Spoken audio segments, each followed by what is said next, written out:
Oops.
Not bad.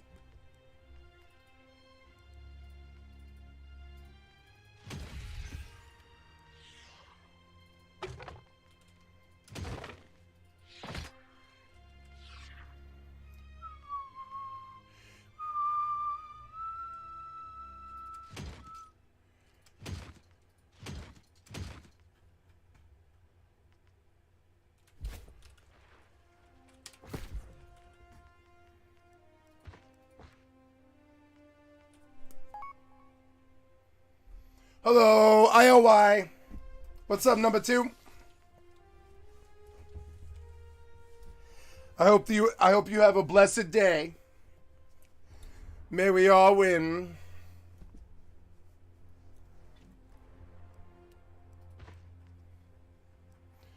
About to go out there myself.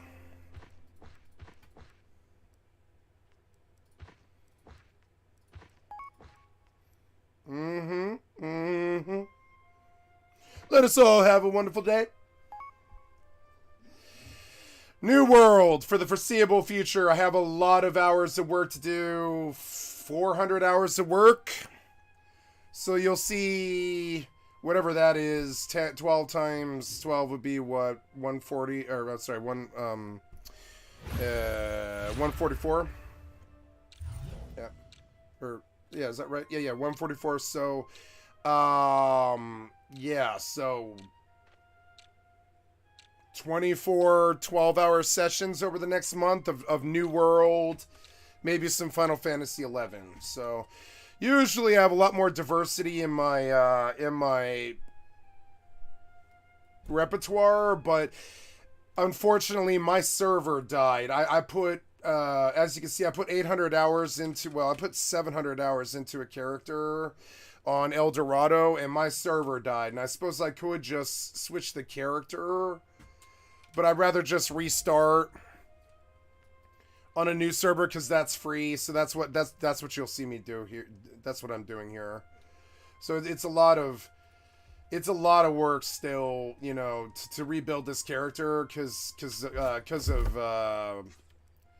of this.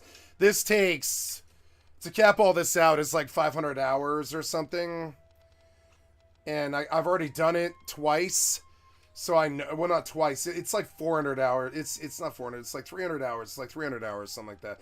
300 hours, and I know because I've done it twice. And now I'm on my, now I'm like a third of the way. I'm not even a third or whatever this is. I'm like one. Yeah, I am about a third. I'm a third of the way. I'm not even like, I'm a quarter of the way.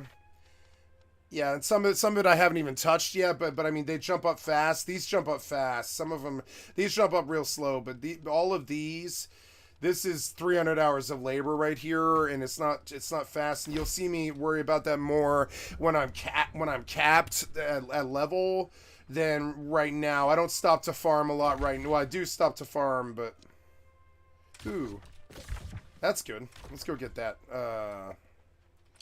Yeah, so that's what I'll be doing over the next few months, like, because the New World expansion is always, like really fun. Really, really fun. So, got to do a lot of prep to get ready, because it's, like, quite the grind. It's, like, the heaviest, most clear grind I've ever faced. It's not something that you can skip by standing around somewhere and spin shopping mobs. You can't skip this grind. It's like a real, legitimate, respectable grind. If you want 100 herbalism, you better pick 1,000 herbs. I don't care what they are, you know? So, you know, and you can't get around that. Can't go get super herb picking gloves that makes it, you can make it maybe 2% faster, but that's it. You still have to go out there and do it. So that's what you'll see me do. That's what see me do. Aw, did I miss it? Yeah, I missed it. Well, let's go see if he runs to the other one.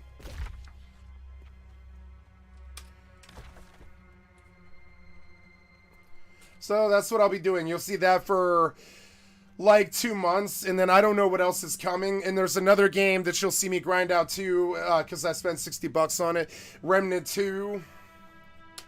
And then towards the end of October and during Halloween, I'll do Resident Evil 4 remastered, and what's it called? Alan Wake 2.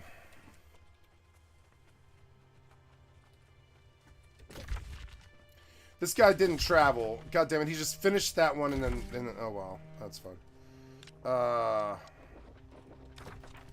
Ran out here and nobody did anything. It's so annoying. I thought everybody was gonna start chaining these things because they finished that one so quick, but then they didn't continue to do any more.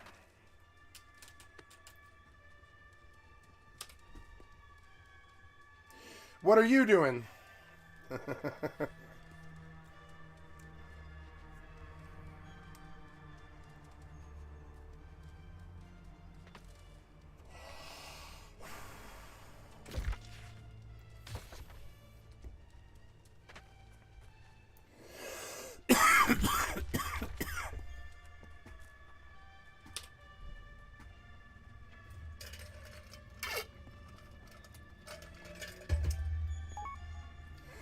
Right on, Sid for the win, Sid for the win.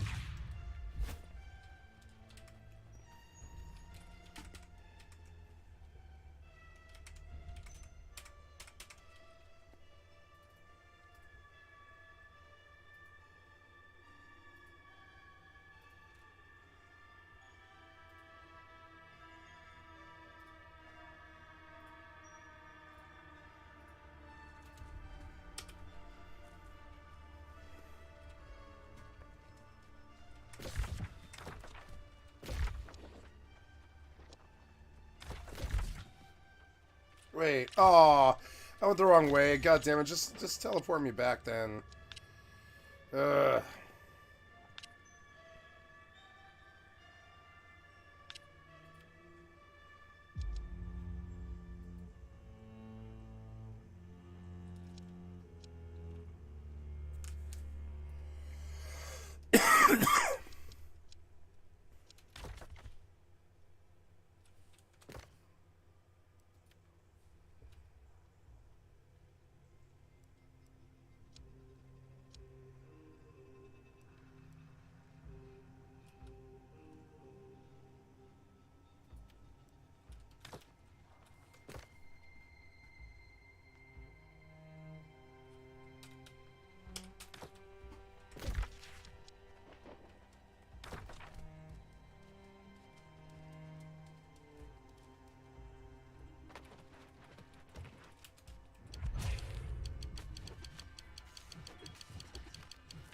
Ah.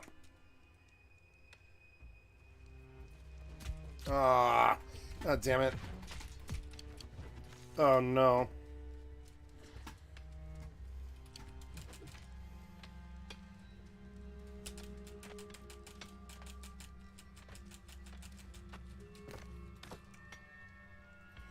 Sorry, my mouse program died.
Hello, people. I love you.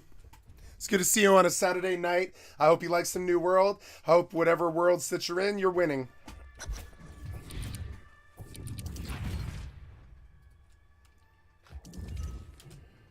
Okay, so new hats? New hats. No new hats. Oh, sad.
Oh my god, can't you get a title from fucking the last 3 days correct?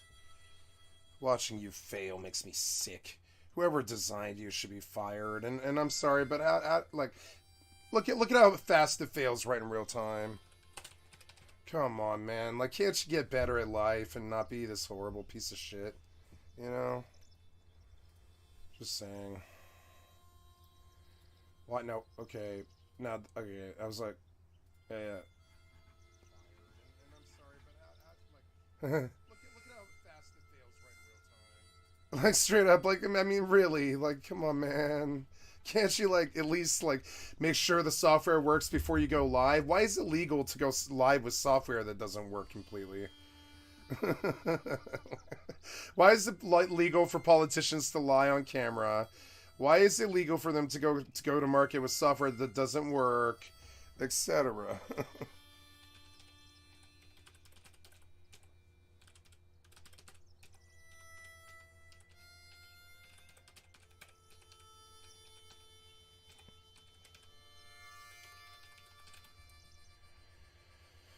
There we go. Try to do a little bit better here. Go up on the New World.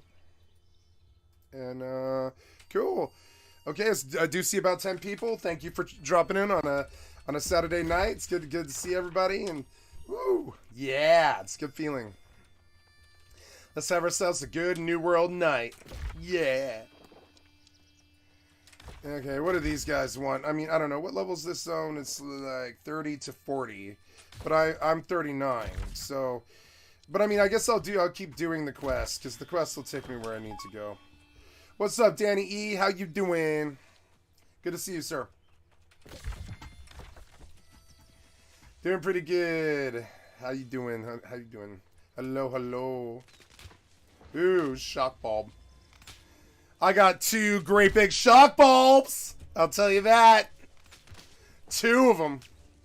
2 great big shock bulbs. I'll tell you. Hey! Hey!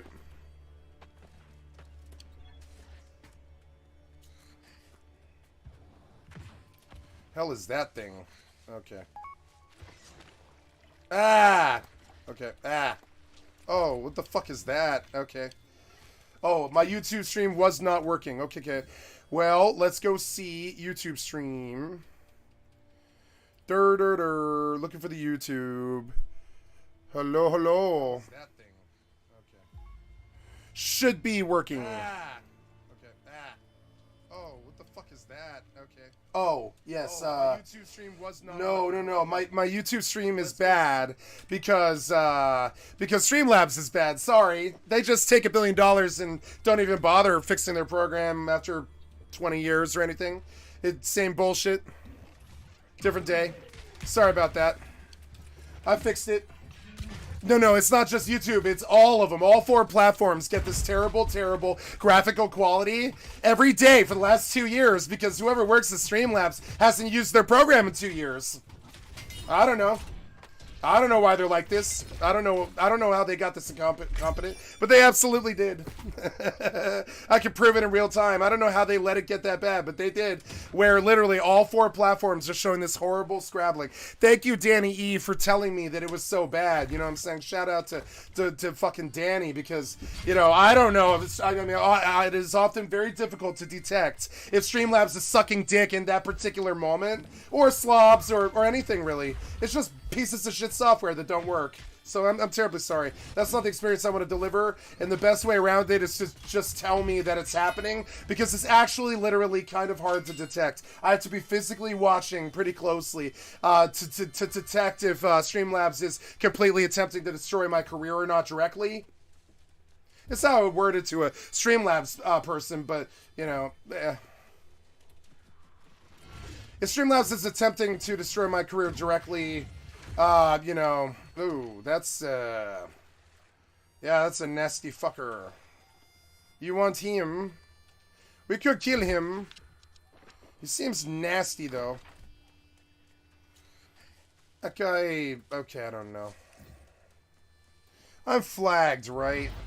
Oh, yeah, I'm flagged. So, yeah, and I'm sorry. It's just, you know, Streamlabs is, like, full-blown, and, like, I really fundamentally believe any nerd with a clue could easily go up into a courtroom and get $100 million off Streamlabs. I really feel that way. Yep. Yeah, oh, yeah, okay.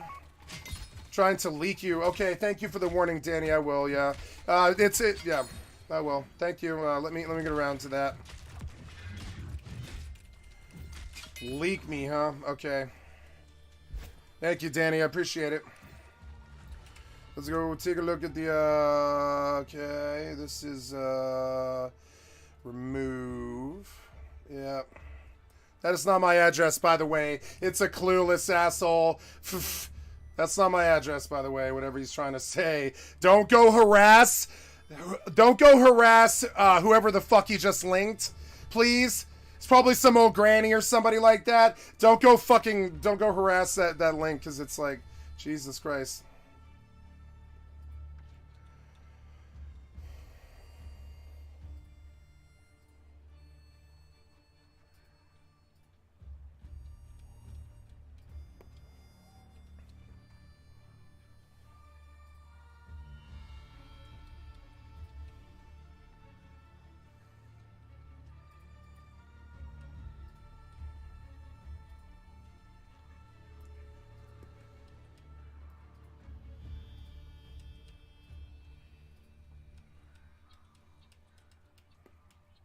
Be right with you guys, sorry.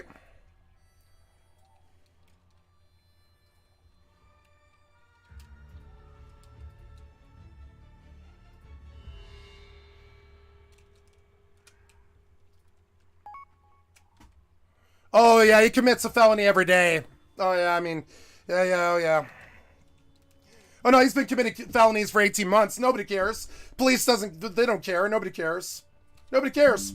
Nobody on the internet gives a shit. A person could threaten to kill your mother all the time. It doesn't matter. They can commit a felony every day for years on end. Nobody will do anything. Nobody gives a shit. Nobody gives a living shit what this guy does. Nobody cares, including me, you know?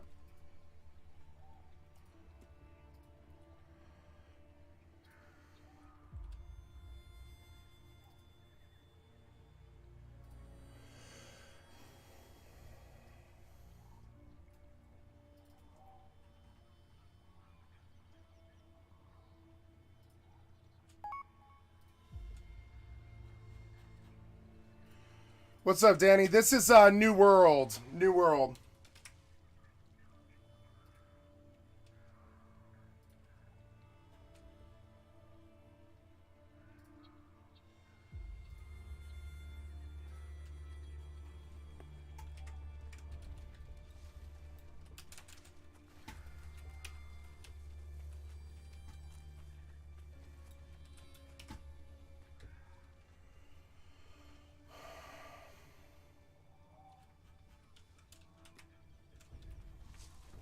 Oh, he commits a felony every day. He's up to 200 or something like that. He's 15 years old and he commits a felony each day. It's been 200, 250 or something like that. It doesn't matter. You know, nobody cares. Nobody gives a living shit what this guy does or anything. I mean, nobody cares what he does. If there's abuse on the internet, never once has it ever been prosecuted, I don't think. The person has to go to the house and attack you or something. Internet abuse is a totally unpunished crime. I don't believe it's ever been punished, not once. This is a urban myth. If they tell you that anybody on the internet has ever been arrested for harassment, I don't think so. They don't punish anybody on the internet. They might get you for hacking or stealing, but they'll never get you for harassment on the internet. That's never happened. Nobody's ever been busted for harassment on the internet. The people in control are just trying to rape our children and steal our money. They don't care about harassment on the internet, you know?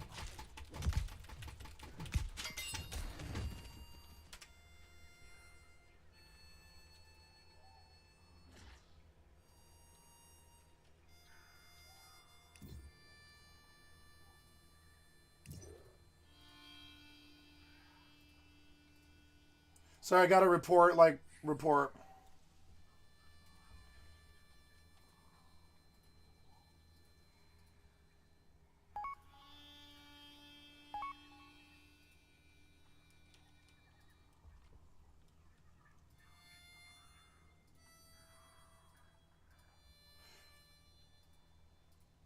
I'm sorry, I guess I forgot, but my cell phone ran out of battery, and I got to go grab it. My apologies. I've got to give me just a second. I'm sorry.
I'm muted. There we go. There we go. Sorry about that. I thought I hit the button, but I didn't.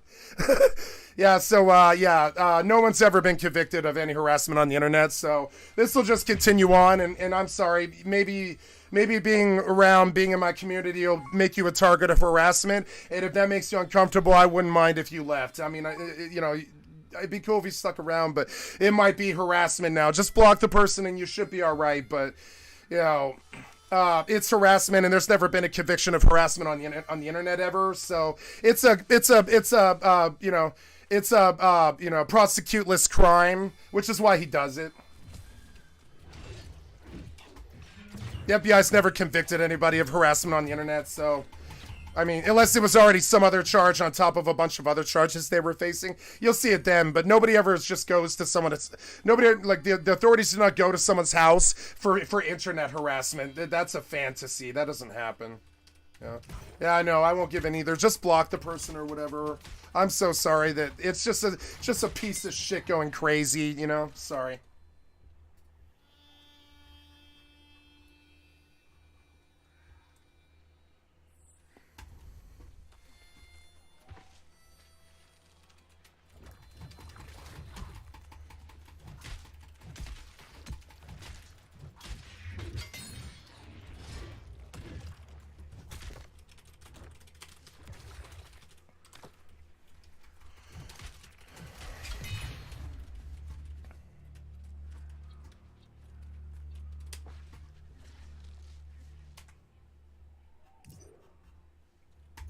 Thank you, Danny. You're a good friend for letting me know.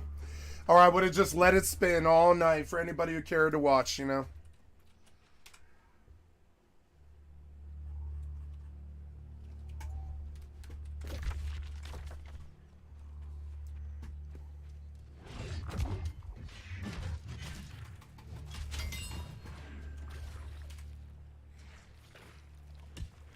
Oh, shit.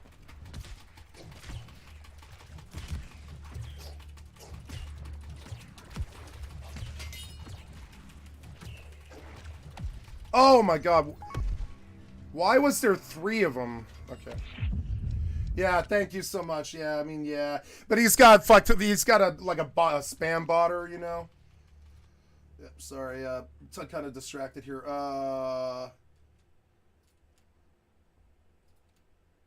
Yeah, he's out of the chat right now, Danny, so it's good.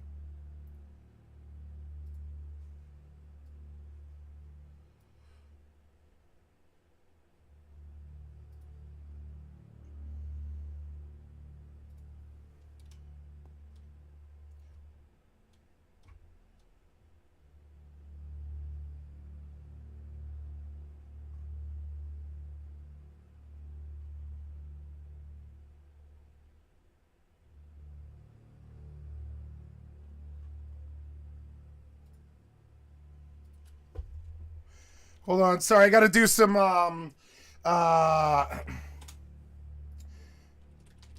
gotta do some administration and stuff. And make a phone call, guys, but I'll keep playing here. Give me just a second.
Okay, sorry about that, guys. Just had to, you know, do some YouTube moderation, you know.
Oh, yeah.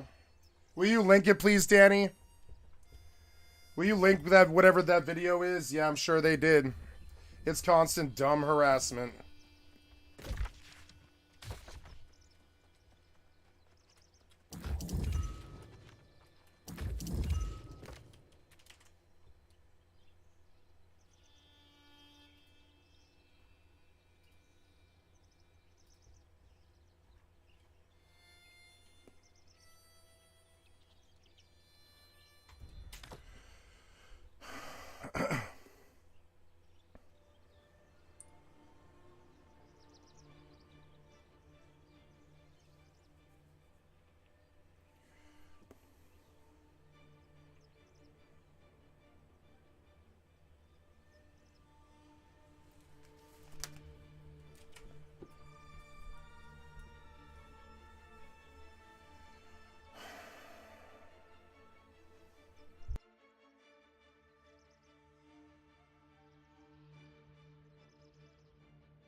Okay, back. Sorry about that. Should be good for now.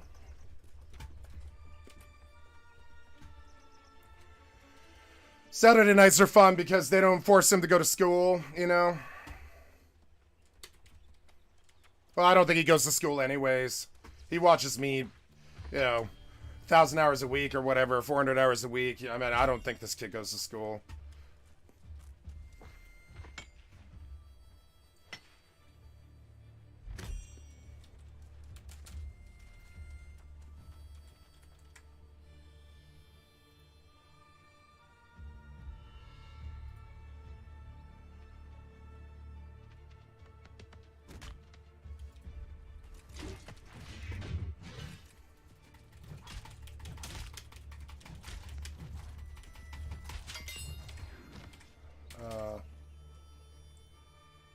Why did game capture stop?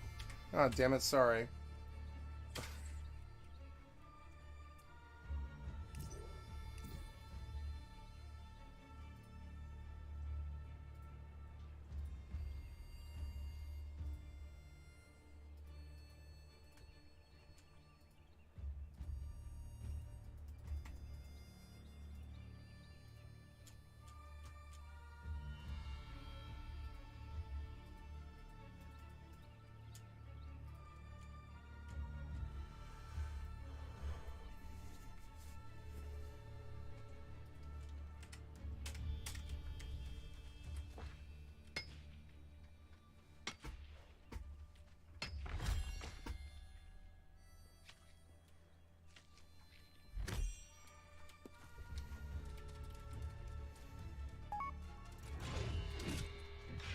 They just didn't have any education. They're low IQ.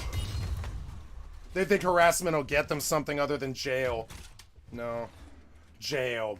Juvenile hall and jail, you know? Yeah.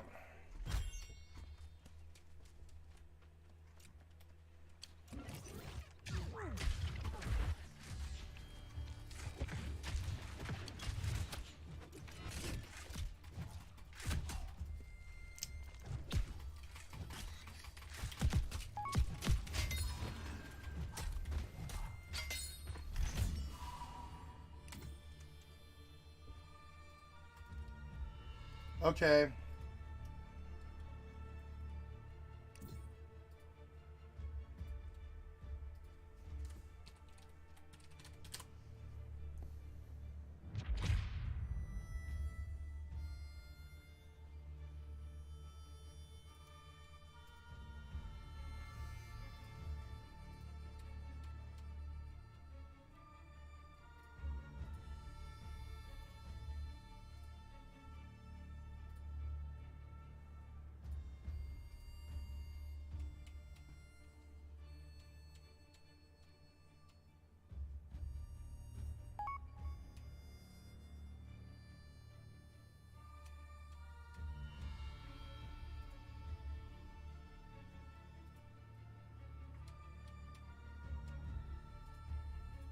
I see it. I see it now. Sorry.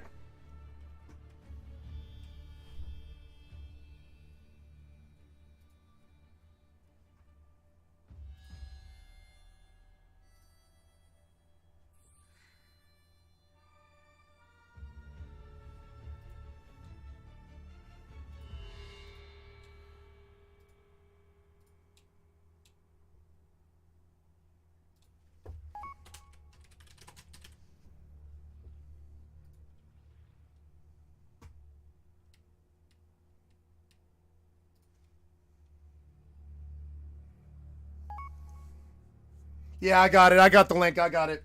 No, I got it. I'm good. We're good. Thank you. I found it. I'm good.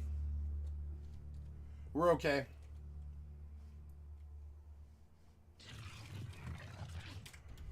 I won't give in either, Jenny. Thank you. Thank you so much. I'm sorry that you've just been harassed for hanging around my channel, you know? I can't do anything about it. It's been constant harassment, 18 hours a day for 2 years. People watch it, and they just pity me, because there's nothing anybody can do. I've given up even caring, really. Nobody will do anything. Cost won't do anything. Nobody cares.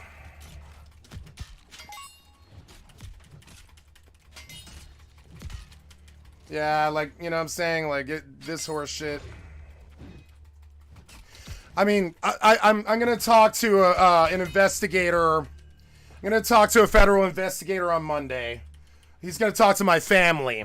This person will go to jail, but I doubt it'll be fast. It'll probably be another 3 months before they build the case and actually put the bracelets on him. So, I mean, it'll be a little while.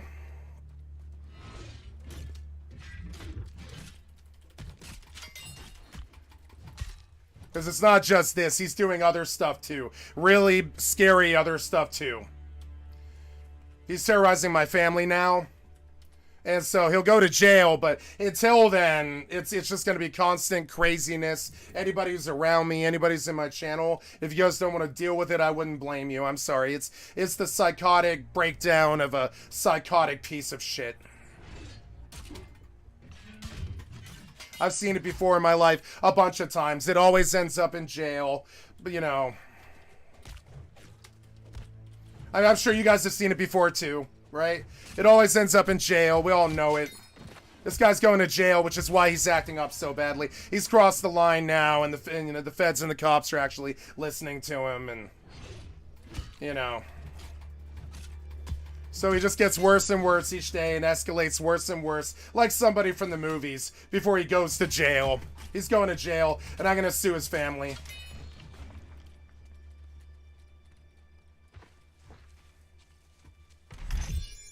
So until then, it's just harassment. There's nothing we can do until they actually put the goddamn bracelets on him.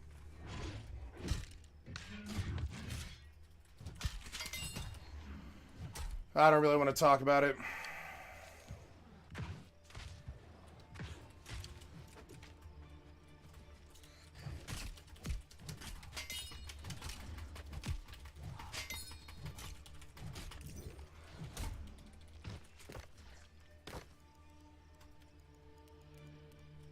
Oh my god, why did you bump to... no wonder. I'm like, why does the frame rate seem so bad? There we go. Man.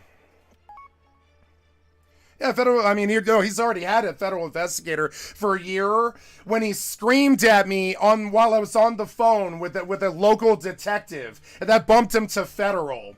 And that was a year ago. He screamed at me over the fucking Rust chat while I was on the phone with a police officer. And so we elevated it to a federal level, he and I. And every time that he shows up, I take screenshots and I send the evidence to a police officer in my local town. And I also send the fucking evidence through the FBI, an FBI like fucking complaint. And it just keeps building and building and building. And sooner or later, if he keeps terrorizing an old lady who is also going to open up police charges and federal charges against him, and when he has 4 or 5 charges, well, he's got a lot of charges now. When he has state and federal charges from 2 different people, he'll face jail, and his family will face a lawsuit. And my mother's starting to sense that she might get money out of this, so now she's fighting him.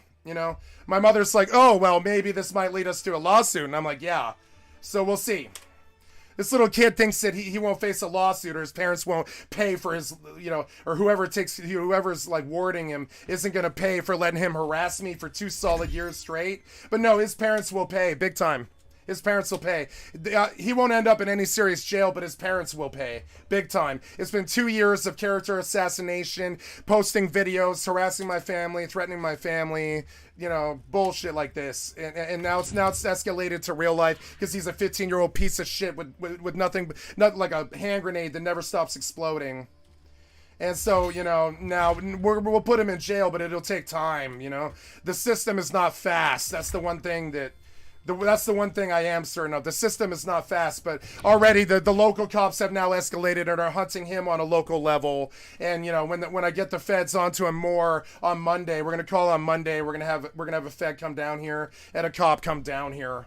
And we're gonna have him come to our land. We're gonna sit there in a family powwow. We're gonna submit the evidence, show him all the fucking pictures, the stuff he did just this weekend, the stuff he did with the local police just this weekend, and he will face jail time, and I will sue his family. Terrible stuff. It is. Yeah, it is. It is terrible stuff. I wish it wasn't happening, but this kid wants to throw his life away and catch a felony before he's 18 and be a born loser, never have any money, and have some fucking stupid ass, like, remember the Monarch from it's like the Monarch from the Venture Brothers, right? He's just a goddamn idiot who's completely self-obsessed, who's gone off the deep end like Swim Fan or something like that. He names himself Swim Fan sometimes, and he's gone off the fucking edge. It's a piece of shit like from that movie The Bodyguard, or that movie Swim Fan, or the movie Fear, or something like that. That's his entire vibe. People don't believe me when I tell them. They're like, nah, you're just a liar, dude. And I'm like, no, it's been 18 months of this. The evidence goes back 18 months. And they're like, you're full of shit, bro. He has not been doing this that long. No, the evidence goes back 18 months on the daily, all day, for 18 months. And people are like, there's no way that you're facing harassment every single day, 12 hours a day for 18 months. Yeah, it's been like that for a year and a half. It has been. Yeah, and I'll put the guy in jail, and I'll sue him, and I'll sue his family. And when he turns 18, I'll sue him again. And the statue won't be up, and I'll be like, okay, you're an adult now. Now we're going to talk about the pain and suffering. I'm going to save the pain and suffering for when he's 18, and I'll get him again. And he'll, every paycheck he ever makes working as a dead-end, like, brain-dead criminal and all this, and I'm going to go to war with him. He went to war with me, and then I'll do a video about it. As they're putting the bracelets on, I'll have the cell phone out. You guys can watch live chat, beautiful and live in real time on YouTube. I busted my stalker. Here's them putting the bracelets on him. And that'll be soon, too. That'll be in the next, 3 or 4 months. This guy escalated, and now he's going to jail. You can see it. Now he's, making real-life threats against old women and shit like this, old men, and all this. And they will put him in jail. He's going to jail now. I'm certain of it, the way the sun's going to rise tomorrow. That's all I want to say about this. Put on a good video or something, you know. I'll put on a good entertaining video here. Sorry about all the drama, guys. You know, it won't be like this forever. I'll put on a good entertaining video. We'll just all float on, you know, like fucking Modest Mouse. We're all just gonna float on and ignore the bullshit fucking idiots of the world that just have to suck dick and force their idiocy upon the public. I have no other words for it. I mean, I'm sorry. That's exactly what it is. It's, you know. Let's watch something a little bit, you know, let's do something a little less stupid, you know. Good news is even channels, right? Even channels that I'm not on are getting 100 hits. And he's doing this for me. Another thing that he's doing is he's ensuring fame and success for me. So we could look at it like from that, like, so already videos that I'm not even posting are getting at least 100 hits. It shows that, you know, it shows that I'm the winner and I'm going to be doing better in the end and all this stuff. They can just go attack all the time, you know, whatever.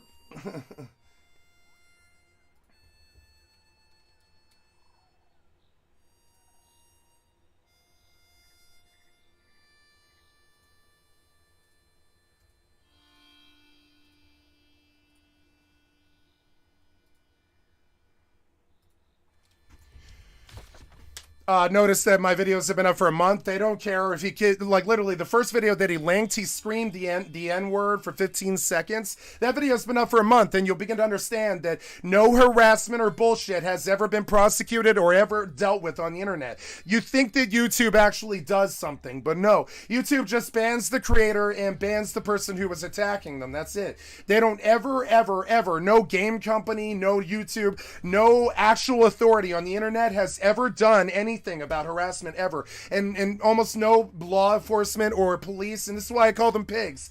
Pigs don't care either. They don't care. So, you know, that's the system. Honestly, that's the system he's abusing, or he would be in jail right now.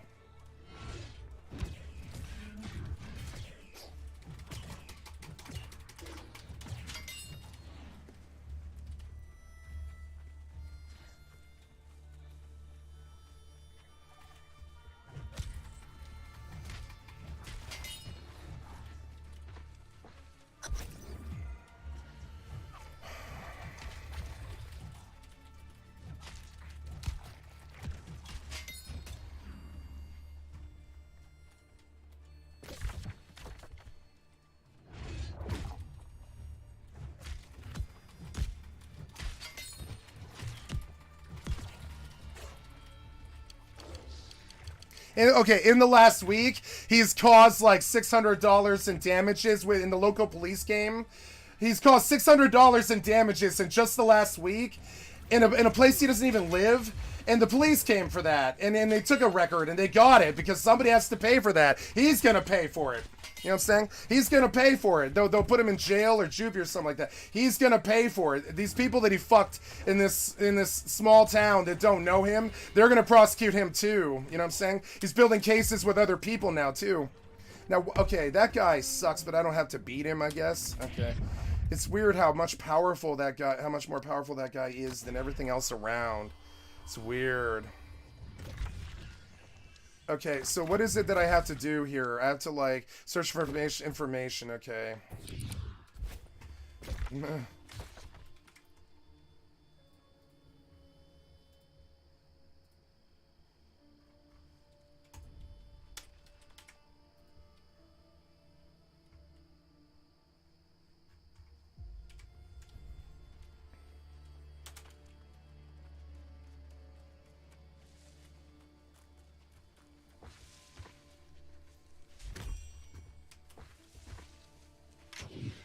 I'm going to get his friend, too. He had a friend for a long time. I'm going to prosecute his friend, too. I'm going to come for his friend, too. His friend is just as bad. He's got a piece of shit little butt buddy friend I've heard a lot. I'm going to prosecute his friend, too. He left just as much evidence. It's 2 lawsuits now. My mother's beginning to sharpen her knives because she's going to sue their families. This harassment is unacceptable. She's going to sue their families. I can feel it. She's like, no, let him bring it. Let them keep sinking themselves. Let them keep providing evidence. My mother literally said this today. Like, I just called her and I was like, would you like me to stop streaming and call the cops again? And she's like, no, let them build evidence in their cases. We're going to take them for everything they've got. And I was like, okay.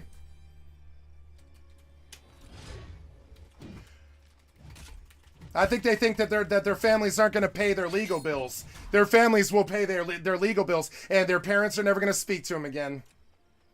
What they've done is ended their lives, you know? And it's both of them, too. They think one of them's going to skate or the other one's going to roll on the other or something like that. But no, they've left paper trails for 2 years. They're both going to jail. Well, juvie.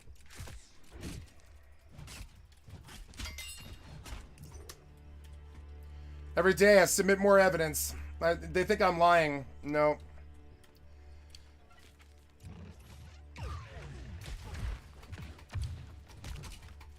They think that Text Now is going to protect them.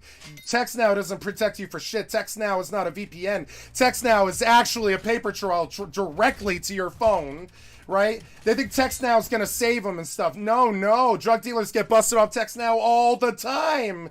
The Text Now is actually a much more sure way to get caught. You know what I'm saying? Or whatever. They think they're gonna act like drug dealers and run Text Now over a VPN, like that's gonna protect them. No. Like if they use the Text Now app on their phone, they're going to jail. Like the feds have been around that problem for 18 years or something like that. Text Now does not work. And he thinks he's safe because of this, because someone on the internet told him this. But no, he's going to jail for, he's going to juvie for a while, and I'm gonna sue his family.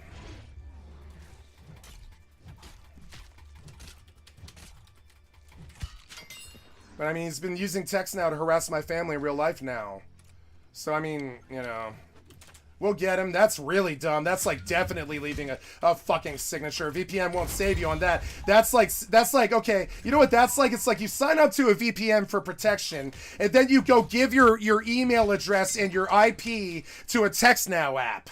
Right? And it's like, hey, I'm on a VPN, I'm hidden, except here's my name, my IP, my phone address, and my address to the Text Now app information, all of it. Here's the email connection to all the paper trails to the abuse I did, and it's jail time. It's jail time. You know what I'm saying? Sorry, I missed what you said.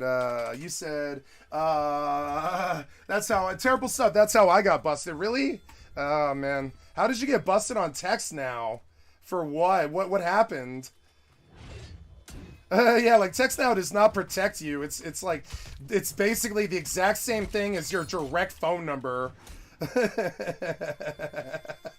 And I'm sure this idiot is like scared, sweating bullets right now, but it is actually true. Text Now won't protect you. Go fucking Google it. They can subpoena Text Now all day. There's no problem,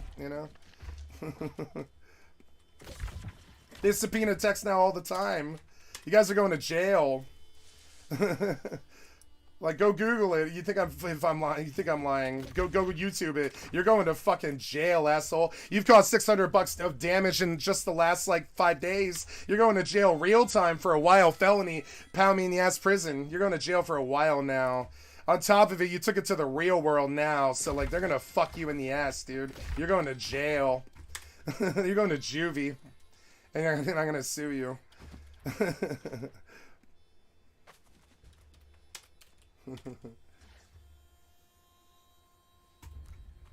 Fun Saturday night drama. I'm done talking about it. I realize I am spinning the wheels here, and I'm perpetuating it. So we're gonna get off the subject for the rest of the night. And I'm terribly sorry. I'm sorry I let this get away so badly from me. Like normally I would just go physically beat this person, but I'm not a violent person. So what can you do when violence isn't the answer? You just take it and take it and take it. Fucking so dumb. Yeah, Text Now fucks you over. Really, MJ? Are you serious, MJ? You are serious, aren't you? Yeah. I mean, I'm serious. Text Now will not protect you. You're going to jail. Not you, MJ. I'm talking about the other guy, right?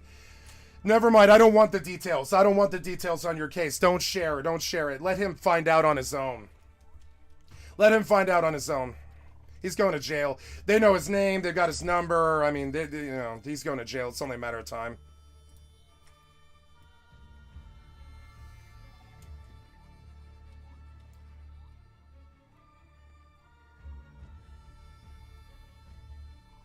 has broken loose. So let me get you up to speed with the timeline of the key things that have happened. Oh no! September 12th. No, I don't want him. Made their initial announcement, changing the whole business model effectively. Chaos. I bet you are serious. Yeah, I bet you are serious. Like, I bet you are. Do you see any doubt on my face? I bet you are serious. Like, I didn't mean to, like, bring this up, honestly, or like, honestly make you feel bad or something like that. I did not mean to taunt you about something. I just know what the reality is, you know? Yeah, like, I'm not making fun of you or, like, understand, I didn't say that to hurt your feelings or anything. I think you might be affronted by the way that I approached that. I'm just saying, they'll get you off text now. That shit won't protect you. You know what I'm saying? You can't just commit crimes wantonly in this country anymore and expect them not to come. That's not how that works. The one thing they can't stand is repeat offenders. They'll come after you however they can. They'll come after you. Only a matter of time. Yeah. So enjoy your freedom. You know, you want to order pizzas to my fucking house or whatever, you should be ordering pizzas to your fucking house, idiot. Because enjoy them while you have your freedom.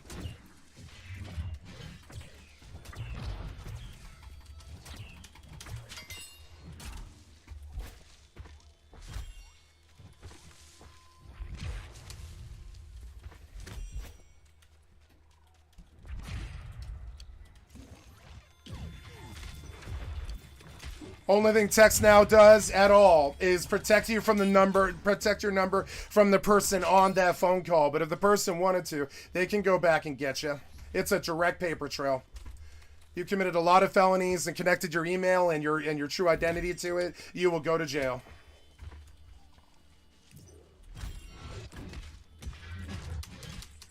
And by your email, I mean any email. If you use your IP to make any of those emails, and if you use your phone number, you are going to jail. And he did. You want to know how I know? When he called to harass my mother, she called his ass back because she's not a fucking pussy. You know what I'm saying? So she called him back, and he answered. And that's how you know he's going to jail. Because now she can testify in court against him. You know what I'm saying? And that's how you know he's going to jail for big boy time. Big boy time. 50 or 60 felonies.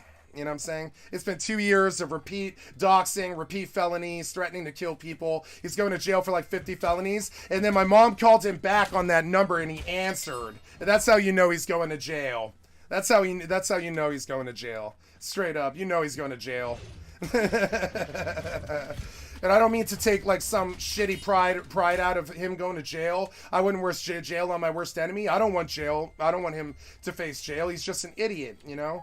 But I mean, it's too late now. He's left so much evidence. It's gonna be, yeah, for just the stuff I've seen. He's going to jail for a long time, man. You're going to jail for a long time.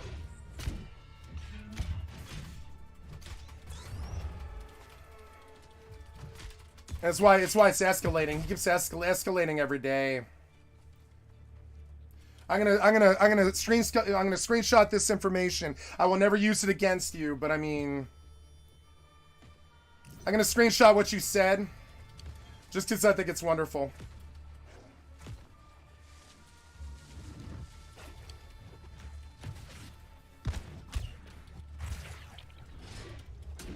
I'm not trying to hit you. Sorry. I'm trying to help you.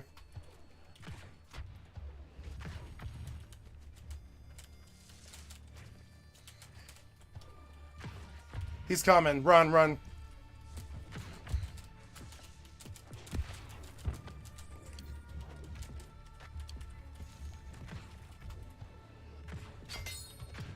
Good shit.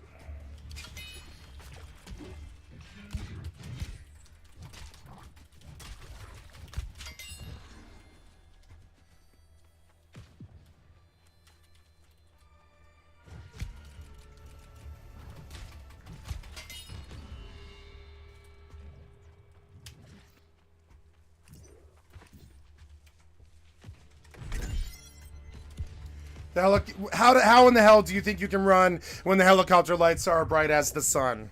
You know? Watching somebody make that assumption in 2023 is like watching a train wreck happen in real time. They're making this assumption they can just skate off their shitty script kiddie hacker skills like the feds haven't been dealing with that for 30 years. No, it turns out the feds have been dealing with shitty script kiddie hackers for a long time, and none of your tricks will actually help you, you know? None of your tricks are going to save you. Shit. Oh, God. I have a lot of mobs. Oh. Oh, no, no. Oh, no, no, no. Oh, no. Hey. Ho, ho, ho, ho. Fuck off and die.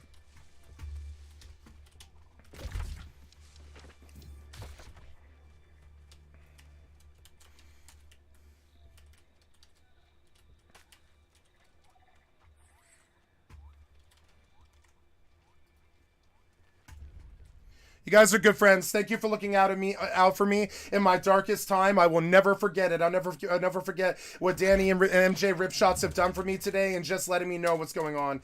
Thank you very much, because a lot of the time I advocate a stance of obliviousness because I don't wish to acknowledge it. And so thank you for looking out for me, brothers. I will never forget that, and I will never ever ban you. And I promise, I promise. Like, thank you for looking out for me.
Oh, I got the earring slot. Yay. She didn't give me an earring? Oh, you didn't give me an earring. Oh, well, that's okay. It's okay. Okay. Hello, 12 people. I love you. How you doing? I love you. I love you. Thank you, XX Lucky Guy X1, for the follow. I appreciate it.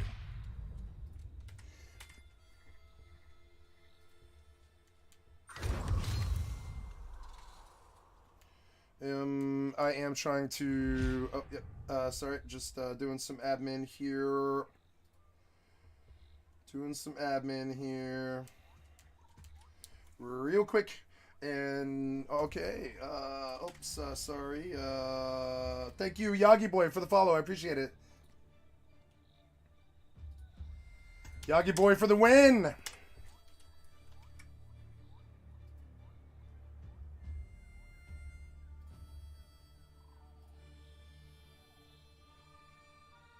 Oh, no, never mind. Just gonna ban here. Yeah. Okay, just doing some admin and we're on it. Yep. Just lost two of those people, but that's okay.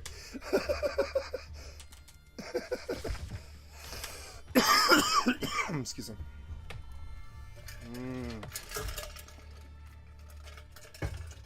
Gotta love Saturday nights. Oh yeah. Wait. Hey. Okay, so Immediately, September 13th and 14th, Unity followed up with some clarification posts, which were intended to put out the flames, but actually ended up stoking the fire even further because it basically clarified what people's worst suspicions were about the initial announcement. Things got much, much worse. An army of some of the biggest and most well-known game developers in the scene have come together in rebellion and protest of these changes.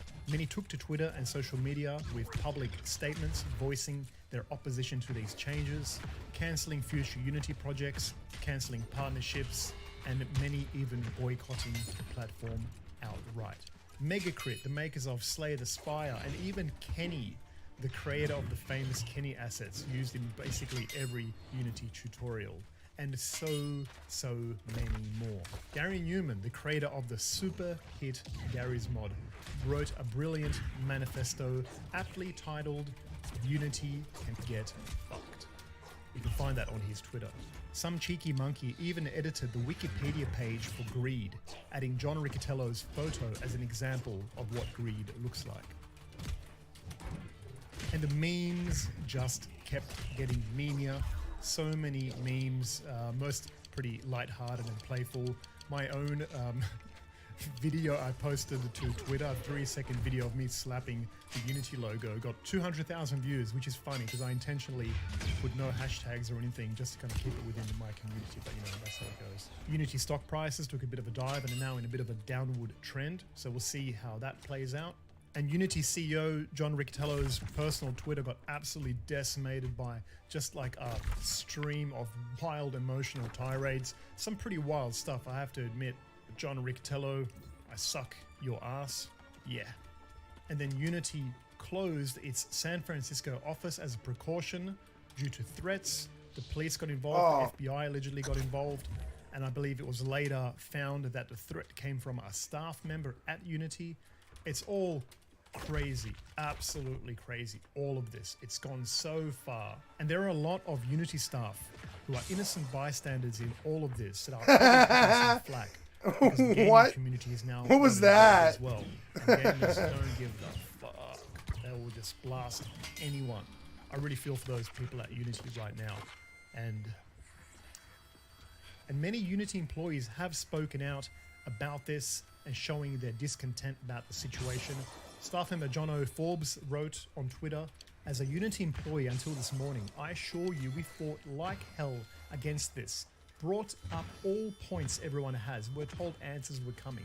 And then the announcement went out without warning. Those of us who care are out. More resignations coming end of this week." So you can just imagine the turmoil going on in Unity HQ right now. Obviously, there is a divide between the people who just work there and want to make good engines and good content for the community and, you know, upper management. So what else? People started digging around and discovered that Unity had changed the terms and conditions on their Git repo in relationship to their contractual obligations with their engines. Now, this is very dubious and suspicious, if true, and it's a bit of a cause for alarm because it could even be illegal. And many studios have started involving their legal teams at this point, and many people have got responses from their lawyers claiming that this whole situation barely makes sense legally and probably is not legal. How did this even happen? We have 7,000 staff at Unity. God knows how many lawyers working for that company. How do you just push this out? Go. And this has led to some conspiracy theories. There's various posts on Reddit, people speculating that this is all part of a plan to try to lure a company like Apple into a buyout. Apple now is entangled with Unity as part of their Vision Pro. You know, Apple is somewhat reliant, perhaps, on Unity to make content for their headset, so they can't afford to have Unity tanking. I don't know how these things work, but I imagine when it comes to corporate kind of bias, there's all manner of shenanigans that take place. I can only imagine. And then we had the ultimatum letter. A large number of major mobile developers came together with an ultimatum letter to Unity, basically stating, you need to change this, and until you do, we are pulling all our Unity ads out. We are turning them off effectively. So all these companies are compromising their own profits at the moment, losing a lot of money, and these companies have said they will not turn these ads back on until Unity reverts this. So where are we now? Well, Unity has gone radio silent at this point. After their last bungled PR attempt, they've kind of given up for the moment. I think they need to think very carefully with what they write next, because let me tell you, like many of you who have their ears on the ground right now, who are in the thick of it and understand the true nature of the situation, a lot of people don't quite get it. They're kind of just watching from afar. I'm a developer. I'm part of the scene. I'm deep in it. I'm part of the scene. I'm deep in the developers' trenches. I'm deep in the developer trenches. I barely got any sleep. So let me tell you what's going on. We don't sleep for This some is a reason. very bad situation, and I'm not sure Unity is taking it as seriously as it should be taken. You know, they followed up with a couple of response posts that were ambiguous, full of corporate speak, and just infuriated people further and further. I just don't understand how this is possible with such a big, sophisticated company, a publicly traded company, just shooting themselves in the foot over and over and over again. Trust is eroded to the point of breaking. And I've had some people in my comments in the last video try to be clever and say things like, oh, look, this only affects people making more than, 200K or whatever. But they are missing the whole point of this. This is not about the 20 cents tariff. That's only part of the much bigger problem here. This is about a company rolling out what have shown to be patently illogical and nonsensical business model changes out of nowhere with no warning, basically shitting on 2-decade-long relationships and trust building and goodwill from the community. Putting countless of businesses and livelihoods on the chopping block. That's the problem. And this affects everyone on the Unity platform because it erodes the trust in the Unity platform. And it's affecting perception, because here's the thing. Yeah. Yeah, new witch hat. Yeah. Watching various gaming channels pick this up and talking about this. And Unity already has a negative reputation with some gamers. They just do. Now, every time that splash screen fires up, it's associated with this whole debacle. The whole logo and branding is tainted at this point. Trust is the glue that keeps society together. You break that trust. Yep. And it's You're very gone. hard/impossible to get it back. So that puts us in a very awkward position. It's just not looking good. So many people have already emotionally moved on. A lot of studios are already making transition plans and porting plans to other platforms because they know they just cannot trust Unity. Simple as that. They cannot put their livelihood under a dark cloud and forever wonder if this is going to happen again. The bus is moving and Unity is silent.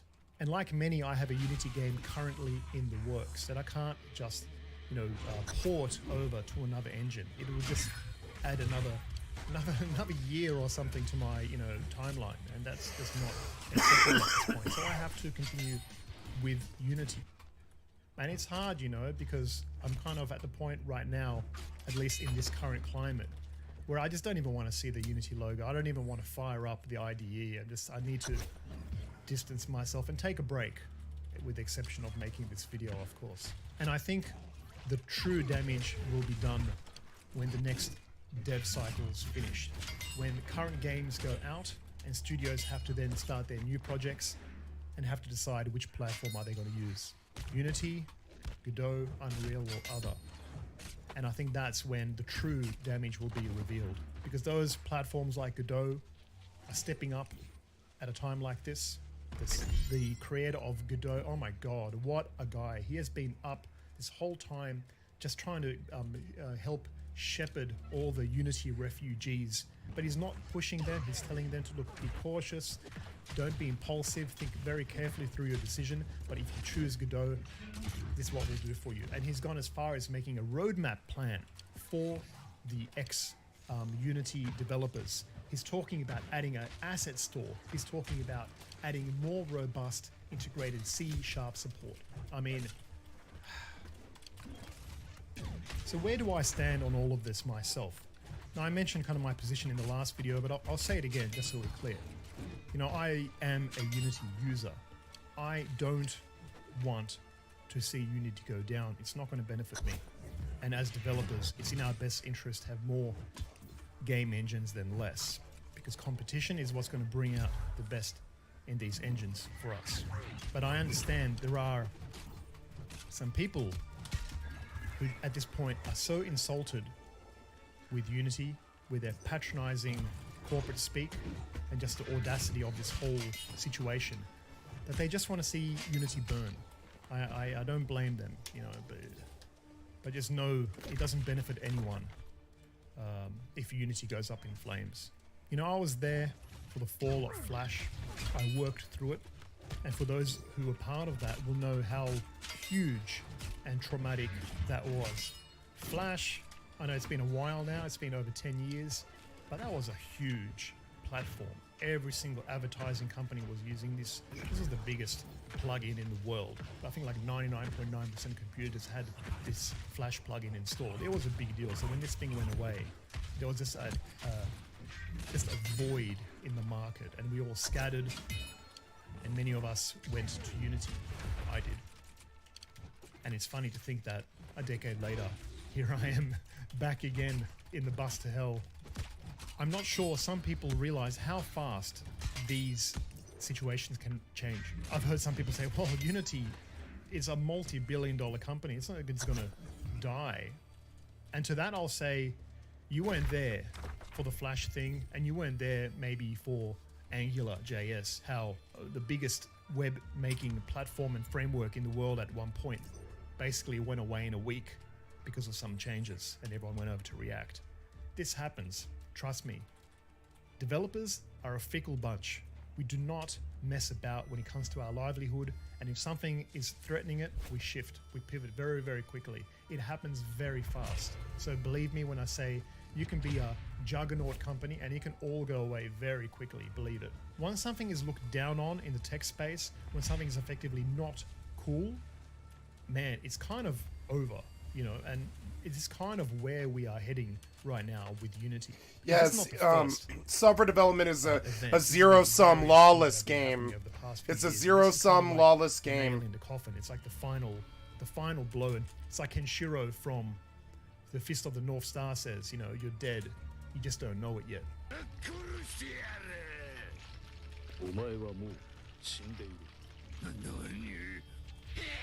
Perception, trust is everything. So where does Unity even go from here? I mean, it's going to be so interesting to see what they come back with, really. Because at this point, there's no such thing as bad PR. PR. Firstly, walk the whole thing back. The whole thing. Absolutely all of it. Then they would probably have to, you know, change the whole management of that company. And then they would have to like offer some goodwill concessions. I don't know. They'd have to like send a pen to all the developers or something. But even then, I just don't know if there's coming... Oh, man. It's how do you come back from this? So what's next for me? Well, funnily enough, I had a plan prior to this of getting back to making Unity tutorials and educational content. I had a Udemy course in the works that I'd spent about 4 months preparing already. So all this stuff is pretty much dead. And that's a big part of this larger problem that Unity has. What makes Unity popular as a platform, apart from its engine, is the community. All the videos, all the learning resources and Udemy courses and various things that people make for free. Can you imagine at this point, after this situation, anyone going and making a Unity tutorial on YouTube? As someone who has made tutorials in the past, That notion to me is absolutely like off the table.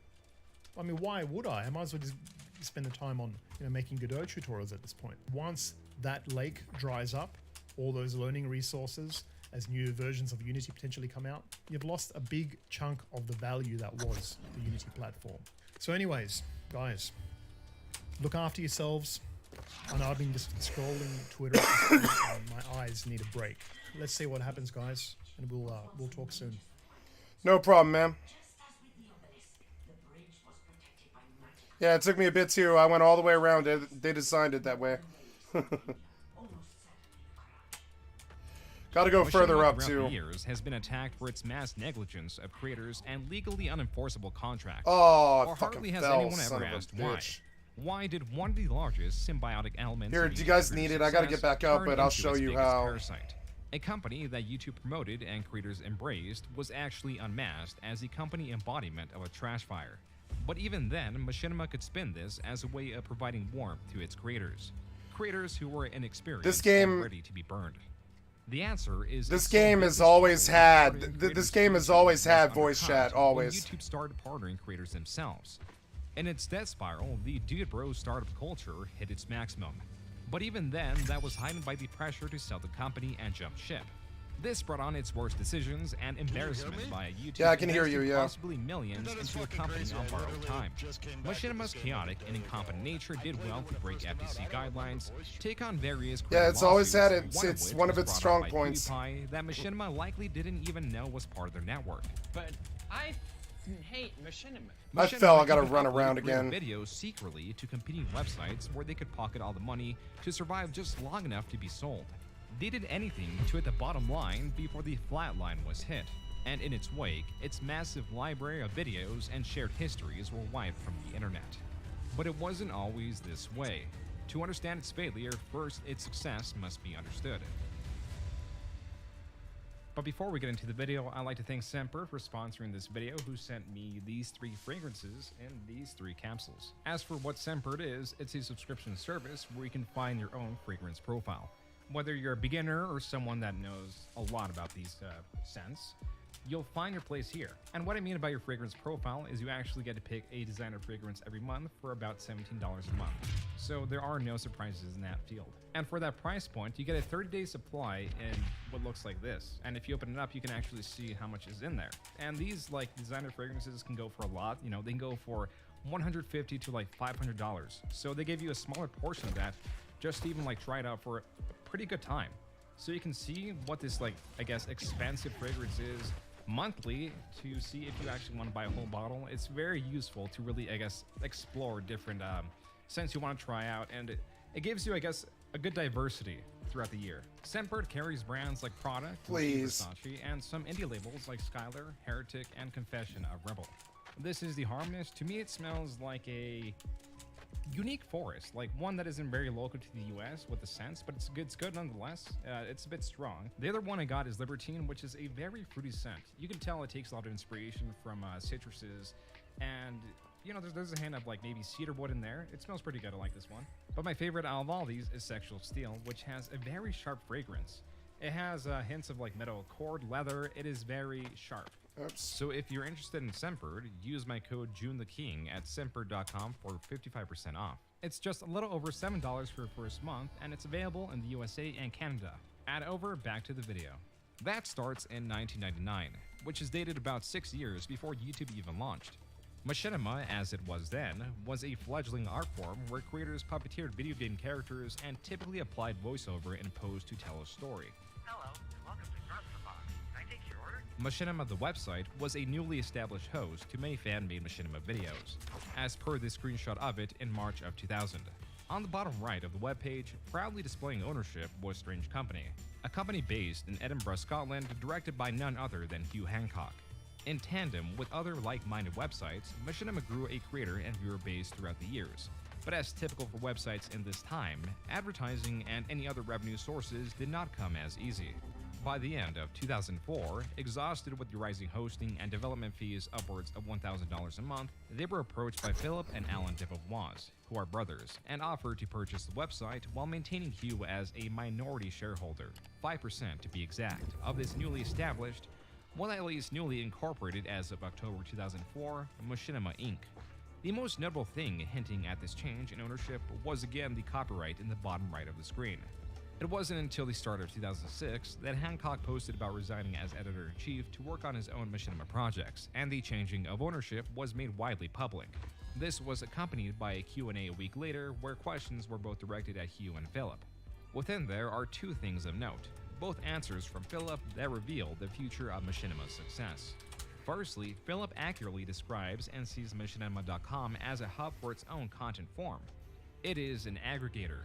This is to say, while many Machinima producers have their own websites where they promote their own videos, popular series like Red vs. Blue were also found on Machinima.com. Something else found were more advertisements to help keep up with the hosting fees, which leads to the second bit of information in that Philip is looking to support and work with producers/creators who are looking to make a career in Machinima and are interested in developing original Machinima content. This is at the center of everything, because very few It's Machinima triangle animators or P. even content creators were making any money at all from their craft. Many were just creating videos as There a it hobby. is. But the idea of being paid for an online hobby was absurd to the general populace as it was for its unfeasibility. To make this work on a larger scale, there are two things still missing. Machinima.com lacks a large audience. One big enough to support an even larger roster of dedicated creators. The other that goes hand in hand with the first issue are the hosting fees. Machinima could theoretically take on more creators Good and hunting, have man. viewers decide on an even larger scale which creators are worth paying for their work. This is where the newly established and rising in popularity YouTube.com comes into play. A website without a theme. The only theme was post videos. Anyone was allowed to upload and have their videos hosted for free. And while it was hardly a unique model, as other websites existed with similar philosophies, YouTube actually had the funding to back it up. From one perspective, this was a threat to Machinima, as individual creators could now have their own videos on there, diverting attention from Machinima.com. But it was also an opportunity. Machinima could still be an aggregator and have their videos hosted for free with access to an even larger audience, which is why in January 16, 2006, the Machinima YouTube channel was created. It seems that videos were not uploaded on there until sometime around mid-2007. And when they were, Machinima had a head start. Not only because other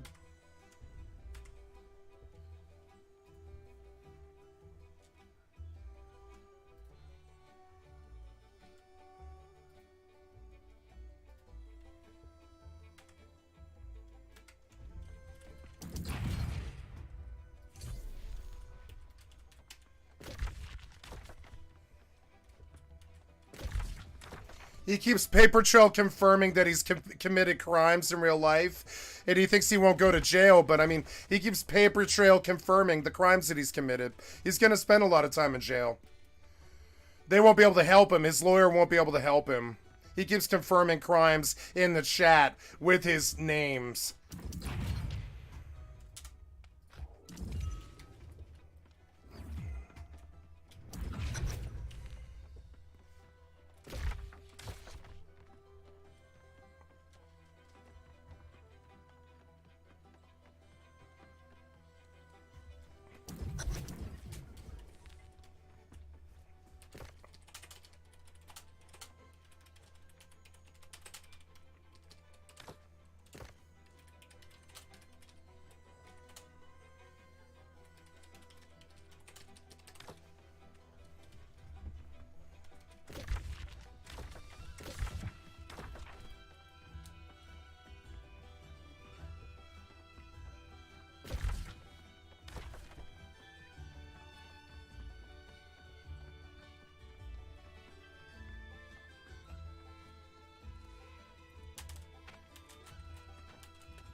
Oh, yeah.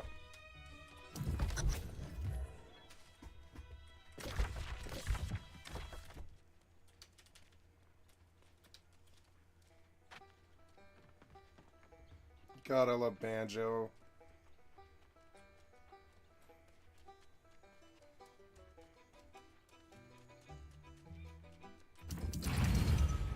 Ooh, an axe, you say?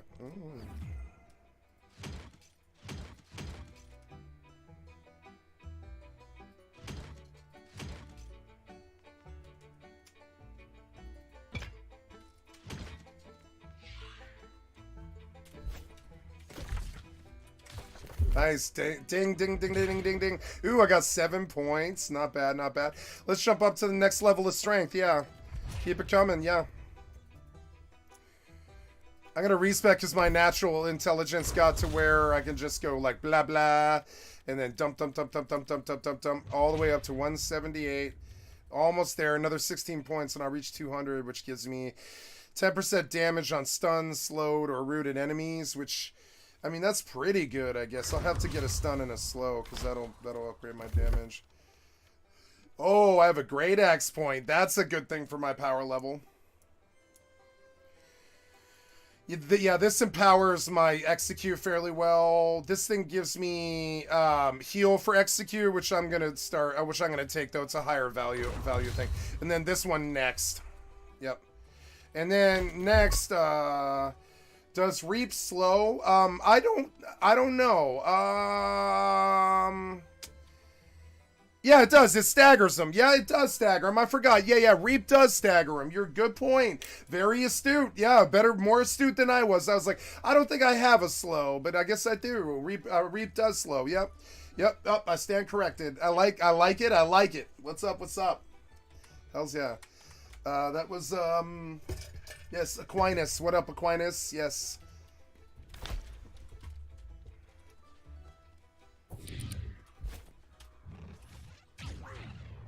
Hey. Indeed. I mean, it's the chart. Yeah, I didn't think about it. You know, all my New World life, I never just pure charted, right? It's a Reaper. I've never done it in any of the weapons that I've ever used. I always splash 1 point to another chart, right? Always. What's this now? Oh.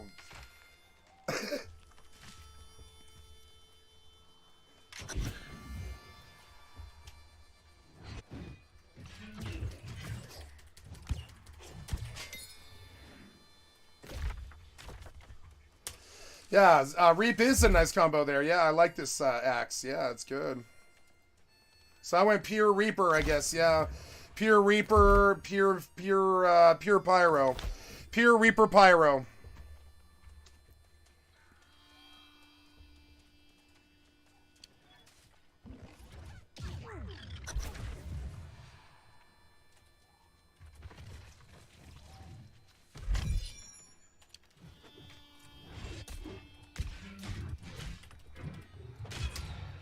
Blocks? Fuck your block. Fuck your block. What are you talking about? Fuck your block.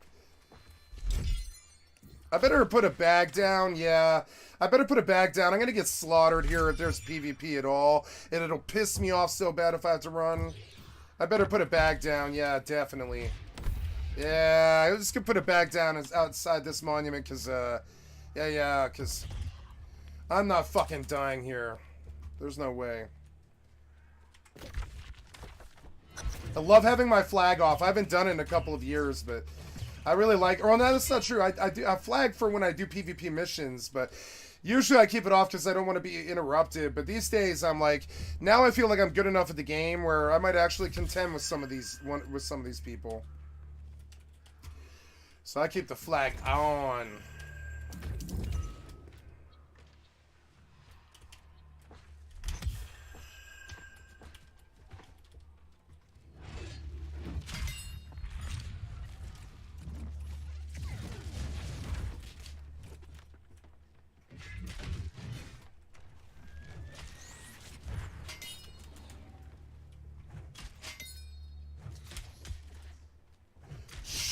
Shock.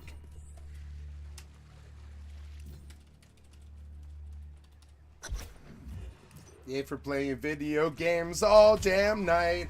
Yay for playing video games all damn night. Yay for playing video games all damn night. Yay for playing video games all damn night. Hey!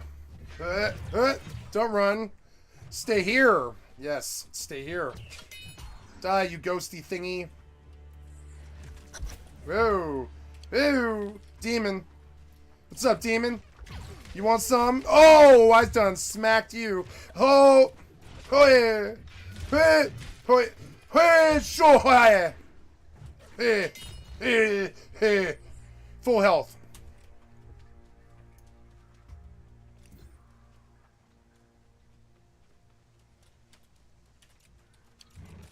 Fuck you, demon! Rah!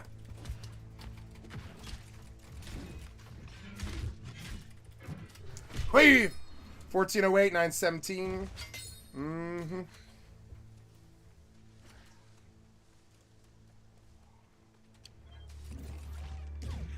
For you.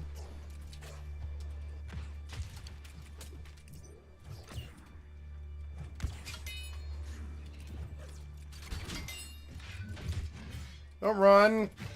God damn it. Boo. 1408, 917.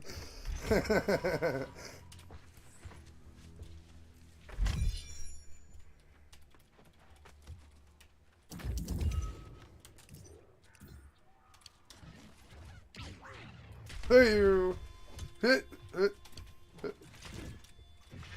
Come here. Boo. Shook. Shook. Save my execute for the next one. The next one. Let's get the next one. Let's get the next one. I'm gonna bomb you guys. Bomb! Boom! Execute! Die. Oh. Stupid bomb guys! Stare the shit out of me.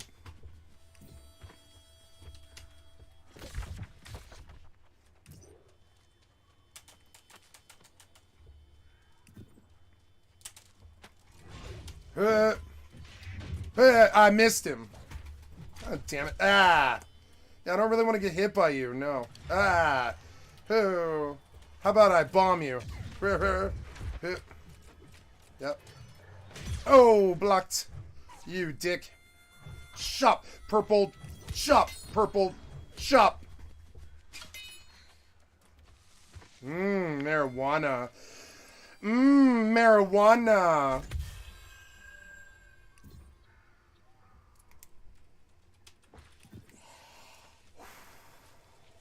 Oh, yeah.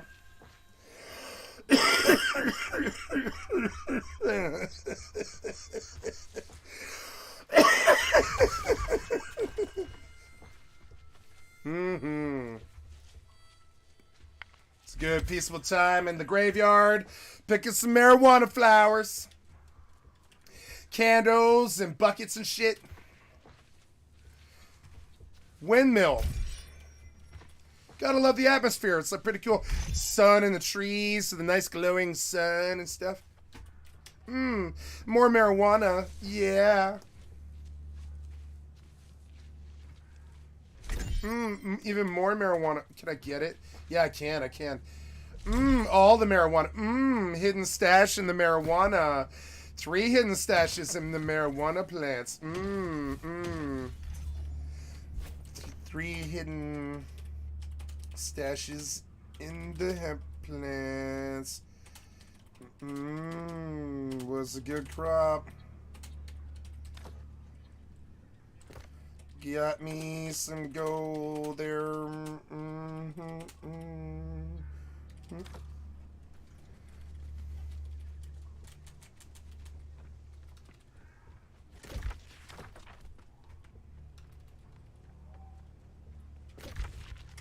What? Oh, yeah? Alright, fuck you. Fuck you already, now! Hoi! I get out and I burn you! I burn all of you! Burn!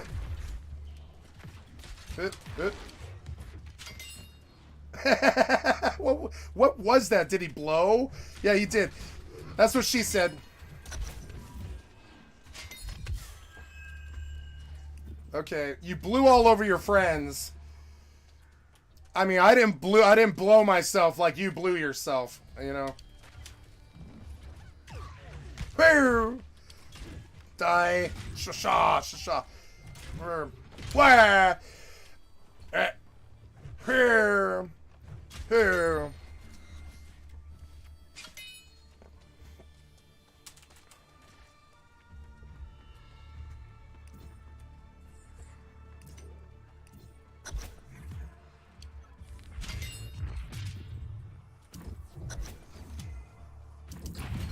Yes. Tell me it's a better axe. Tell me it's better. Tell me it's a higher eye level. Yes. Only 10, but ooh, keenly empowered. I'll take it. Yeah. I'll take it. No gemstone, however. I don't know. I think I'll take the DPS nerf over this one. I mean, it's a cool axe. What does it look like? Oh, I don't know. That is a cool axe. But I don't know. No purple, no purple swingy swing makes me depressed. So I'm gonna go 10 DPS lower with a an axe that has a gem in it. Because I like my purple swing, purple swing, purple swing, purple swing, purple swing. I can actually see where my weapon is, you know? Purple swing, purple swing. Really big purple swing. Okay,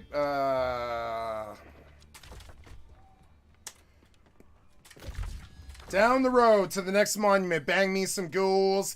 Somebody's got to slam, you know what I'm saying? Somebody's got to slam. Who? Come here. Die, sir. I'm gonna bomb you because you're standing in a corner, idiot. Oh. Ouch, fuck your flamethrower. Ouch. Dick. Ouch. Oh, you. Fuck off. Shut.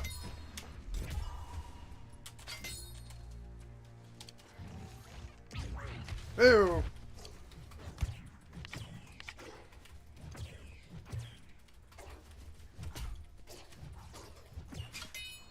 Ew.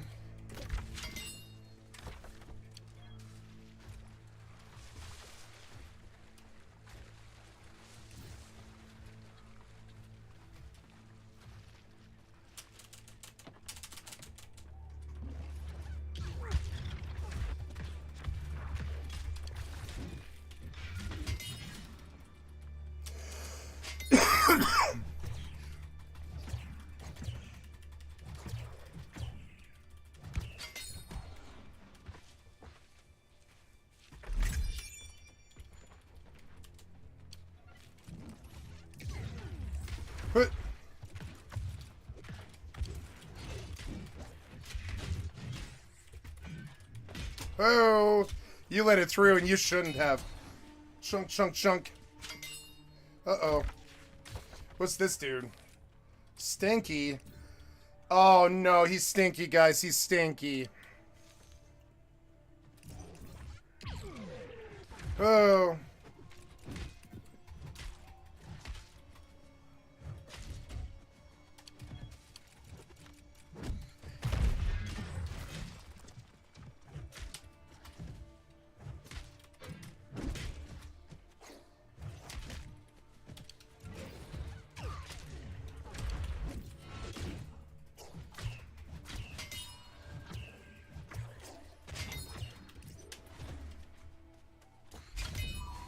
Bloody Lost Combat Trophy.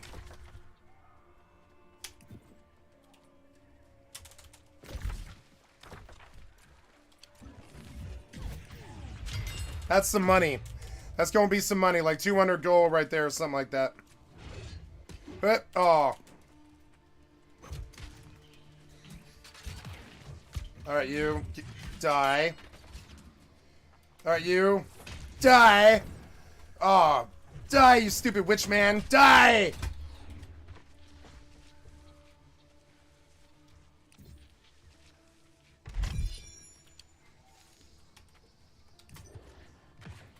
Fire Wallow, Plague Geist. Let's cleanse the world of that thing. No, no, no, Fire FM Wallow, Plague Geist. Just die. Cleanse the world.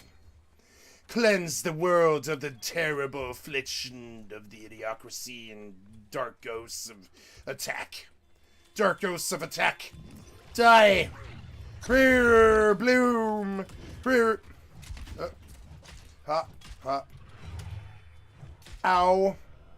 Ow. Ow. Stop it. Stop that stupid thing you're doing. Stop it.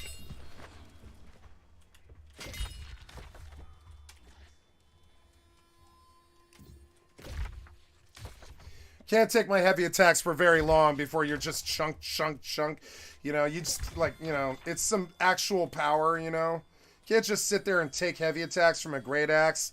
You gonna die, like, fairly quick. Now, I don't really understand what... Okay, you want me to remove any loss that would power up the devices. Okay, so... Sure. Oh, yep. Oh, yep, alright. Bing. I like the great axe. It's pretty good. I like the great axe. It is pretty good. I like the great axe. It is pretty good. You know, I should probably go great axe. A great sword. I think I should go great axe. Great sword. I think I'm really good at both. And I think I probably should go great axe, great sword. But I like having the fire vulnerability. Or I'm sorry, the bomb. I like having it. It's fun. It's fun. Shut. Oh no, you missed me. I'm sorry, but I'm chopping you down like a tree now. Sorry. Ooh, premium nightcrawler bait. That probably goes for some money. Let's pick some trees since we're standing here at trees and we don't have to, like, go anywhere to get them and stuff. Yeah, might as well, like, you know, nothing stopping me, really. Yeah, dead trees and stuff. Get some lumber out of here while I'm here, you know. How's my weight? Yep, weight's good. I can definitely chop some trees and stuff around this, like, terrible ghosty place full of goblins and ghouls and dead windmills and stuff. I like the atmosphere. It's pretty good. Chop. Oh. Here. Bye. 1249, 757. I didn't catch a crit on that for some reason. But I'm working on it. My crits are getting stronger. People are noticing me. I'm going to get up stronger. I'm going to put another point in my chart. And I'm going to have bigger crits. Bigger critties. Who? I feel like you're going to blow yourself. Are you going to blow yourself? Get away from me. Ooh. Oh, I hate it when they blow themselves. Blow yourself.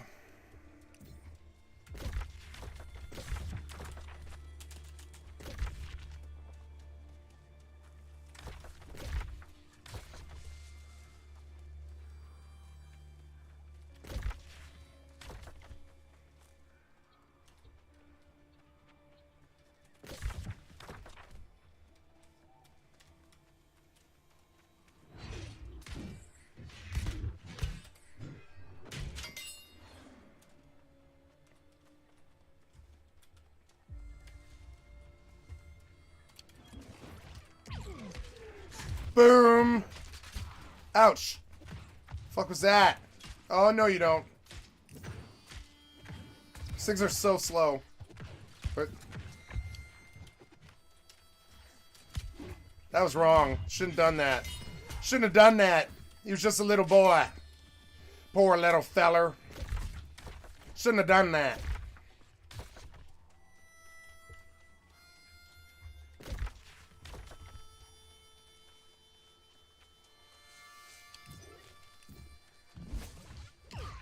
Ah! Flip! Doing. Chop. Forage. Chop.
is my camera so weird?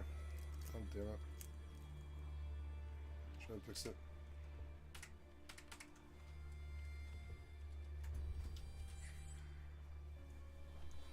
It's my chair, I think. Hey guys, I got. Oh shit. Oh yeah. All right.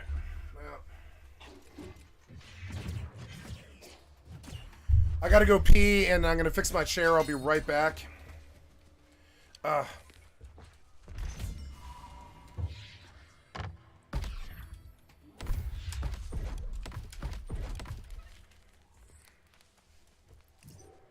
think a ghost will aggro me here.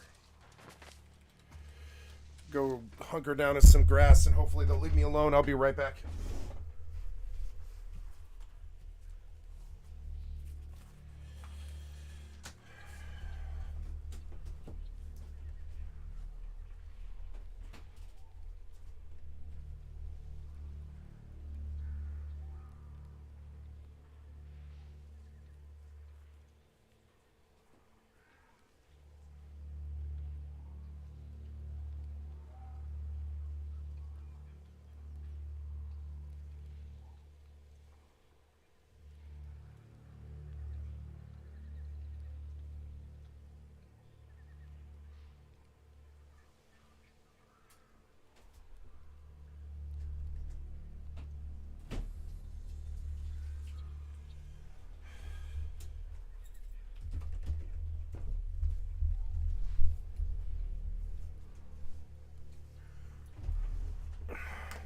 Oh shit! Oops. Oh yeah, my chair. Oops. So we're gonna tilt and move forward a little bit. Yep. And yep. There we are. A little bit better. Better angle. A little bit, anyways. And okay.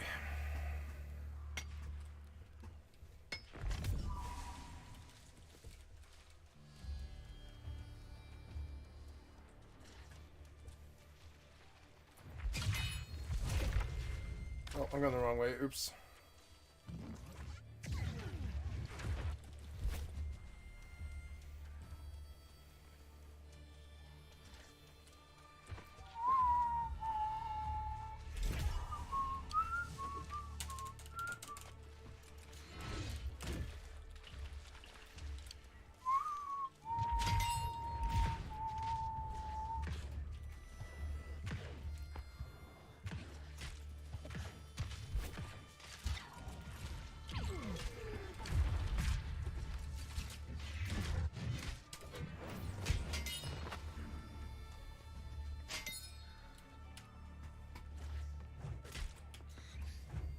God damn it. Move! God damn it.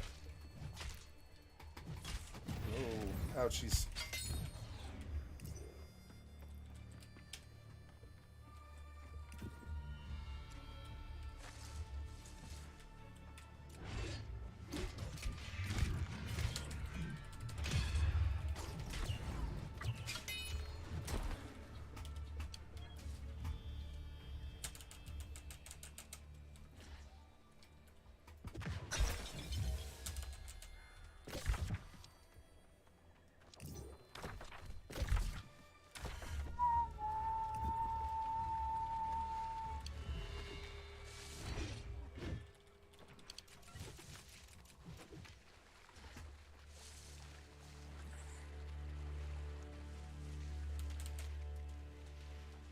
Oh, I'm 41. It's time to upgrade my gear after this. And my potions. That's good.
Alligator.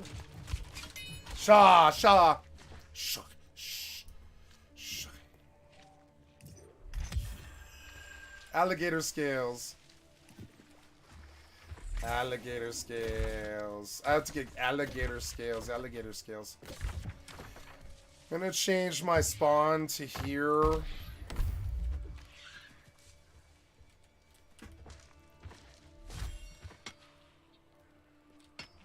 Oh, my buffs have worn. Supreme omelet. And a travel ration. That'll keep you hungry and that'll keep your belly full while you're out chopping down goblins and trees. Supreme omelet and some good travel ration. Some good dried some trail mix, you know. Some trail mix and a supreme omelet. Pretty good meal. Yum yum. Yum yum yum yum. Die, you stupid demon, die. Rare. Ooh. Now that is a mushroom cat. Bumble blossom. Bumble, bumble, bumble, bumble.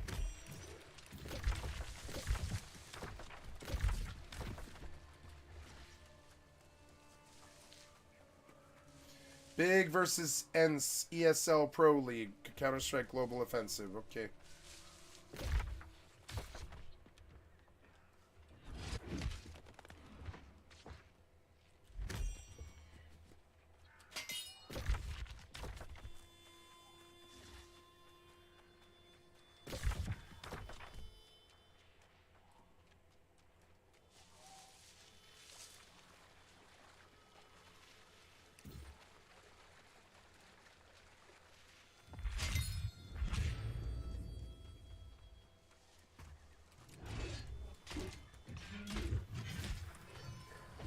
Fuck.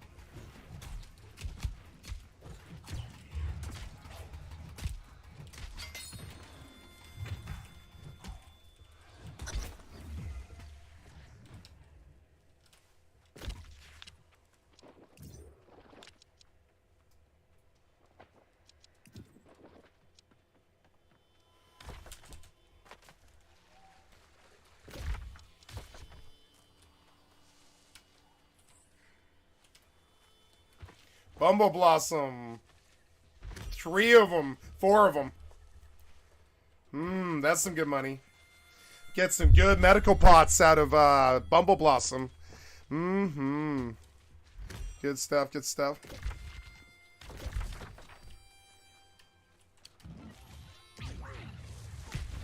Oh.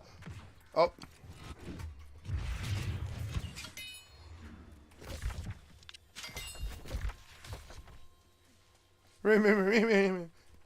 Yeah, I know you spawned. I've been through it before. Yeah.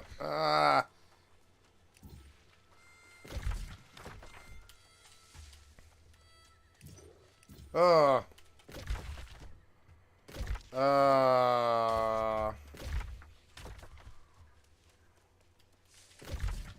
where is this now? It's... Oh, I actually have to kill gators? I see. You want me to just kill gators. I'm sorry, I misunderstood. Okay. There's a gator. Yeah, fuck that guy.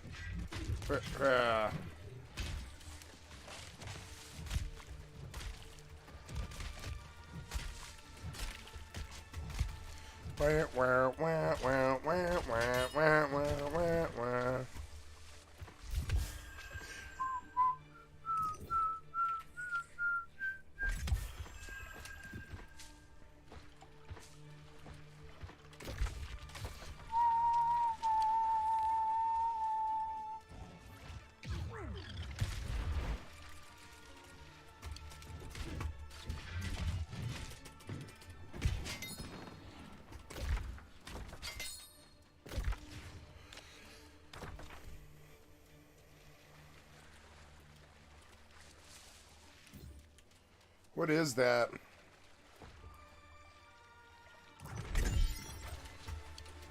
Softwood prayer beads.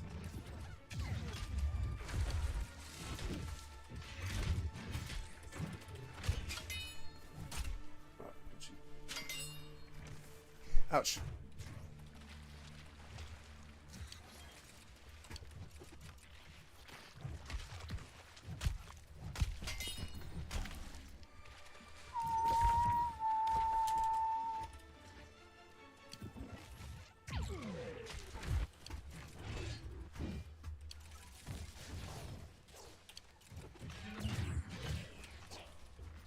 Come on, blow up, blow up. Boom! Yep. Oh. Die, you stupid ghost. Demons in the grass. Ghosts on the road.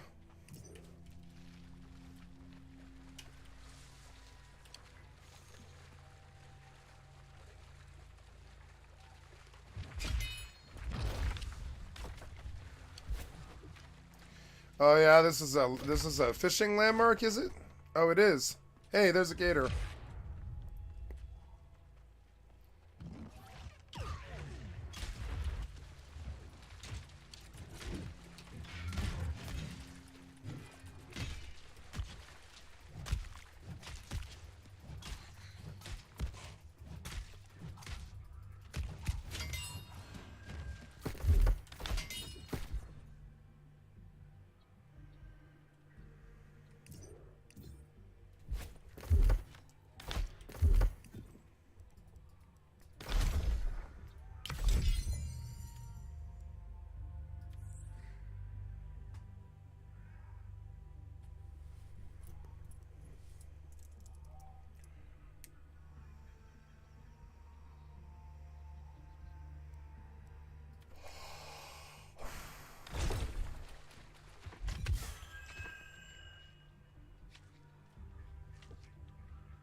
Excuse me.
Oh, I never went to that teleport? No.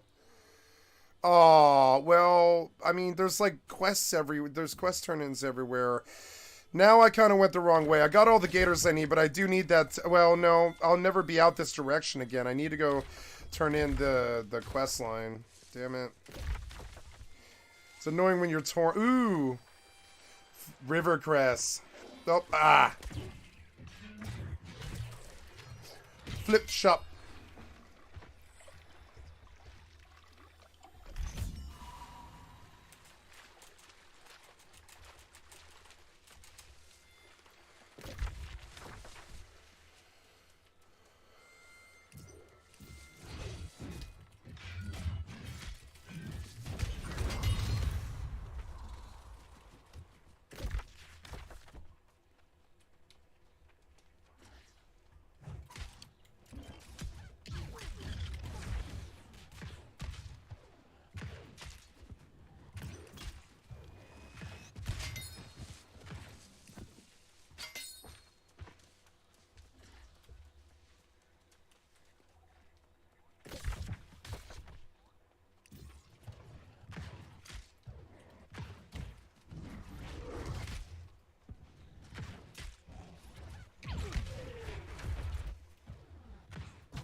Wait, what happened there? Oh. Because the gear changed. Damn it. Well, no, I'm just gonna respec when, once I turn in and buy armor and stuff, yeah. I'll just spec when I'm ready. I'll get the gear together and I'll see what upgrades I get, and that'll decide.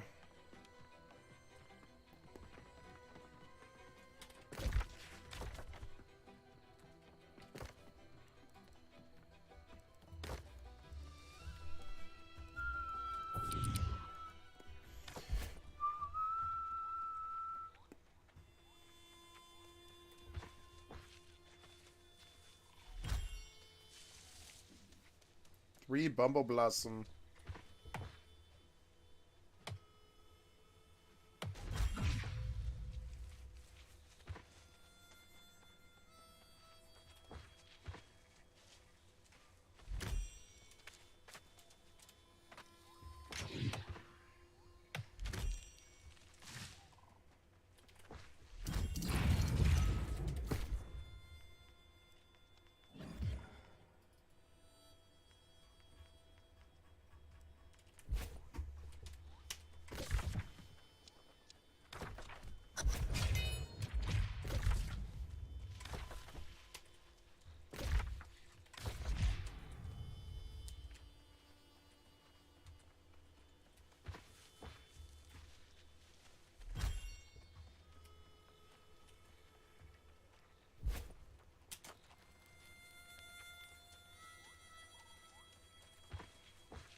Oh shit, no way.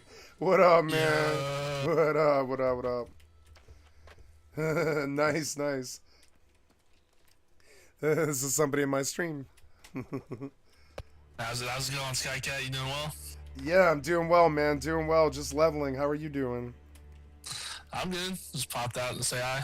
Right on, right on. Gotta change my volume setting right quick. Because it's like a little blasty. Receive volume down to like 60, 55. Here, talk for me real quick. Test. Yeah, much better. Sorry, I was just gonna break my headphones, you know. No problem. Right on. Well, right on. Good luck leveling. Yeah, like I like your eyes, man. I like the vibe. The skin is sweet, you know. Thanks. Yeah, some Twitch swag. Yeah, I got some of that myself. Right on. All right, well, Aquinas, well, thank you for everything, man. Thank you for letting me know today, all that stuff, and good to see you, brother. Yeah, no problem, man. Yep. See you later. Hells yeah, it's a pleasure to see you in the real world. Or, well, real world, you know. New world. The new world, yeah. Oh, I'm going east. Oops. So cool. Right on. Owner of Windsward.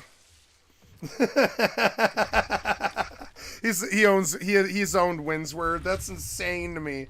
How the fuck do you own Windsward? That is just it's like that is beyond the heights of that guy is much better in New World than me, I guarantee it. Hard sign to Aquinas, you know what I'm saying?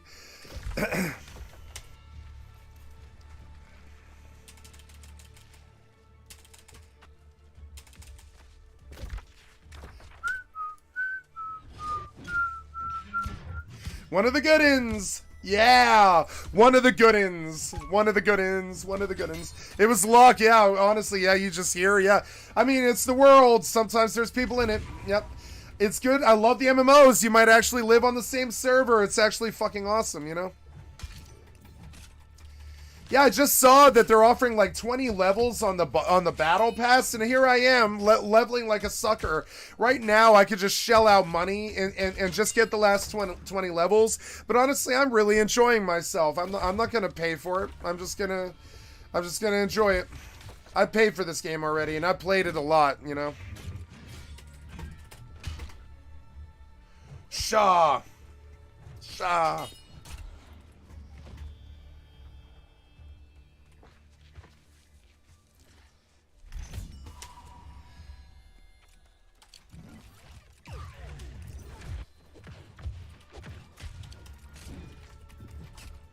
That makes me inordinately happy to see a friend by, you know, just who hangs out on my stream, just on the same server, you know? It's like inordinate, makes me inordinately happy. Hells yeah. He could have stomped me. I was surprised he didn't, and I wouldn't have blamed him. I would have been like, nope, that's New World. I wouldn't have even been like, I wouldn't have even tripped. I'd been like, yeah, I would have killed me too. I would have been like, yeah. Yep.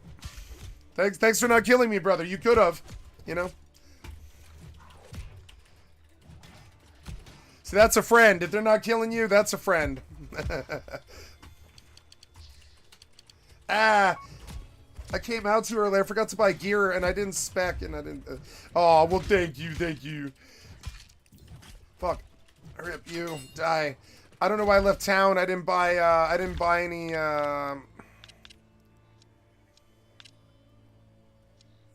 Ah, it's so annoying. There you go. I forgot to get all the quests and like, or no, I'm gonna leave this zone. I'm done with this zone. I go to or no, I do have to do the main quest.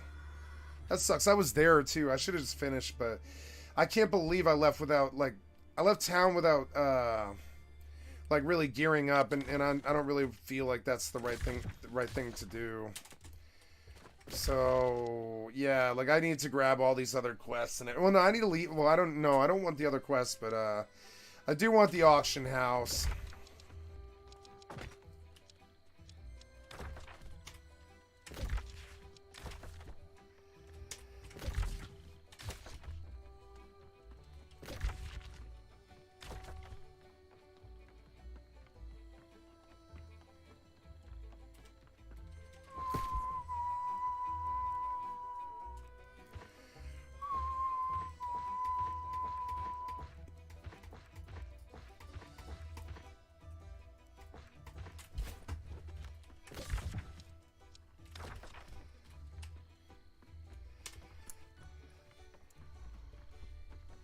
I love this song. It's a cheesy song, but I love this song. I think it's a wonderfully orchestrated song. Very high quality. Kind of thing you would hear out of Nubuo. Almost a Nubuo-esque song, I would say.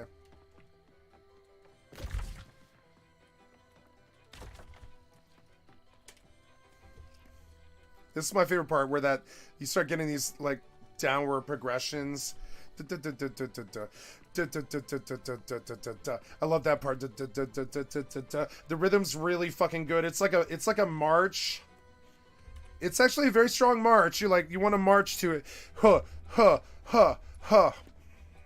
Sensei Dekao.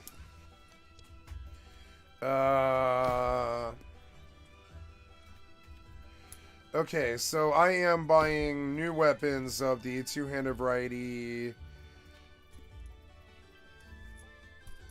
Spear, great axe. Here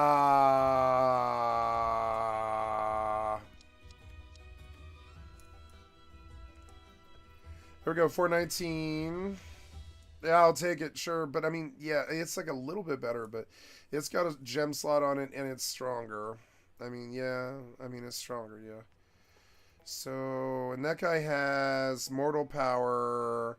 Oh, game 50%. I don't know. That one is still lower eye level though. I mean, I'll buy the highest eye level thing. I don't. Oh shit. I mean, what happened there? Did you buy it or what? God damn it! What did you do?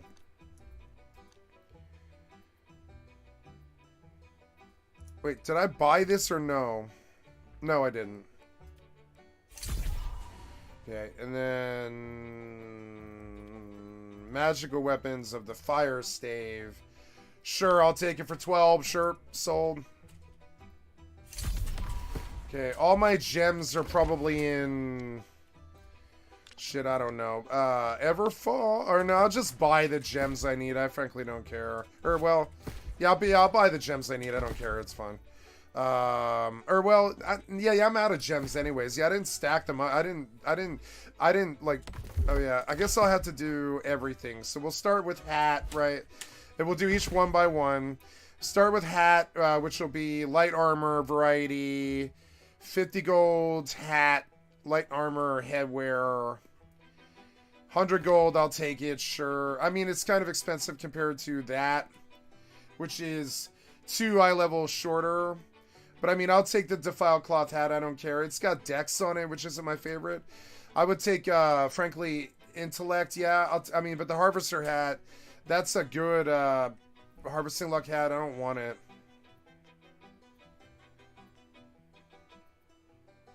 Let's get intellect across the board on this gear. 150 gold, but it's kind of steep, but it does fit the profile. It fits the profile. We'll buy it. It's fine. Okay, next we come to medium chest wear. Rescuer shirt, no gem. Defiled leather coat. We're looking for intellect, con, int. 411 over 389 for 10 gold. I'll take it. Okay, and then we're off medium, back to light, and we go to gloves. Corrupted cloth gloves with con int 17. I'll take the profane for 11. They're pure and they also have freedom, reduce the duration of slows and stuff. Take those 11 gold freedom. Nice profane gloves. Yep, looking good, looking good. Gloves, leg wear. Brutish silk pants for 75 gold. They fit the profile, invigorated, reduce the duration. 75 gold. I'll take it. It's good. Eye level's good. Definite all-around upgrade. Footwear, brutish silk shoes, int focus, not my favorite, but I mean it's cheap and it fits the profile. It's got a gem slot, right? Run across brutish silk shoes. Then next we look for the other apparel. We have earrings, brilliant amber earring, 429, 300 gold. As far as jewelry goes, pretty sexy. I'll take it. It's got a gem in it already, but that's all right. I'll take the gem for free. That doesn't bother me. Earrings, amulets, brilliant onyx amulet, 240 gold. It's got a lightning protection gem in it, right? Yep, 240 by now. Good, and then that's a good amulet. Any rings? Yep, upgrade on a ring. 310 gold leaves me quite a bit of money. Yep, we're gonna get 310 gold, right? Yep, good, and then good ring, and then bags, right? Any bag, no intellect on the bag. Clear all, apply. Okay, looking for can equip, can afford bags that might be fairly cheap, you know. 1249 for a 406, and I have a 362 and a 255. We're looking at buying 2 of these, but we can't afford it yet, not without sales. So now we look at the cheapest bag on the fucking market with a higher eye level. Anything upgraded. Right now we're 255 and 362, so I have to have a baseline of 255. Looking for a baseline at 255. There's 302. That's an upgrade. 302 for 700 gold. 302. Yeah, the 302 is looking like the only purchase here that's looking like it's worth the time. We get a nice upgrade for a nice price. Coarse leather adventurous satchel, right? Yep. Then before we equip, this is everything. We go and take a look at gems. Resources of the refined variety of cut gemstone variety. We're looking for, I want lightning this time, cut pristine topaz, 77 gold. That's a nice price. It'll add 50% damage dealt lightning, right? Nice lightning gem.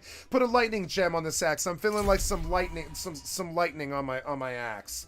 Then we're gonna put a fire gem, cut pristine ruby, 109, I'll take it. Yeah, we'll take a fire gem on the fire gauntlet if it'll let, or this fire staff if it'll let me do it. And then we're running 5 diamonds across the board.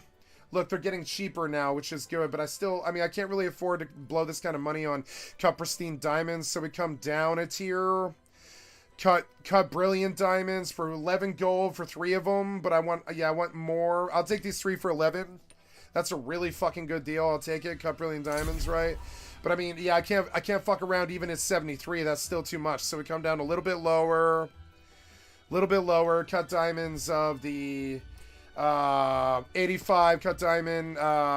Yep, and we buy like 7 or 8 more. Yep. That'll run 250. It's still a lot fucking cheaper. Still a lot cheaper. So upgrades, right? Go.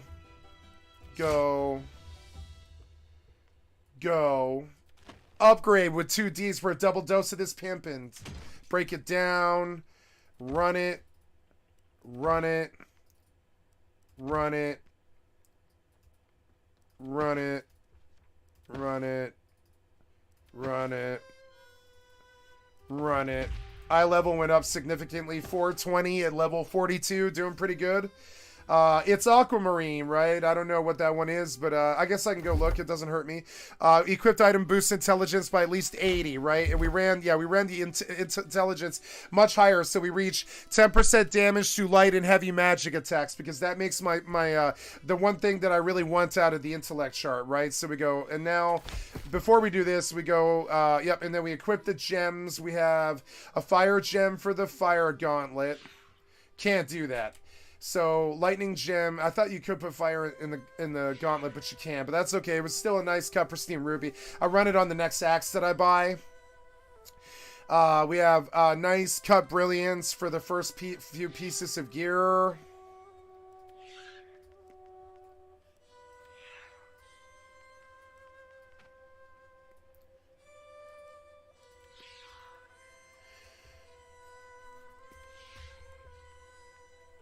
We break everything else down that we had. Nice, got nice useful armor scraps there. Bind on pickup. Item can be salvaged for a large amount of repair scraps. It's gone. Nice, we're sitting at 458. Doing pretty good. Totally different set. If we look at the aesthetics, you can see I look like kind of like I don't really like it. It reminds me of like the bad guy from Wizard of Oz. He's like dancing around and stuff. It looks like a broccoli monster. It's an okay, very different looking getup, but I don't really appreciate it. So the green, I don't like the pants, but the only thing I can really do is turn the piece of shit skin off of the helmet. Yeah, and I'm just gonna do some background checking here in the background real quick. Thank you. And we come here and we see, yeah, just checking around in the background,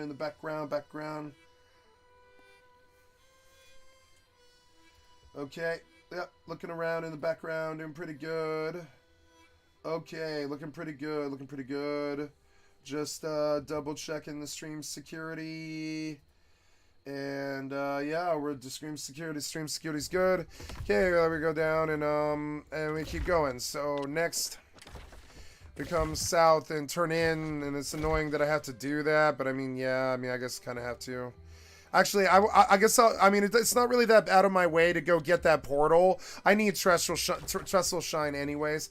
Let's take care of some of the skins on the armor. Oh yeah, and so now I have my stat balances of what I actually had, and I picked up a significant bit of intellect there, and now I get to dump a lot of points into strength. And this equalized my damage a bit. I'm pulling 590 and 439. Definitely did upgrade my damage a bit more. And we'll pump the rest into strength. Yeah, and pull a little bit more melee. And then I need a gem for this. Oh yeah, I need a gem for this fire staff. If I can't, I guess I don't know. Go take a look at consumables of the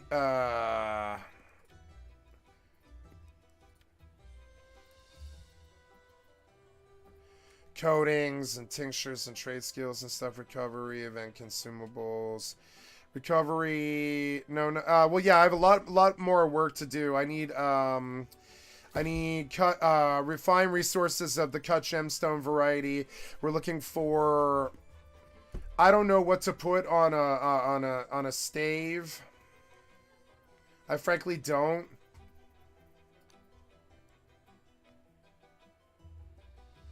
That might work. Try one of those. There it is. Yeah, that was better. That's a better gem. Cut pristine onyx. I'll take that because that makes my bomb even more powerful, like 30% more powerful.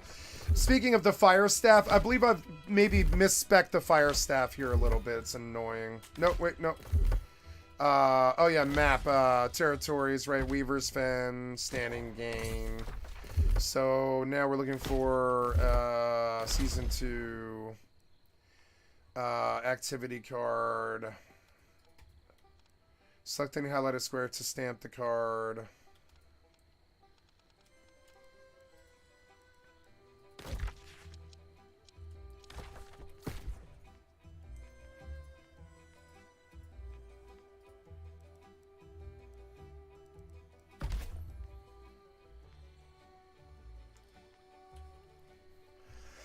Now she doesn't look that bad like that, but she also doesn't look that bad like that. So we'll just do that.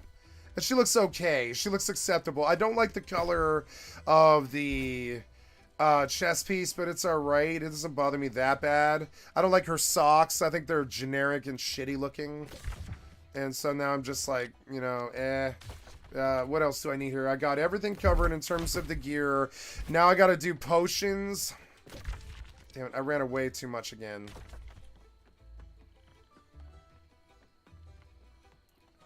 The axe is cool, but it's sort of boring. Looking for resources of the consumable, potion, healing. I think it's strong regen, which is level, no. It's powerful health, yeah? Yeah, powerful health, right? We're sorted by price. I'll take 100 of them. Sure, yeah, cheap as hell. Back, powerful regen potion, 370. This will be expensive. It's 170 for 44 of them. I'll take them. Then we need better food.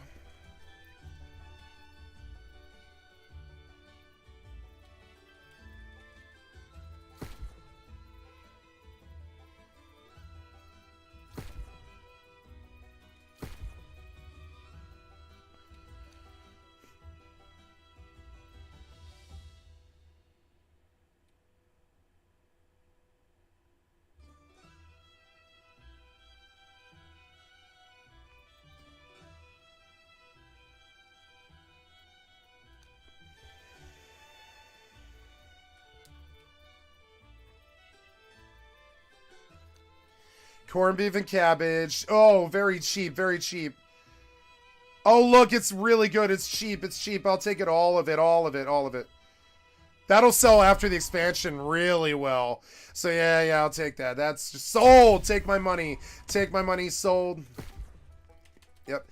I should look at new tools, but no, I have like level 3 and level 4 tools now. I don't know. I guess I could blow money on tools, but I mean, they might be really expensive. I'll look at tool upgrades, but I doubt I see anything very, very good. So for logging axes, I don't know. Yeah, if we sort by eye level, yeah, I'm looking for eye level. 426, Star Metal Axe for 137. It's an upgrade. Big time. I mean, I can't really resist this. I'm gonna buy it. It's gonna cripple me. I can't really, like, do that much, but... Mystic Toast invited you to trade. F1 accept. Mystic Toast. Can I help you, sir? What's now? 1,500 gold. Okay. Thank you. Well, thank you. I appreciate that. Very kind of you. No problem. I'll spend it on tools. Well, thank you Thank you so much. That touches me sexually. No problem. It was touching. Harvesting sickle. See, the community, they can have a bad side, but they can have a really wonderfully beautiful side, right? Charity, right? I don't know. I didn't look the gift horse in the eye because I learned that it insults them. I didn't look the gift horse in the eye. I just said thank you, and you know, I think sometimes you don't want to look the gift horse in the eye. Back, sickle, pickaxe. 119 star metal mining pickaxe. Yeah, I'll take the cheap one. Oh, no, which one's which, though? Yeah, this guy's got... I'm looking for alacrity. That's the one I care about the most. Yep. And then, ooh, star metal mining pickaxe. Yeah, mining pickaxe. Skinning knife. 131, 430. I'm looking for alacrity. Don't see it. Alacrity. 137.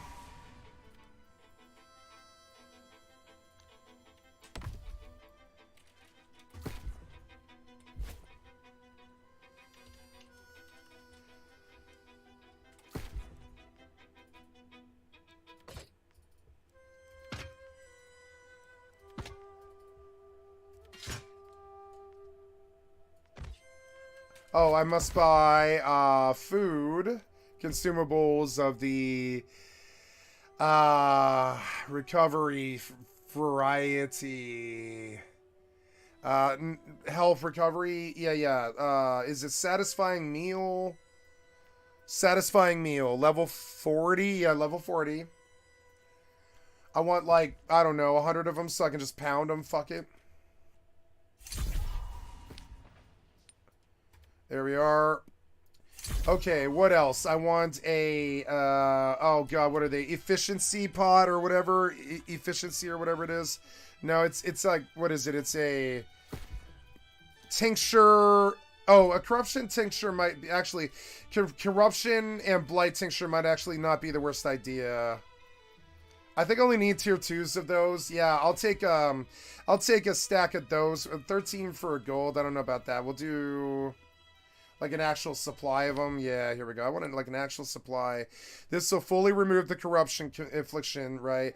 Definitely buy some of those common corruption tinctures, common blight tinctures. Oh man, your skin looks freaking awesome. Thanks, man. Yeah, it's awesome. So then 73. Then, so, blight and corruption are covered, and then what else? There's trade skill bonus food. If I'm going to do anything, it'd probably be logging. I'll go out and log right now because my logging is behind, and I'll go out and I'll do a logging session right now. It's not my favorite idea, but Tier 4 cabbage wrapped roasted fish. 10 of them for 100 gold a piece. I can't pay that.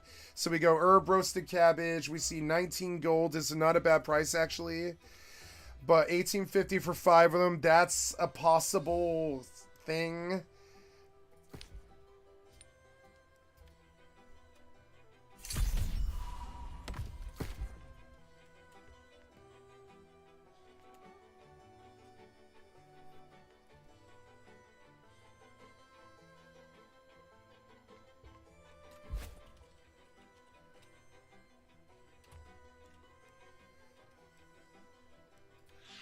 Hey, take this ruby that I bought by mistake.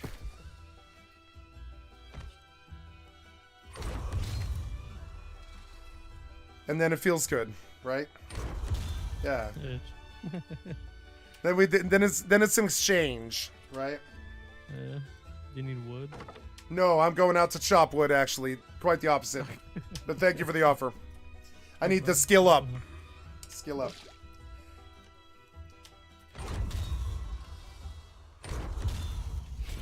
Right on, man. I appreciate the help. I'm going out to use this axe that you got me. Thank you, thank you. GG, GG. Good shit, good shit. It's good, it's good. Okay, so, crack. All right, and we're going out. Oh, wait, no, I have too much stuff now. Do I? No, what do I have that's too much? It's, these potions and this, yeah, that stuff, and there we go. And then I do have to stop at the box before I run out. And we're going to chop trees at a better zone. And that means running out to the next zone. Well, out that direction anyways. Yeah, I'll run out that direction, yeah. And we'll go to do the quests on the way. I'm going to dump on the way. Take a dump in a box. Got to keep those, but those go... Yep, and then nice satisfying meal, good. And then I don't need to keep these, so yep,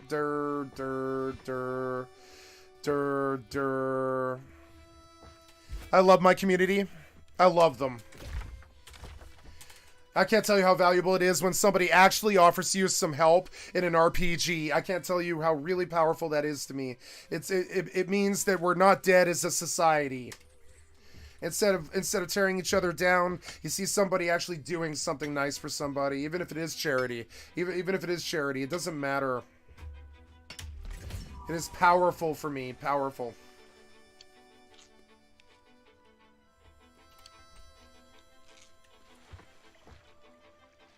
I hate to be all, you know, Tennessee Williams about it, but I have always depended on the kindness of strangers. That's Tennessee Williams. It's a good one to live by. Manners are God's money. Etiquette will take you places. Attacking people will not. Attacking people will take you to jail.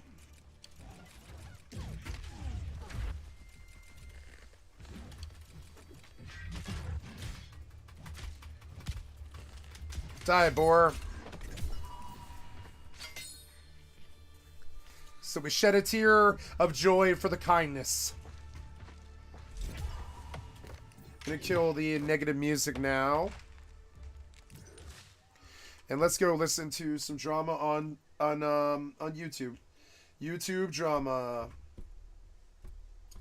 Library history. The greatest business failure in YouTube history. Okay. Oh no, I didn't mean to go to history. I want to go to home. We're looking for...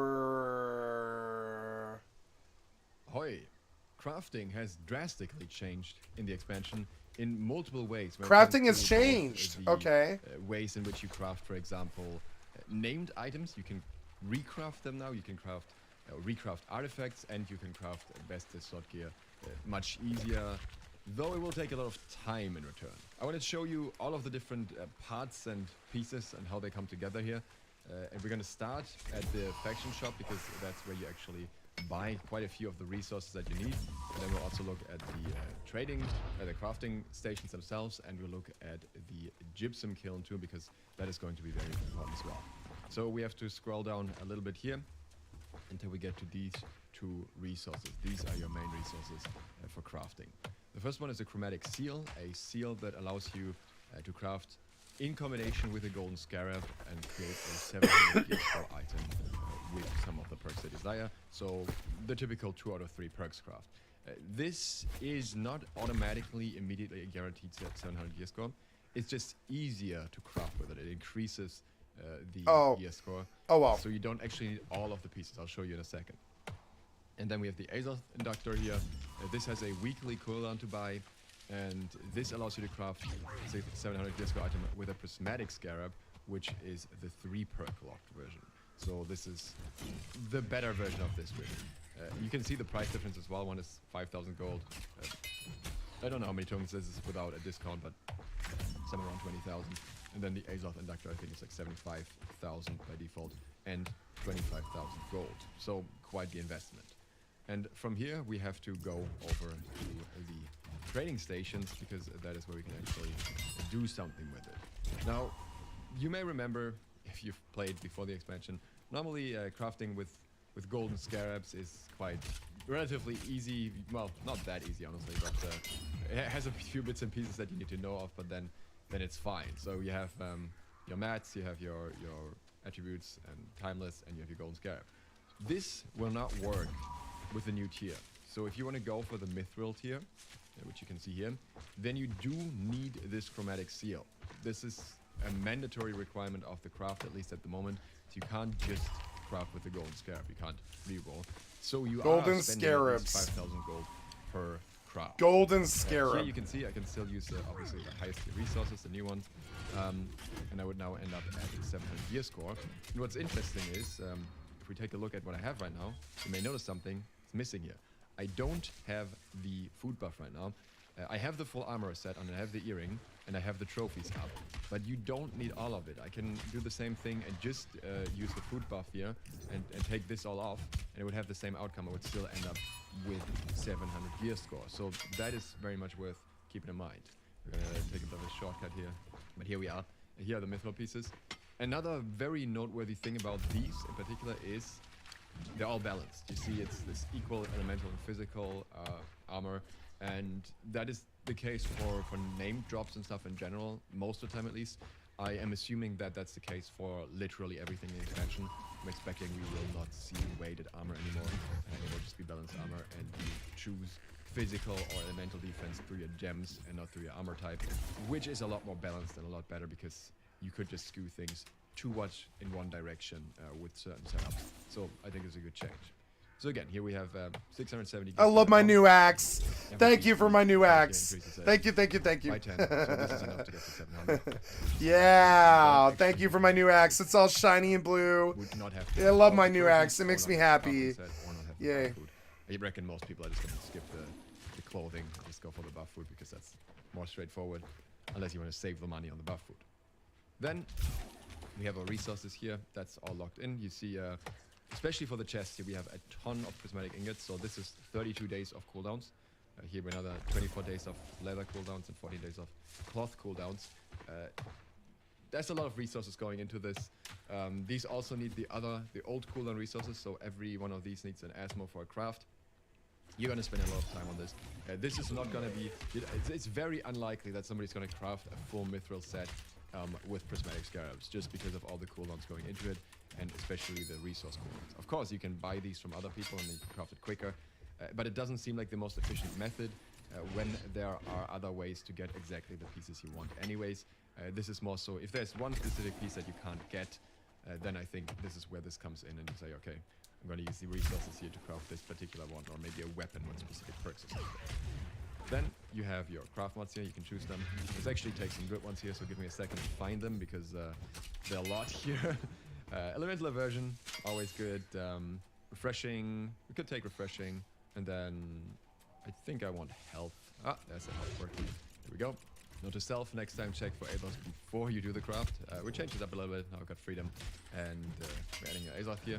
So we got freedom, elemental aversion, health, and very high chance for a gem slot, guaranteed to be 700, and we're just gonna craft. And this will be exactly what we want it to be. So mithril plate chest here with exactly the perks that we locked. No surprises, no gambling as such, but a ton of armoring aptitude on the other hand. You can see this is almost 2 full caches here. You can open those real quick. Because you can, I just want to show you that from this you can also then get some more resources, some prismatic ingots here, for example, some prismatic leather. So you get some more resources through that. If you want to farm these materials very quickly, that is definitely an option too. If you want to really invest into refining things, you can get more cooldown resources that way, so you're not entirely limited to just getting them through actual cooldowns. And I think like the heavy crafters are going to do that and just rely more on aptitude crafting than they rely on actual refining cooldowns. Now, beyond that, you've crafted a piece now. You have to find it. Here it is. And what you'll notice here is that this is bind on equip. So you can actually sell this. Then again, it's not like you need to buy most of the resources anyways, or use your cooldowns for it. And the only difference at this point is the cooldown resource from the faction shop, which has a 7-day cooldown and needs some faction tokens. So there is technically an advantage in buying things here. I'm not sure why they made this bind on equip, but I feel like most people, unless you're specifically only out to make gold, will not sacrifice their cooldown. If you craft something that takes so many mats and everything, you're probably crafting for yourself, and you probably want to use that at least for the first couple months or so. So we're gonna equip this here. Beautiful. And that's just one piece of the crafting. So the other thing that you'll see here, if we scroll way down, way down, is the temper task. So this is one of the items I could craft. I have already made one. Requires a bunch of different cooldown mats, some gypsum ops as well, and some Athos. And there's basically an equivalent of this at every crafting station. There's one at the outfitting station, there's one at the engineering, one of the arcanists. So you can craft a variety of these. They don't exactly have all the same mat requirements. They're kind of like for example, the Arcana one requires infused alkahest as well, but they all go into this very similar direction in terms of what they require. Everything requires like a decent amount of cooldown mats. And with that, you can craft a weapon matrix. Yeah, there it is. So that, in this case, that's the enchanted handle and the tempered cast. And there is also an armor matrix, I think, something along those lines. So again, you can do a variety of different ones for different purposes.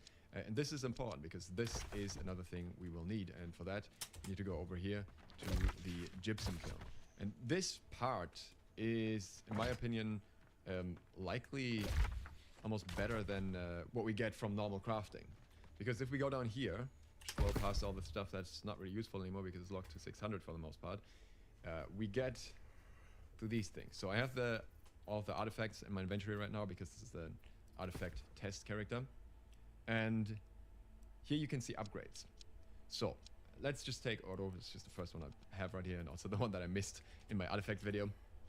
So this is a flail that comes with a nice perk where you heal on block and you cleanse on block, I think it was. You deal more damage to stunned foes. Maybe you don't cleanse on block. Anyways, you can see that currently it has these like standard perks, but if you look to the right, then you can see that you can actually recraft this into something else. Now, I think this is bugged because it actually doesn't list Odo's punishment if you recraft. It only lists Odo's defense. I'm pretty sure this is also including Odo's punishment. I think this is just, all of the unique artifact perks are just listed as one in the perk one here. And for that, to recraft this and reroll the last perk into something of your choice, you can literally choose any perk here, any effect. So I could just put Abyssal Attunement on this, and that would be the last slot. You need the item itself, and you need the weapon matrix that I just showed you how to get that. You need 5 gypsum orbs, and you need dark matter. And dark matter is essentially the new umbral shards. There's a few different ways to get them. For example, I ran like a story mode difficulty expedition. Can link the video out here maybe at the end, where at the end I got 2 dark matter, and I'm sure that the higher the mutation level, the more dark matter you get. And various other activities give it 2, like for example the PvP track. I think you can get 40 dark matter for 80 Azos salt or something like that. So yeah, this is a very nice way to upgrade these types of weapons. Trying to see if I can find one. Well, it doesn't actually list the negative energy perk here. This is I'm pretty sure it's a bit misleading. I don't think you would lose the negative energy perk. They all do have 2 perks, so it's kind of hard to show you. But this one would actually have it. Refreshing Cleanse. This is actually where you lose a debuff on block as well. This one would have, if you can look at the perks right here, these are exactly the perks that it has right now. It can unlock an extra perk, I think, from a quest still, but we're not going to do that. And what will happen here is if you are looking to get another perk, you can literally just craft it on there, the weapon matrix.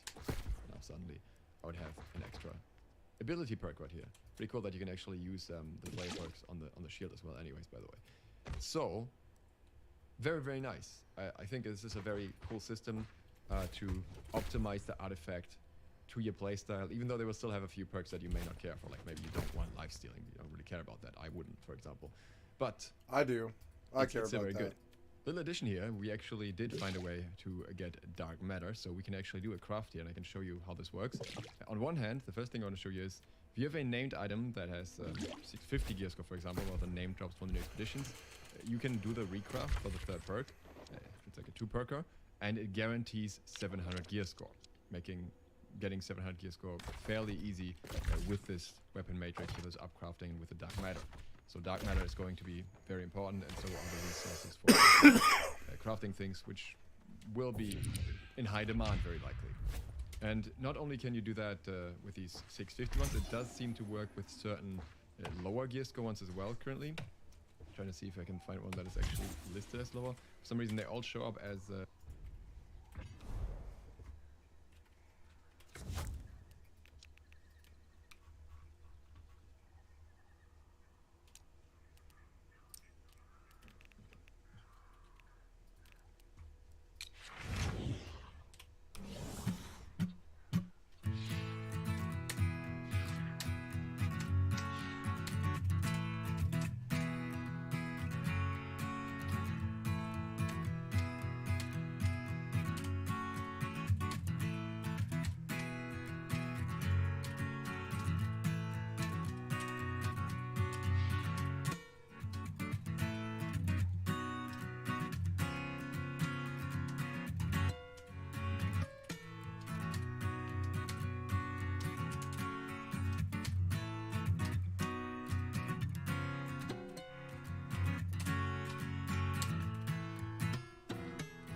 I forgot how hard that one actually is.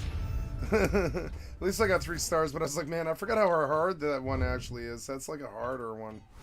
Especially in a band. I did it once in a band. It's like, that's a hard song.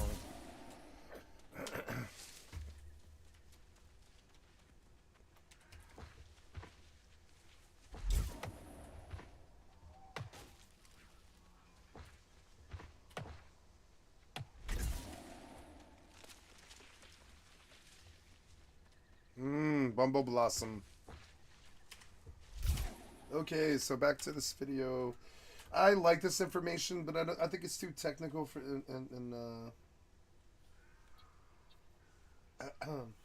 let's listen to this. A completely This video came out 1 hour ago. negative review of Starfield. There we go. I like Bethesda RPG. The first one I tried was Oblivion, and after Oblivion, Oblivion's I tried good. Morrowind, which continues to be till this day one of my favorite games of all time. Well, I never played I think it's the Morrowind. best one that Bethesda has made in that style, and I have continued to enjoy Bethesda RPGs since that point. I like Fallout 3, I like Fallout New Vegas, and I even like Skyrim. Even though in all of those games I had complaints, like a lot of complaints, they're still fun, they're strangely hypnotic. Even Fallout 4, which I didn't like, still drew me in for a long period of time before I realized, oh, I hate this game. The Bethesda RPG formula is so powerful that it took dozens of hours of playing Fallout 4 before you realized, oh, I don't like this, this is bad. That I remember I had that happen with a number of games. One Yeah. of them, I was actually thousands of hours into the game, and I started to realize that. It's kind of an interesting realization. That's why people that are defenders of Bethesda games, whenever you criticize it and you say, well, I played for 10 hours or 20 hours and I didn't like it, didn't draw me in, didn't like this, didn't like that, they'll be like, oh, 10 I hours? think I want to try Oblivion on my stream while I play New World. But I don't know how Oblivion will do. I guess I can't really because of the game capture problem, I guess. I don't know. You can't really tell it. I guess I could cycle through the different screen captures, I guess, and I could be like screen 1, screen 2, screen 1, screen 2. That would work. Screen 1, screen 2. But it still wouldn't be easy. I wish this game played well with display adapter really badly. 20 hours? That's nothing. Yeah. The game just started. You can't judge on a Bethesda RPG game with only 10 hours of gameplay under your belt. No, that's ridiculous. It sounds silly to say, but they have a point. So to quiet some of those critics, let me inform you that my game time is about 100 hours now. In that playtime, I finished the main story and all the main... Oh, Oh, bro, he had to go through all that fucking shit. Oh god. He had to play the main. Oh. Yeah, I don't know. Like, I'm sorry, but I like, The yeah. main story. Now, I like this Starfield, but where I felt like the Starfield value was going to be for me is in like a year or two when the really good mods were out and they fixed a lot of the really bad stuff and they had maybe fixed the frame rate or whatever they're going to do. I think Starfield's going to be an amazing, amazing game, but I think it's got a long journey until it was there, so I just put it down after 60 hours. 60 hours is a lot more than I think most people played it.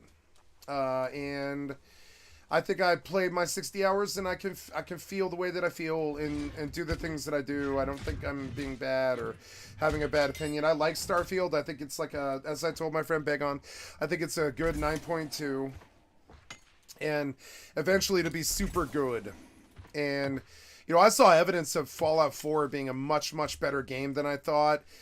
Yesterday when I saw Zombie Horde and Fallout 4, I was like, man, if I could get infinite ammo and infinite stims in Fallout 4, I would really like to see all of the... And then I think I want... I don't think I want to run it on survival mode specifically because fast travel is impossible, and fast travel is actually necessary for Bethesda games. When you begin to try to walk it in survival mode, you're like, oh no. This was 5 minutes to walk from Red Rocket all the way to, like, you know, Prim or whatever. And I have to do this run like 65 times because the storage weight is bad. At that point, I'm okay with it if I could turn my run speed up a lot. Like, I guess I'm okay with certain experiences in Bethesda games. And I think when I saw the engine in Starfield, I was like, I believe I want... infinite ammo in Starfield. I don't have to worry about it. I want a much, much, much, much faster run speed. Like a much, like the run speed in that game just was not good enough in my opinion. I was like, it slogs along, you know. Like, one of the reasons I'm able to enjoy New World as much as I do right now is I'm like definitely like got a lot of mobility, I would say. See it? A lot of mobility. See it, and I think that game suffers from it. I think it thinks it's anti-grav, and I think the jetpack was weak. I think it needed to be at about 5 times the strength it was at. I think the jetpack was actually a huge part of the game, and I think the fall damage should have been mitigated a lot. I think the way that they did the fall damage was not so good. I think the fall damage should have been like New World, where no matter what, if you're falling like a long period of time, you only ever take like maybe 15-20% of your bar, no matter how far it is. And that's an acceptable fall damage thing. The way Starfield did it was, like, if you're even falling, like, more than a story and a half, you're already getting hurt, like, a lot. And, I mean, if you're doing that in a jetpack game... I didn't, and then this was a fundamental disagreement I had, I think, with No Man's Sky. But I think later on, you get a very good jetpack, and it doesn't really matter. But, I mean... No Man's Sky was good, but something was fundamentally missing. I retried it recently. I was like, yeah, this is much, much better than Starfield. But I still think that, you know, I don't know that No Man's Sky was very good or or Starfield. Something about the genre, I don't know what it was, but something about the genre, like, I think I know what I feel like it is. The weapons crafting was too locked up. It's still too locked up in Fallout 76. It needed to be far more diverse, and it needed to be really good, and they needed a direct way to have you be able to go out and farm the mats in the real world to go home and make your super awesome guns with tons of cool little abilities. And I felt like the core gameplay loop in the Bethesda, the modern Bethesda title, like 76 is close like this, but they still failed at the crafting, in the respect that, like, it's the guns kind of suck, And I feel like their strength should have been prefixes, and they needed like 360 prefixes that they needed to work on. And then no matter how weak the gun is, you can still get like 360 different flavors of prefix of like 4 different variations or something. And so you're like, oh cool, well, the gun only does 19 damage, but I can mod it so deeply and in such a cool way that it gives me this huge incentive to go out into the world. And where I think New World and Starfield are kind of failing is like, yeah, New World's closer because you can go farm all this stuff and translate it directly to mats and building stuff. But the loot that the loot that's on the auction house that people get that they just sell is better than anything you could ever craft. So why would you craft? And that's the problem. The crafting should always be like 2% better than whatever can fall in the world or something. So you're always thinking it's better, but it's not like that. It's never been like that in any MMORPG except for, I would say, EVE Online, really, or I would say maybe other games like RuneScape is probably okay, or even like I don't know.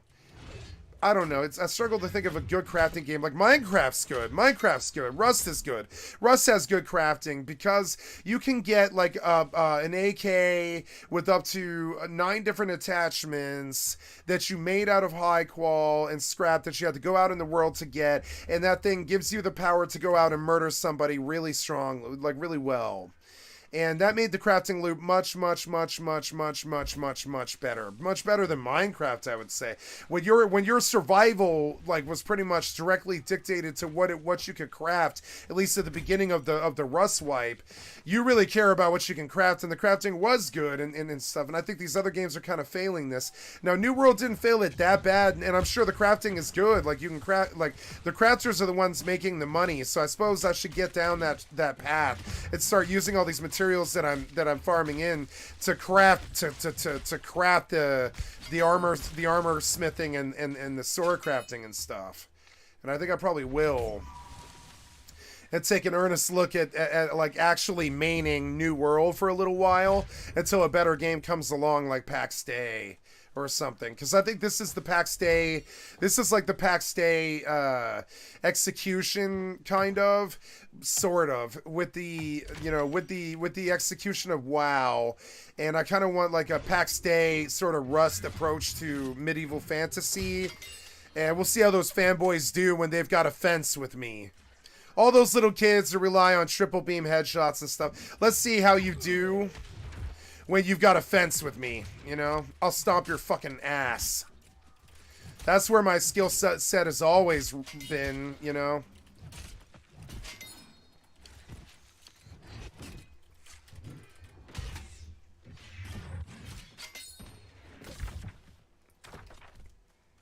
And, yeah, and I think I might main New World for a little while. Often I don't feel that the game is good enough to keep me around, but right now it does feel that way. And I think more and more titles are going to come to the fore that makes me feel better.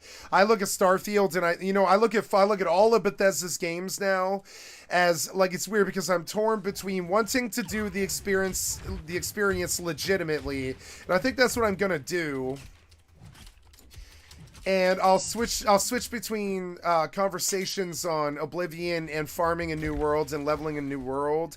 And I'll mainline, like, maybe, like, I'm thinking, like, I might run, like, a mainline, like, Oblivion experience and finish it, and then I want to, like, mod Fallout 4.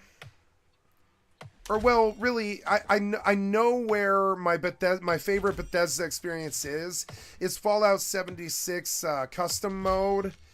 And I think I'm going to play some more of that because it does have the zombies. It does have the zombies. It has the infinite ammo. It's got the jump speed. It's got the sprints that I want. It's got the fast travel that I want. It's got the music that I want. It's got the gunplay and the gunplay that I want. My only complaint about Fallout 76 is that it plays. Honestly, 76 plays on display adapter, but New World doesn't, and that makes basically New World's incompatible with most games. So it's difficult for me to main New World. But I might go main 76 after I do the New Worlds expansion. and I'll start over and I'll do a zombie run on 76 on my own custom. And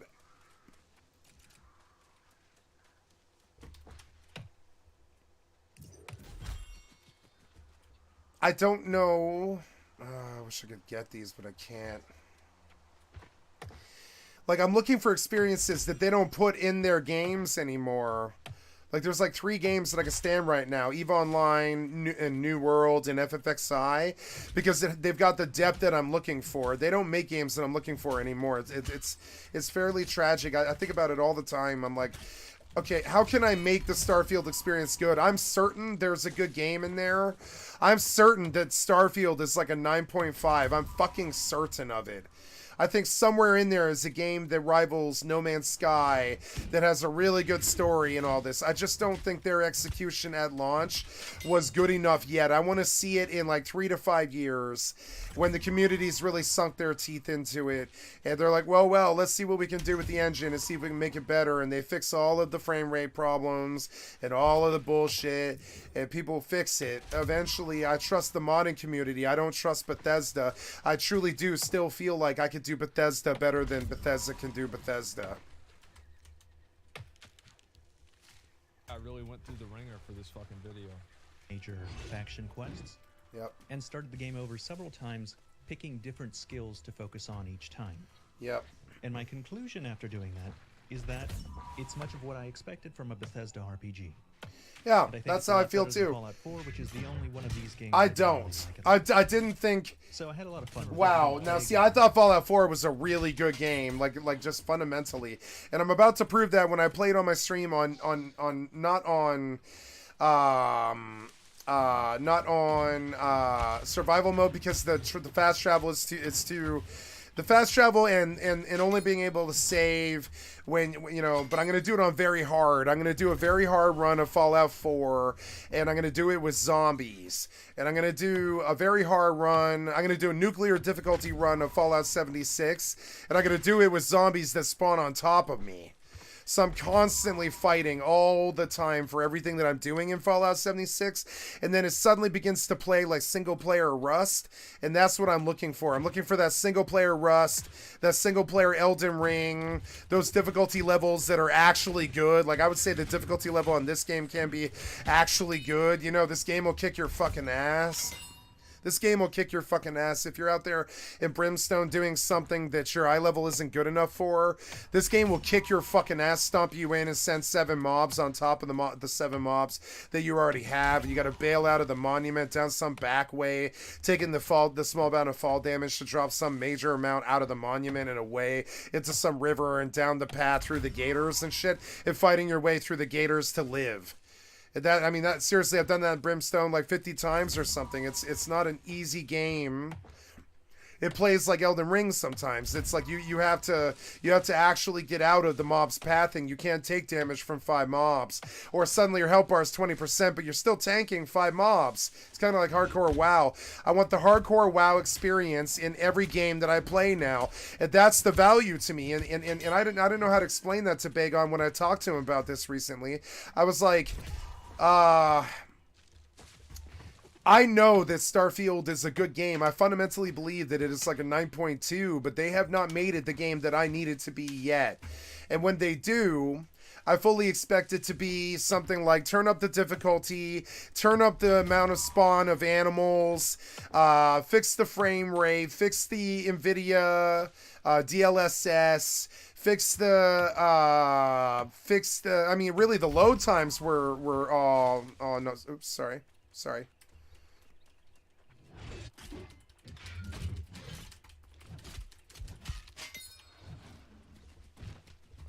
Yeah, and fix the game, and honestly, I didn't think they were gonna have these things at launch. I didn't fool myself into thinking that they would have these things at launch.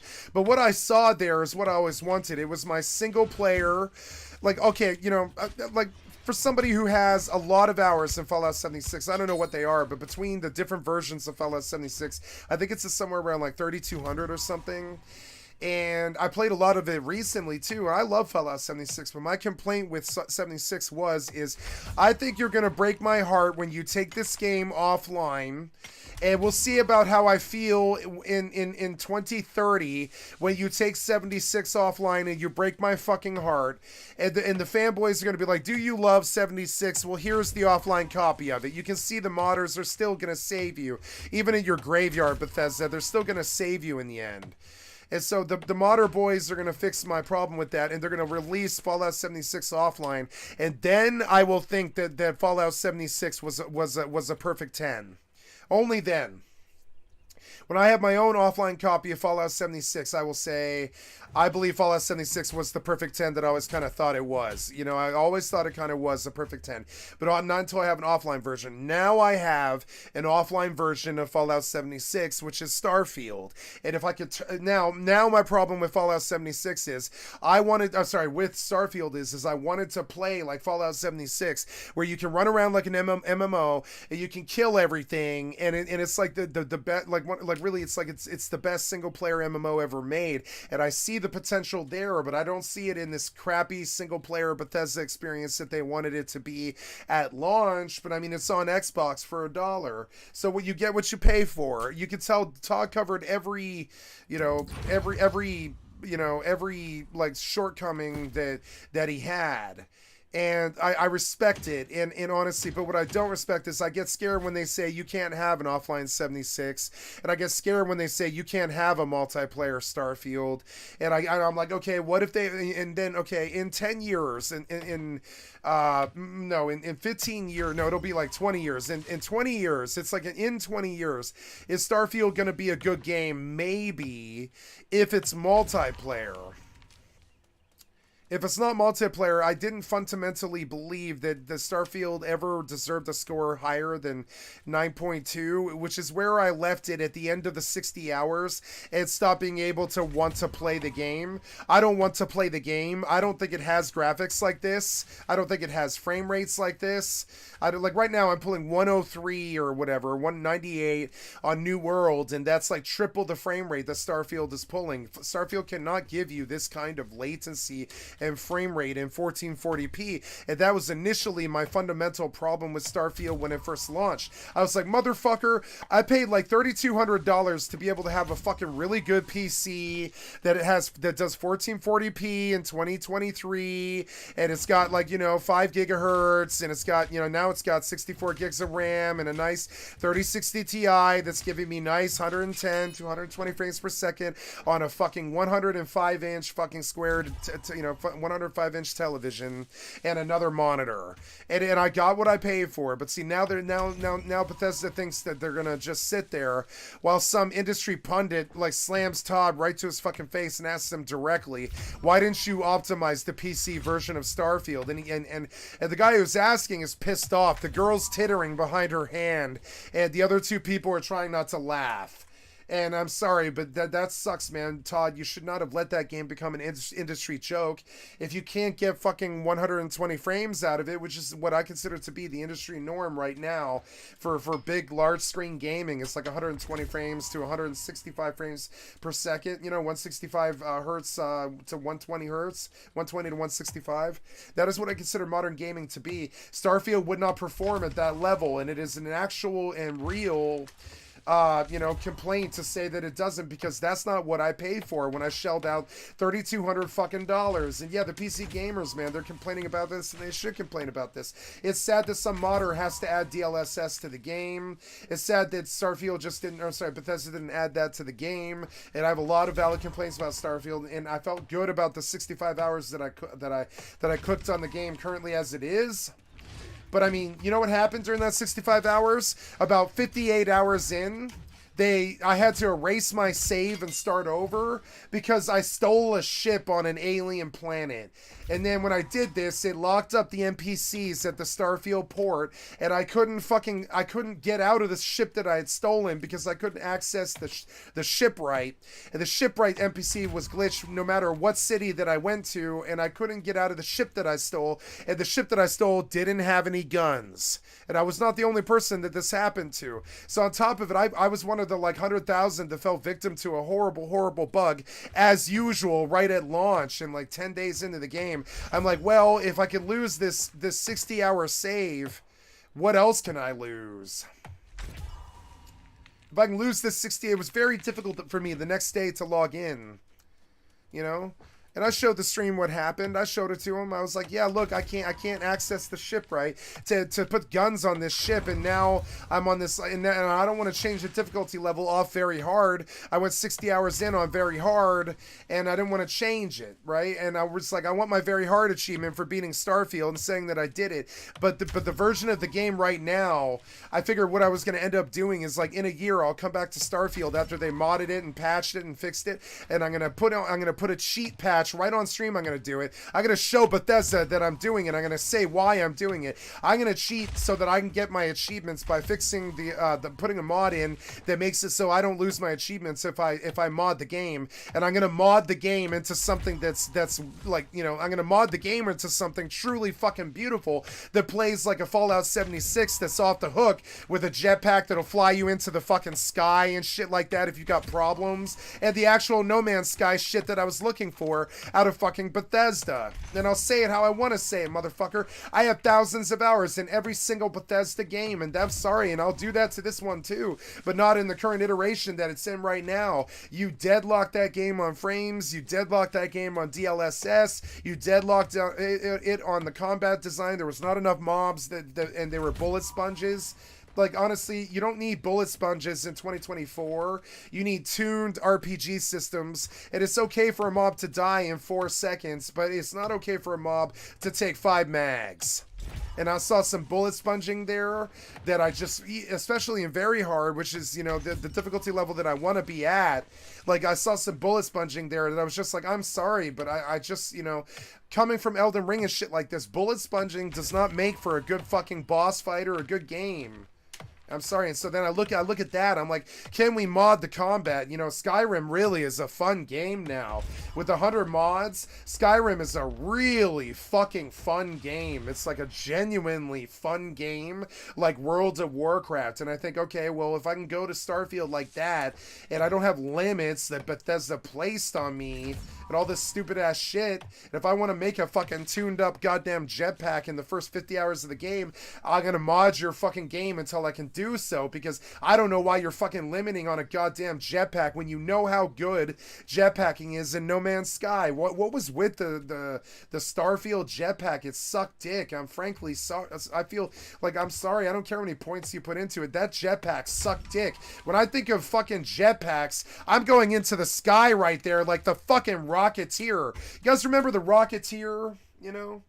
I'm gonna go play the trailer for the Rocketeer. If I have a jetpack, motherfucker, it better be like this. You know what I'm saying? Like, here. Like, look at this. Like, the trailer for Rocketeer, for the Rocketeer. This was a wonderful Disney movie that I grew up on, right?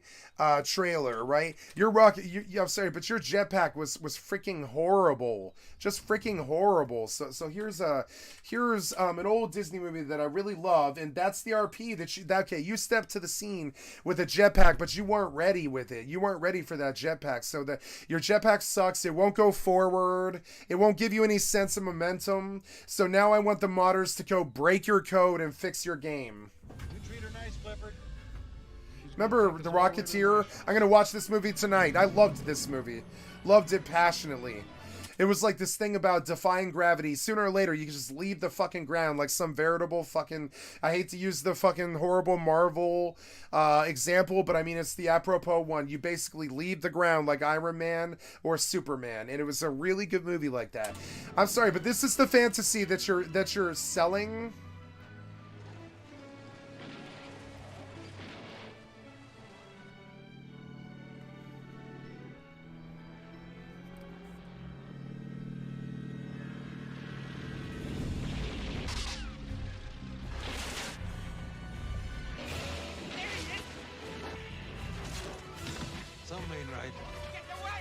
Some ain't right. This movie is great. Where's the package? Where's the package? It was stolen. Howard Hughes, the Nazis, and the Rocketeer.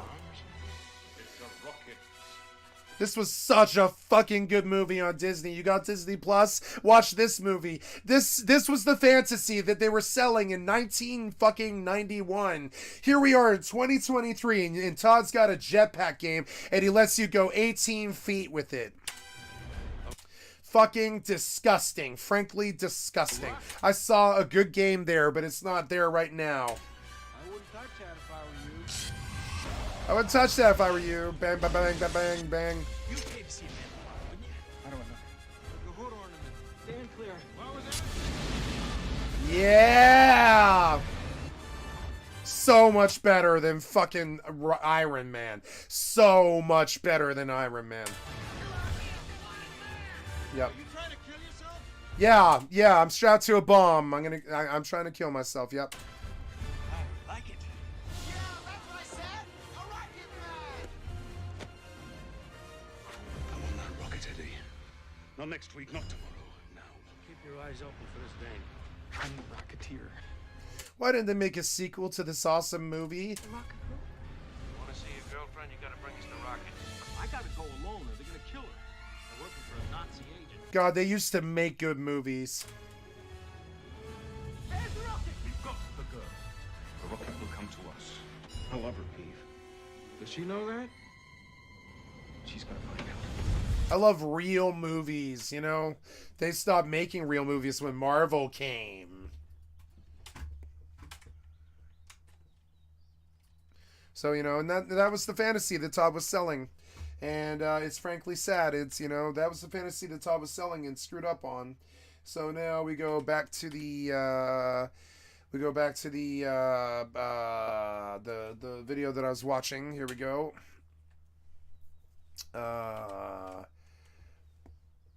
For 100 hours and not enjoy yourself.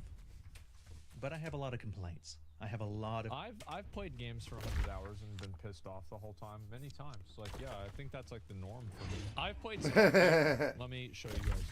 My Starfield playtime is 56 hours. Wow. Played a good Yeah, amount mine's of time. 62. Not a whole lot. Yep. But I played a little bit. Not as much as him. But I have in general enjoyed my time playing the game. That's the reason. Me too. I've Me too. enjoyed my time playing the game for the most part. That's it. Because all I do is I run around and I shoot people. Shoot people. Shoot things. Yep. And that's what this video is going to focus on. If you're looking for a comprehensive review that's weighing positive and negatives, you should go look elsewhere. Because I like to stick to doing the things I do well. And that's complaining. I'm very good at complaining. Okay. In all Let's go. Bethesda RPGs, the worst version of the game is the version you buy at release. I've heard about that.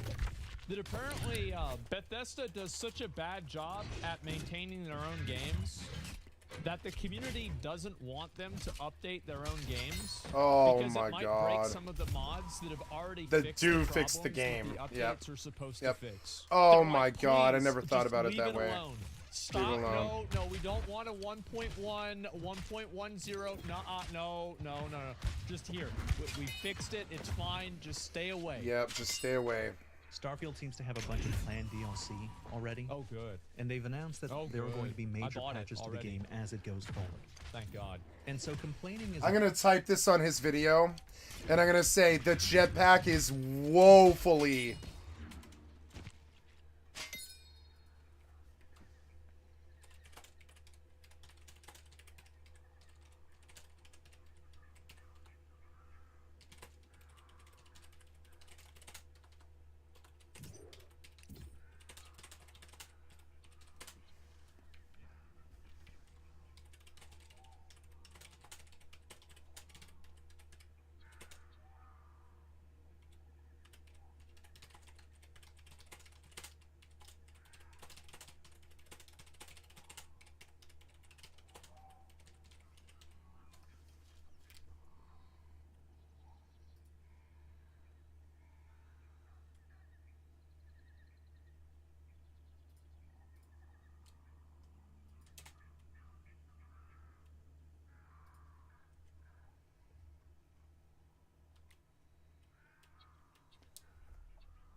good thing because it helps inform them on what needs attention. And universally agreed upon problems could be rectified in one of those patches or as a part of one of the major DLCs. Yeah, sure. Problem 1 with Starfield is the build and weapon variety for anything other than a ballistics playthrough. The weapon variety for laser weapons suck. The weapon variety for particle weapons also sucks. You mean there's weapons besides ballistic weapons? Well, I guess there's laser weapons, but they're the exact same though. It's just a laser instead of a bullet. Like it plays the exact same. Yep. It's not like there's actually a function, a functional difference between the two, right? I think it's the same. And the melee weapons have it worse than anybody. Now, melee in Starfield really sucks dick. Talked about the laser weapons in my last video, but the problem was a lot worse than I realized since that. To recap the complaint in that video, there are only 3 laser weapons in the entire game: the Solstice, the Equinox, and the Orion. Now you could bump that up to 5 if you include the Cutter and the Arc Weapon. Now I'm not sure you should include them, No, but I wouldn't. whatever, let's include them for the sake of argument. That's 5 total at most. With the overwhelming majority that you're going to see at any given time is the first 3. Yeah. Now out of those 5, the Arc Welder, the Orion, and the Equinox all use the same type of ammo. They're all competing for the same resource. The Solstice, on the other hand, uses a different type of ammo, and it's the only gun in the game that uses that ammo type. I feel like there's a lot of ammunition in Starfield that doesn't really need to be there. Like one time I scrolled through my ammunition tab and I realized that I think there's more types of ammunition than guns. What the fuck? Yep. Which is something that doesn't happen to any other weapon in the game. 76 didn't have that problem. The laser weapons are obviously neglected. When you look at the scope and variety of the ballistic weapon category and compare it to any other weapon category, you see how big the disparity is. I suspect that there's a good reason for this. I think that Bethesda is going to retroactively add a bunch of mid to low tier laser weapons in one of their DLC updates. I'm betting in the first one that they release. Why don't we have a laser sword? Were you fucking kidding me? Are you telling me that we don't have a Halo 2 energy sword? Why the fuck not? Every melee weapon I get, it's like you can either get one of these or you get one of these. And it's like you're gonna hit somebody, it's like...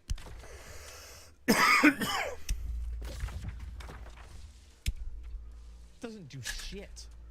Meanwhile, I have my fucking sniper rifle that crits for 3.5k with no buffs. It's a waste of fucking time. Shattered space, that will be about House of War. It'll add more mid, low, and high tier laser weapons. Maybe even some particle weapons. And then they'll do something similar to melee weapons in a subsequent update. We will talk about the melee. Bro, how do you miss that? Like, not him, but like, how does this miss? They'll do something similar. Like, watch. Whoa, wait. Let's see the shot. Hitbox is so fun. No, it's not even this one. It's the next one. Yeah, how do you... Yeah, the hitbox is terrible. The hitboxes are fucking terrible, Are terrible. you fucking kidding me? Yeah, that's not... Yeah, oh, I hate the hitboxes, yeah. The hitboxes are really bad. Are you fucking kidding me? Yeah. Is this a no, joke? No, Talk about the melee weapon. no, it's not. First, let me respond to some of the rebuttals I got to my last video discussing this issue. One of the common oh yeah, this is where the Starfield defenders come in. Comments that I got was something like, "Oh, that just happened to you. You know, you just didn't play for long enough." I got tons of. You didn't play long for long enough. Is that Yeah, it is right. so vast, and two random people can have two very different experiences. I saw nothing but laser weapons. I'm just trying to read through him so I can understand like what his capitalization logic is, right? And like what his spacing logic is, because like sometimes you have like 2 or 3 spaces like right here, but like most of the other times there's not 2 or 3 spaces. But like Starfield's capitalized. I isn't capitalized. I don't know. I was just curious what I was thinking about. Anyway, I saw nothing but laser weapons, laser sniper rifles, laser pistol, etc., and I never used them. I just give the best laser weapons to Andreja and forget about the rest. Laser weapons. Mobile commenter. So many Yeah. different laser weapons and many different varieties. And so I'll respond to that criticism here. You did not find a bunch of laser weapons. You found the same laser weapon a bunch of times. Yeah, like there was like I felt like there was a lot more weapon variety in Fallout 76 than there was in Starfield, and that's very weird because 76 is supposedly supposed to be such a bad game and all this, but it's weird that it had a lot more variety, a lot more weapon variety. Like people forget that the stuff like the Fat Man exists in there. And the little boys and all this, like there's all these rocket launchers that behave differently and everything. There's all these crazy different shotguns, versions of shotguns and rifles. There's like 7 or 8 different forms of rifles and they all fire different ways. Like it's weird because I don't think those are things that they're going to be able to add to Starfield. I think that crippled the game. I think we all kind of expected that if they were going to just make the same game, they would at least have the same amount of variety, you know?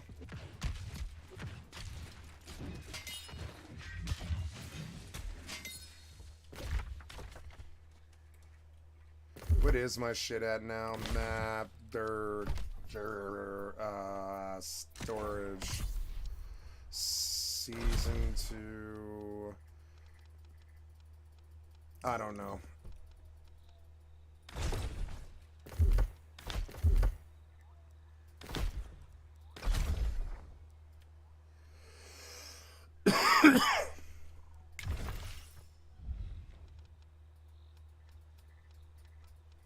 Okay.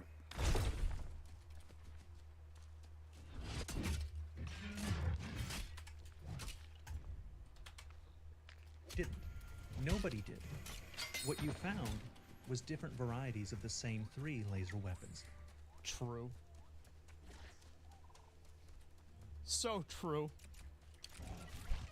Fucking obviously. It's actually crazy how some of these people just have literally no fucking idea what they're talking about, you know? I mean, obviously, yeah, it's like, I mean, I'm not a fucking, but you think I'm a wizard because I fucking figured out what he's gonna say? It's common sense. And Yep. yeah, there's a laser sniper rifle. And you know what the chances of getting that is? I played for 50 hours and all I do is combat, and I found 1. Now, it was a really good one. And I use it now all the time, which is really cool. But I've only found 1.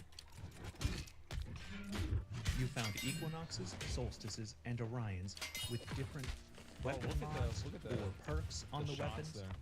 You found legendary versions of those weapons, and that's all you found. Because that's Yeah. all that's in the game. I also, Bro, watch this. and that's all Watch. you found. This game is so good. Because that's all that's in the game. I know. I also Like, got What the fuck is I know, this? like, what I don't is that? understand Like, how it's a this has headshot happened. doing It just 0 works. I damage. just didn't. It just works. comments saying, nah, man, I found better weapons down the line, you know, those Beirut. Yeah, it's the copium is strong.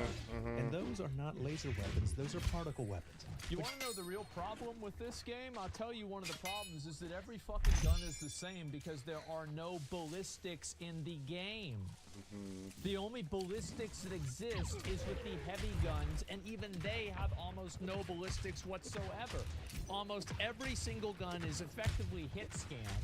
It happens instantaneously, so it doesn't matter whether it's a laser rifle or a gun. Like, for example, let's use another game called Apex Legends. Let's look at the two sniper rifles and we'll exclude the Kraber, okay? Let's look at the longbow and the triple take, okay? The longbow does more damage and it has a drop-off, whereas the triple take does lower damage unless you have to choke, and it has almost no drop-off. It has maybe a very small amount, right? Triple take's not a sniper. I thought it was basically kind of as I use it a lot as a sniper. Either way, right? A lot of the laser weapons had almost no ballistics, so there is a difference between these two weapons. Yeah, it is. Yeah, I thought I was taking fucking crazy pills. Yeah, triple take was a fucking sniper. I remember you could get like the choke on it, and it would do like 100 damage if you like headshot somebody with it. Yeah, it was insane. So, yeah, this is the problem. It's because every gun is the same, whether it's shooting a blue bullet or a black bullet or like a bronze bullet. It doesn't matter, really, does it? Because it's all the same. FFXI Ballistics so good. The one with the one-hit scan weapons, the charge rifle. Well, I think the game with the best ballistics that were meaningful was PUBG. I think PUBG ballistics are to this day unmatched, and I actually think that it made the game way better. I never played Tarkov. Never played Tarkov. I cannot comment on that. I did. Play I think Tarkov. Fortnite had the Once, best I killed a ballistics. guy, he shot me, I ran away, I bled out, and I died, and I quit the game. I bought the $150 version of the game, too. So, yeah, I was watching Summit play it, and I was like, ah, fuck, you know, I might as well try this. And so, yeah, that was about it. I said, there's a farmer in the game, and I said, and so, maybe one day I'll play it again. Either way, I have to say that PUBG's ballistics made the game. Do you remember those shots that like Dr. Disrespect would take, where he just like aimed the gun up and there'd be like some guy who's like literally smaller than my mouse on the screen right now, and he'd just shoot them, and like about every 3 months he'd post a clip of it hitting him? The legendary shots. Yes, exactly. Shroud would take these, like everyone would take these, right? It was so good. And the problem with Starfield is that there is no ballistics. Like, anytime I see an enemy really far away, I like instinctively, I'm like, okay, aim like, you know, one head above them, right? No. You just aim at their head. Whoa, you aim at their head and then this happens. Weapons. And those are not laser weapons, those are particle weapons. Oh, wait a second. Nah, man.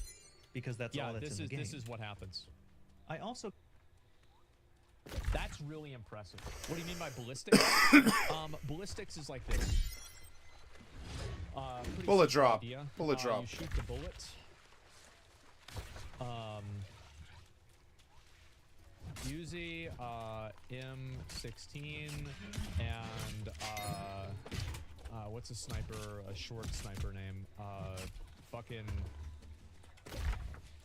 I don't know. Like what's a M2? Yeah, M2. Let's just actually do AWP. Yeah, yeah, of course. Okay, so M16 is gonna go like this. AWP is gonna go like this. And Uzi is gonna go like this. So, what this does is it creates a metagame of like how bullets will react to your individual combat situation. And this is in real life too. Like snipers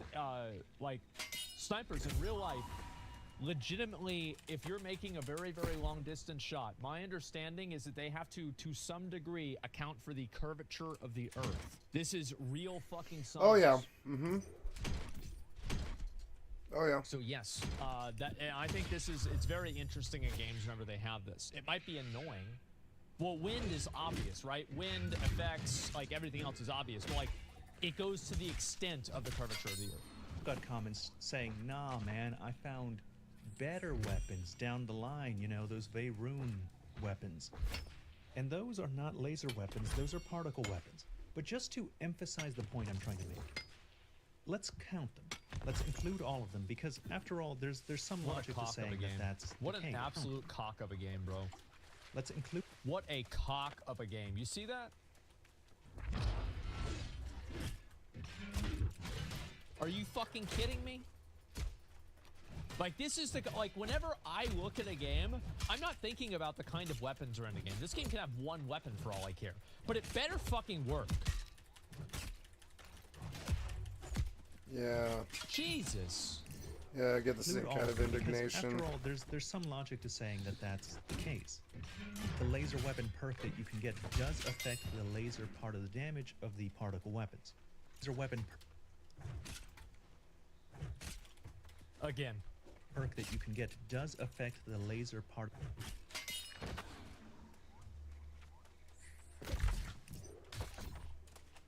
The damage.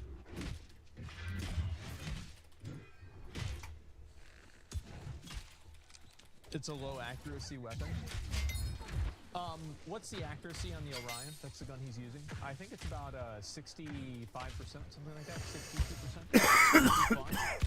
Minus 77%. That's insane. You understand, like, a 70% chance not occurring 4 times in a row, like earlier, is like actually astronomically low probability. That's insane. Of the particle weapons. So let's include them all together. There are 2 particle weapon pistols, 1 particle weapon shotgun, and 1 particle weapon rifle. So that's 4. If you put the laser weapon and the particle weapon category together, even if you include the cutter and the arc welder, that's still only 9 weapons total. 9. For ballistic weapons, A problem like with Halo, for example, you have really cool guns with Halo. Like, you've got your BR, but you've also got your Needler. Like, the Needler is the coolest weapon from Halo. Regardless of how much damage it does, it is the coolest weapon from Halo. Starfield doesn't have a lot of those. Nope. It was a baseline weapon system. 3 times as many. Yeah, 76 has like 3 times as many. Weapons. There's a lot of weapons with a lot of ammo types. There's a lot of options in it. And every Heavy other chestware category is neglected. Especially the melee category. The melee building in Starfield is just awful. Well, there isn't melee building. There's not. And if you there look is at in what 76. the melee talents are, they're really bad. 76, like, they're wonderful. Like, it's much worse than even what they've done before in their previous games. Yeah. The weapon variety is again poor, with there being less than 10 melee weapons in the game. There's no 2-handed weapons that you can use. They're all stuck to 3-hit combos, 3-hit combo, pause, 3-hit combo, pause. The power attacks tied to these weapons suck. And not just compared to games like Skyrim that have a big emphasis on melee, they also suck even in comparison to Fallout, which also has guns. There was more strategy involved in Fallout Melee. One of the reasons is because the power attacks had a kind of lunging effect. You could cross distances and take advantage of an opening. That was actually one of the really great things about Armored Core 6 is the some of the weapons, the melee weapons had a lunge effect. It actually was like a huge advantage that you would have if you could use that in like the right way. It was actually so cool. And that's another problem. There's not as many openings in this game. Because in Fallout, you were... People say nitpick the video. Somebody said that in chat. Let me explain something to you. Combat matters. It does. And in my opinion, 76, it was far superior. More than anything else. So if the game doesn't play well, and it's not fun to actually play, then that's not a nitpick. That's like the main course of the game. Constantly fighting animals. You were constantly fighting things that would engage you in melee combat. And that was the case even for the human enemies. Many of them use melee weapons as well. So there were a lot more opportunities for you to get good at engaging in melee combat. Sure. Figuring out when to block, when to step to one side or the other, when to use your power attack lunge to get in some damage. It wasn't, like, great. It wasn't spectacular. But it's a lot more than what we have in Starfield. And could we talk about the fact that this enemy right here, like, I was recently on a level 75 planet, and I was fighting an enemy, and it looked, the funny thing is about this enemy is it actually looked exactly the same as this enemy right here. Yeah, that's the crazy thing, is that it was a level, but it said 99, or sorry, 98 on it. A lot more than what we have in Starfield. In Starfield, you're not engaging with alien monsters very often. No. In my experience, the most you're dealing with is other humans. Yeah. There's very few quests that will put you in front of alien monsters that will engage you in melee combat. There's some, but not nearly as many as you would in Fallout. So much of the time you're dealing with human enemies. Most of those human enemies are using guns. And even when you are facing an enemy that's also using a melee weapon, Oh, I've never seen that one before. the melee combat is so simplistic that the strategy is the same regardless of what you're doing. It's run up to the enemies and whack at them and hope you don't die in the attempt, which can be a real pain if you're playing on the hardest difficulty. You have to understand, I'm not saying that the melee combat was a masterpiece in those Fallout games and previous Bethesda games, but it was a lot better than this.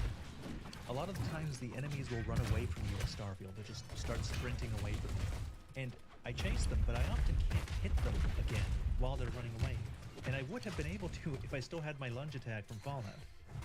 Another problem with the melee is that you can't modify it. There's no crafting associated with the melee weapons. I'm gonna be honest, like all this part, like I can't even really comment on it because I remember I got a really good melee weapon and I tried using it and it did basically no damage.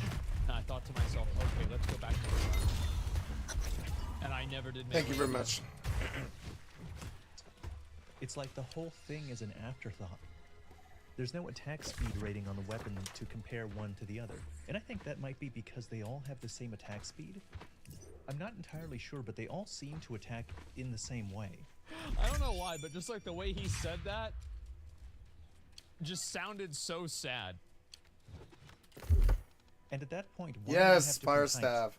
Why I've been waiting for wouldn't you this. have the light knife weapons attack faster but do less damage, and then the heavier weapons attack more slowly but do more damage?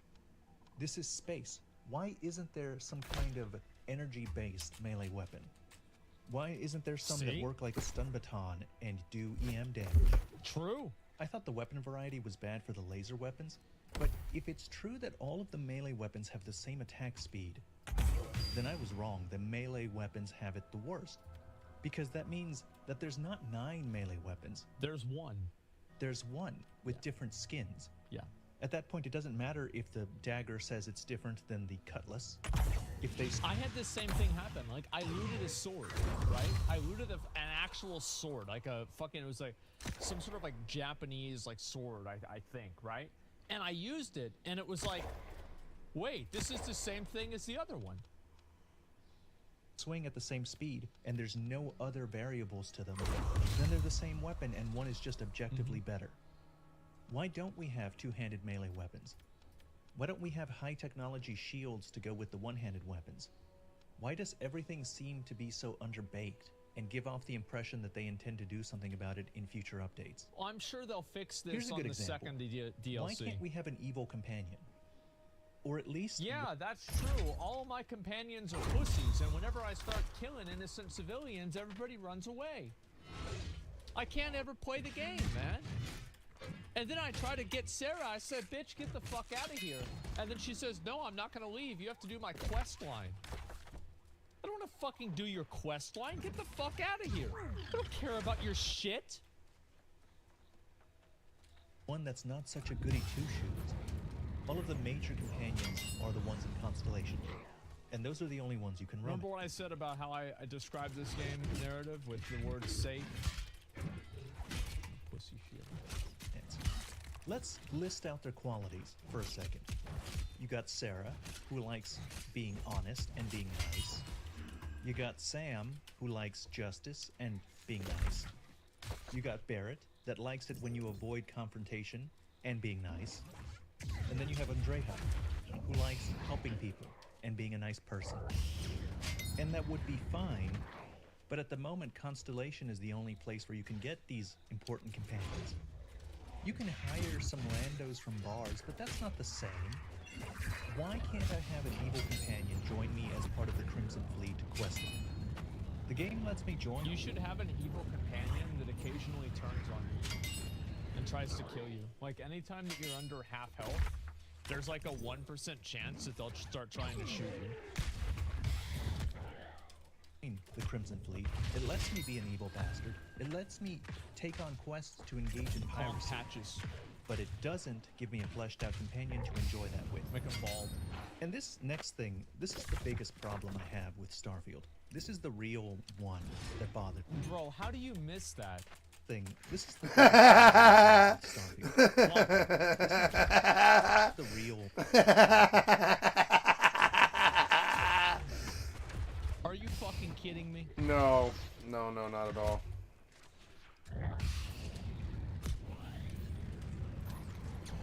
How is that shield not killing him? Like, it went through his fucking arm. Is this the curvature of the earth like we were talking about? That bothers me. One of the biggest appeals I have with Bethesda's previous RPGs is that I enjoy exploring. Yeah. The act of walking around and seeing things that catch your interest and walking over to those things. Like in Skyrim, seeing the temples carved into the mountainsides. I like walking around in these carefully crafted environments and letting the atmosphere wash over me. Carefully crafted. And much of the enjoyment from this kind of activity comes from the actual walking, from exploring, from physically moving from place to place. And in Starfield, that's gone. It's basically non-existent. Exploration in Starfield is done through menu navigation. You pull up your star chart menu, you pull up the system that you want to go to, and then you just fast travel there. Or even worse, you pull up... Here's another thing, is like whenever you click the X to travel, you have to wait to click the X again to do the bar to travel to the planet. It's like just like a really, really small bit of friction that's fucking annoying. Just it's tiny. Oh, it's so small, but it's so fucking annoying. Your quest menu, and then have it directly send you to wherever the quest wants you to go. I have no idea what planets I visited to do the main quests or the side quests.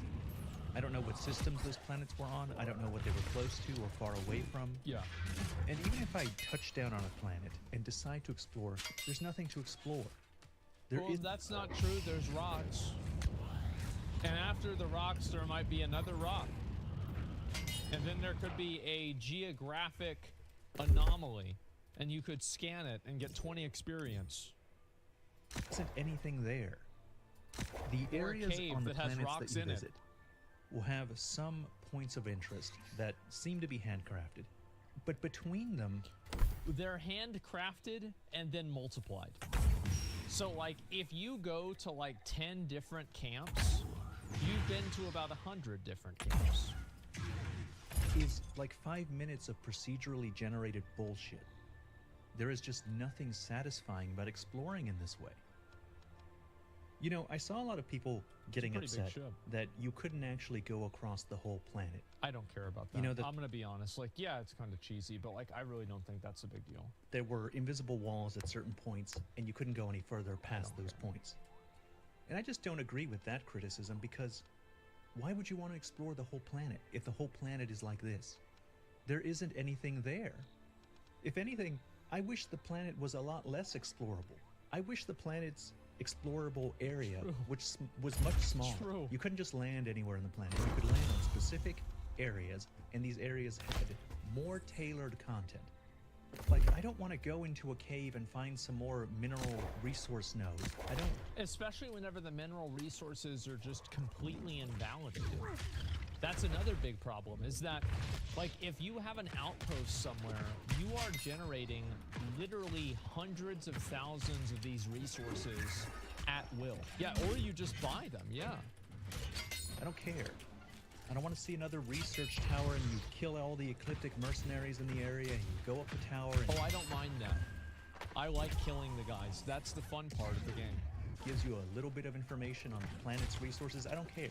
No. Oh, this yeah, I feel like that was went the to fun this part of the exact game. Same area, and then he's gonna give you a quest, and you're gonna have to go and I think deliver something. I forgot what it was exactly. And he's gonna So talk I to you completely right don't understand people that were upset that you couldn't explore the whole planet, because that wasn't the problem. The problem was that there Yeah, you have to kill the spacers. wasn't Yeah, anything see, on those planets that were worth exploring. Yeah. My impression of Starfield is that it needs a lot of work. I said this in the beginning, but all Bethesda RPGs are at their worst state when they first release. They get much better over time, after they've gotten all their patches, mods, DLCs, and mod support. I expect I'll enjoy it a lot more once all of these things come out, but as it stands, I don't think I really had a great time with it.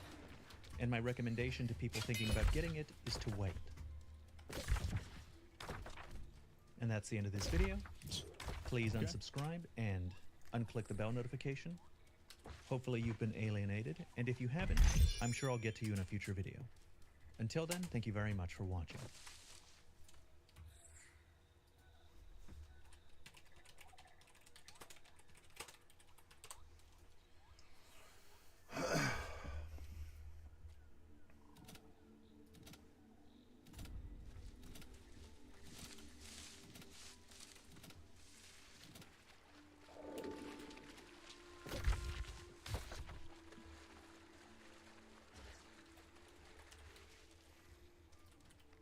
Hey, hello everyone, this is me Abhiju here, having some nice fantastic day today.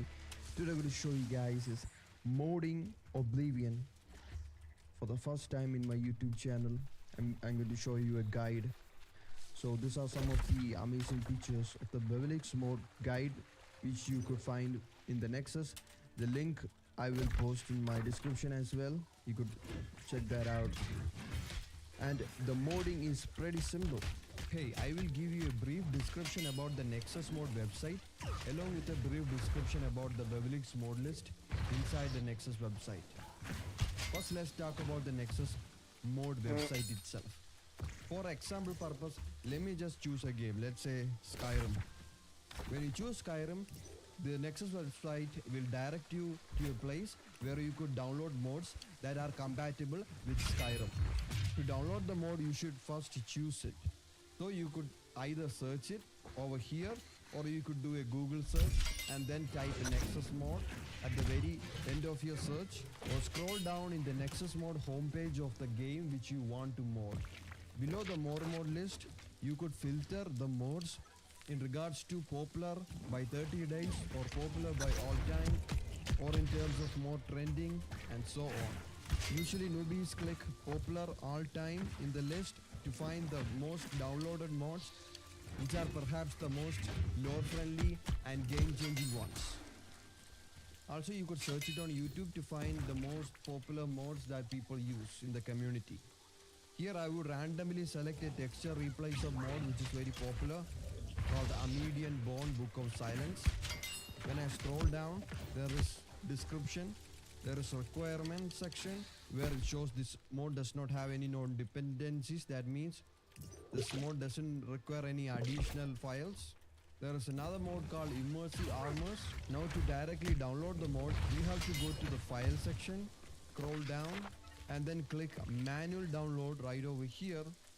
You should make sure that the file that you download is the main file.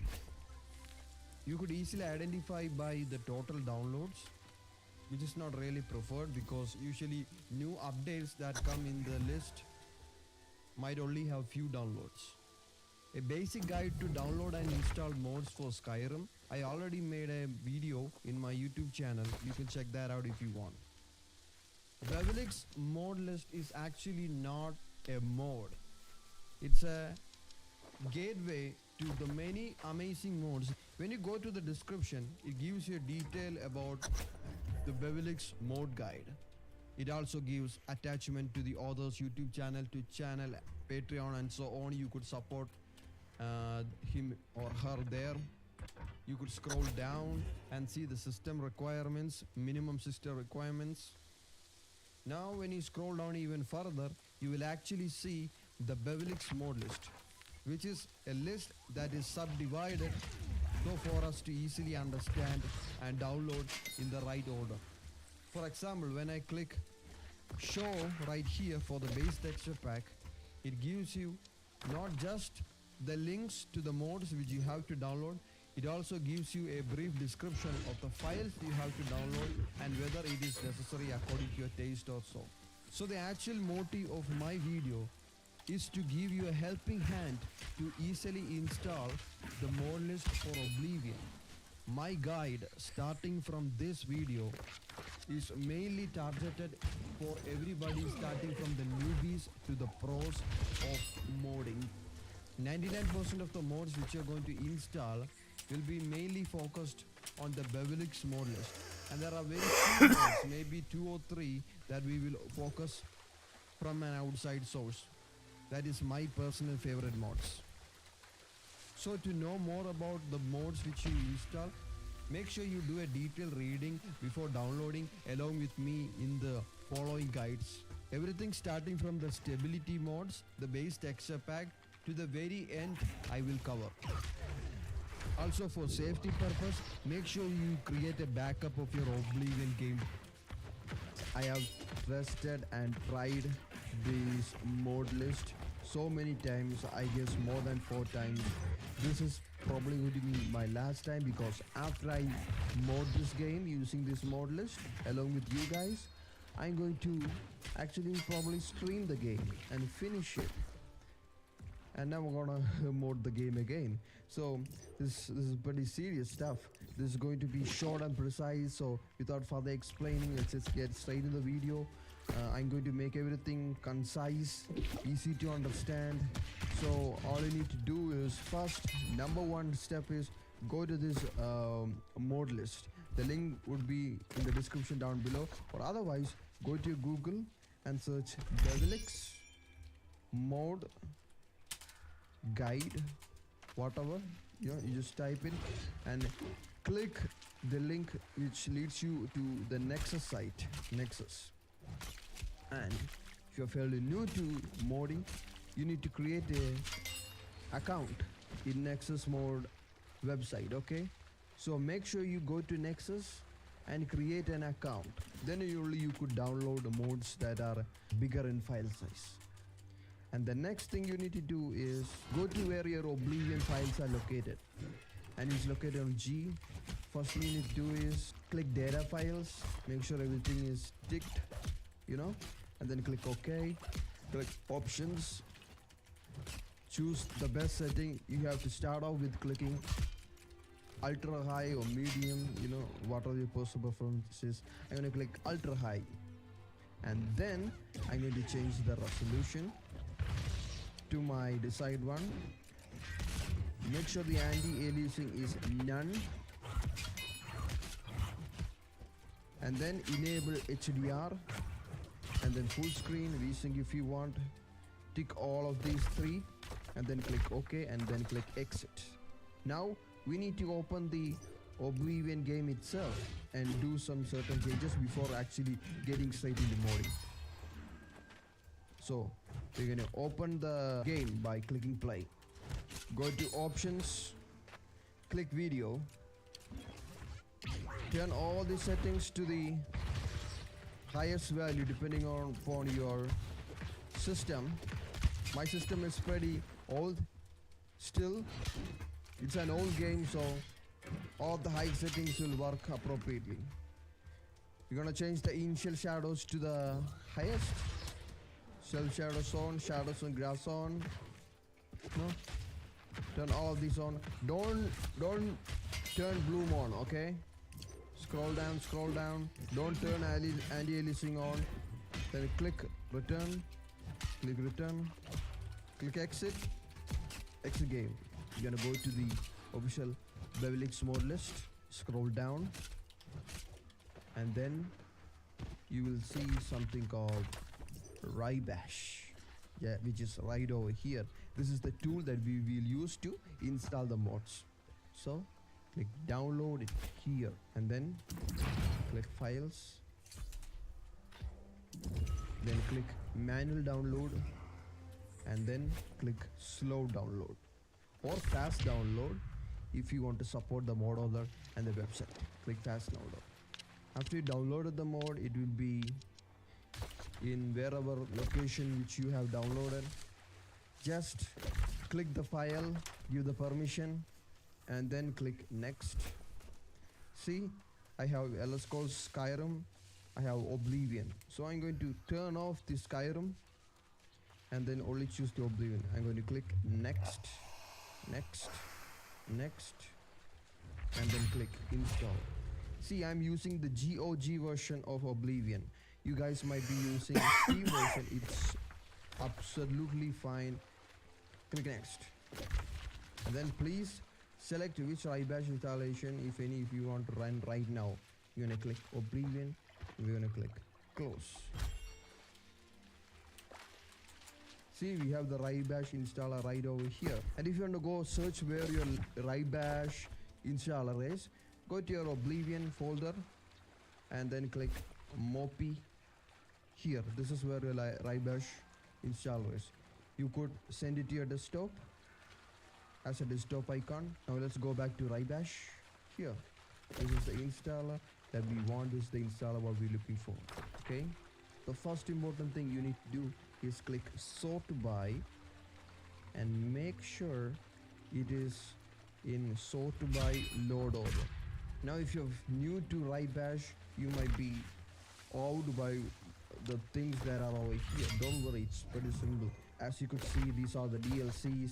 If you want to turn off the DLC, you know, you see the tick right here. It's the same for the mods that we are going to install too. If you turn off the tick, then it's not activated in your game. Let's install some mods. So the first mod we're going to install is called OBSC.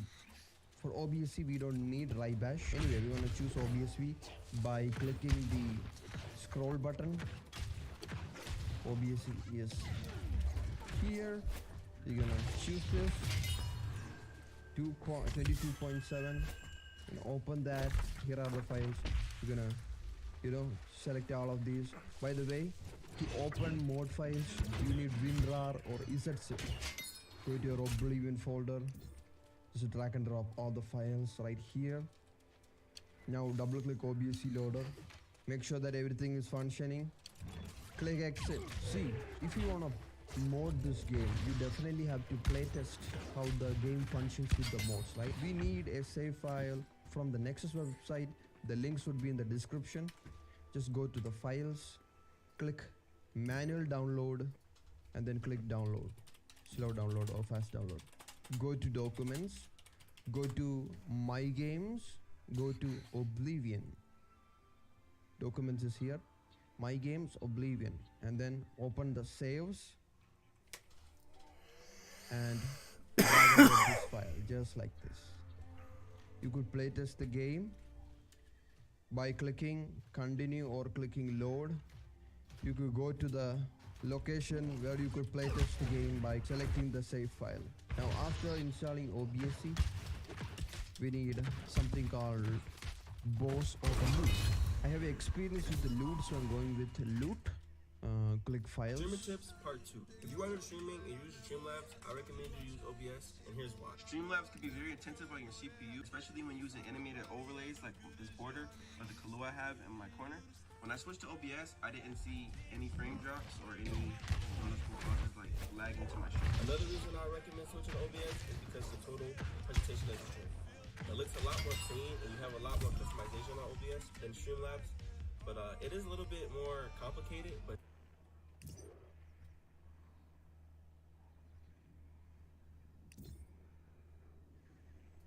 What is going on, Stallions and Stallionettes? Welcome to the Gamer Heaven. I'm your host, AK40 Kevin. In my opinion, Destiny 2 is actually a very, very good game to stream. Looking at the numbers alone, it has generally around 28,000 to 32,000 viewers on Twitch each day. That's enough viewers that you can actually build a pretty solid community of people that enjoy watching that game, as long as you're entertaining and have something else to offer besides the existing Destiny 2 streamers. But it's not super oversaturated like something like Fortnite or Warzone or just chatting. So I just sold Yeah, I actually had a really good experience on Destiny 2 once. My biggest donation was $100 off of a Destiny 2 person. And that was a good experience. I was like, okay. Now you want to start streaming or screen recording Destiny 2 for YouTube videos. However, it's not quite that simple. In fact, out of all the games that I have either live streamed or made YouTube screen recordings of, it's actually the most complicated because Bungie decided to opt out of support for full screen recording. Does this mean you need to build a new PC, sell your house, put your dog up for adoption? Not quite. I'm going to play a little segment from my live stream last night, which, by the way, I didn't see you there. I was looking.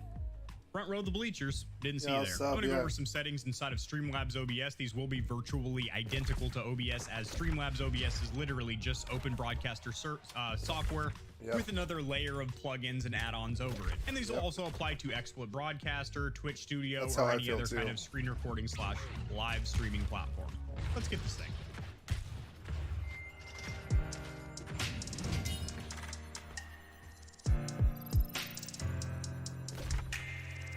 People be going professional. People be going professional. In Streamlabs OBS, you cannot use game capture. So if I come over here to my gameplay tab, where you can't see anything, you cannot use game capture, which is this source right here, which is generally what you want to use for games because it is much, much less resource intensive. You have to use display capture. Now, granted, if you have a mid-range to higher end PC, it won't be an issue, but there are some settings that you need to change. Now, on display capture here, if we double click, you can leave it on automatic, or if you're running Windows 10, you can select this. However, Streamlabs OBS is a smart enough program to This guy's actually differentiate good. what operating system you're running, and it This guy's will actually good. automatically select He Windows 10. actually opened an option and talked about an option. I haven't seen the last 15 videos I watched. Didn't. That's what you have, and then select your primary monitor. Capture cursor will not matter when you're running a game. That's more so for, like, right now you can see my cursor if I'm doing a tutorial where I'm maneuvering around Windows 10. And also another little interesting tidbit, you cannot press Windows and get out of Destiny 2. You have to Alt-Tab, which is kind of weird. Yeah. At first I thought that was the menu music for Destiny. I was like, oh, what a majestic soundtrack. No, that's my Streamlabs sounds. There we go, game settings. So, you're gonna come over here to video. Obviously you wanna have your native resolution and native refresh rate selected. Now, one of the things that you can do if you are getting dropped frames inside of Streamlabs OBS is set a manual frame rate cap. Now, I do have FreeSync, so if you have G-Sync, FreeSync, or V-Sync, which seem to work pretty well in Destiny, they do not work well in Warzone, Call of Duty Cold War, or Modern Warfare. You need to set a manual frame rate cap of, 144, 165, whatever your monitor's native refresh rate is. And that will definitely save you from dropping frames inside of your actual screen recording. But the important settings that we need to change here, not brightness, what we're first going to do here is come down here and turn off HDR. High dynamic range works incredibly wonky in this game. It does not look good, and it makes your screen recording look very non-representative of what you see on your monitor. Like, it looked wonky on my screen, but totally playable. Then I watched back my stream and I was like, oh God, this is what people were looking at for like 2 hours? Jesus Christ. And people were just kind enough to not really bust my balls over it. I think 1 or 2 people were like, what's up with the game? It looks kind of weird. And I was looking up, I didn't see any drop frames or anything in Streamlabs, so I'm like, it's fine. You're just being a little ninny nanny. But indeed, you want to turn HDR off because it makes your screen look like it has a sunburn. Everything looks a little bit off hue. All the colors don't look very rich, vibrant, or natural. Chromatic aberration, I would turn this off. This isn't going to mess up your screen recording or your stream. Wow, this bag had rune glass of ignited moonstone in it. Wow, that's like 4,000 gold in this mysterious gem pouch. Look at that. Oh, man. I don't want to burn this gem on a crappy... I'll burn this gem on the first legendary that I get, but that's so good. This thing's probably worth so much money. I just pulled like 5,000 gold out of a gem pouch. Like, what? I really did not... That's basically like the best item in the game, and it dropped. Wow. That's actually fucking amazing.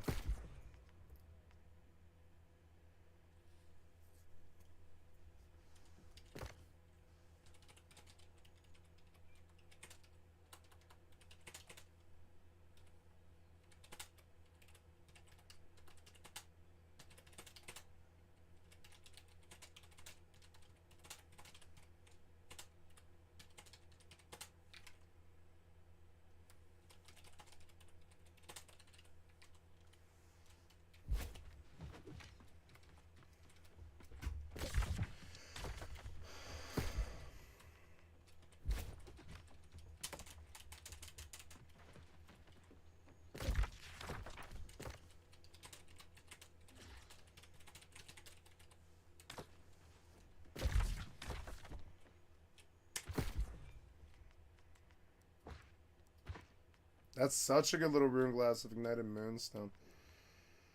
I mean, shit. I could throw it on the sacks, but I mean...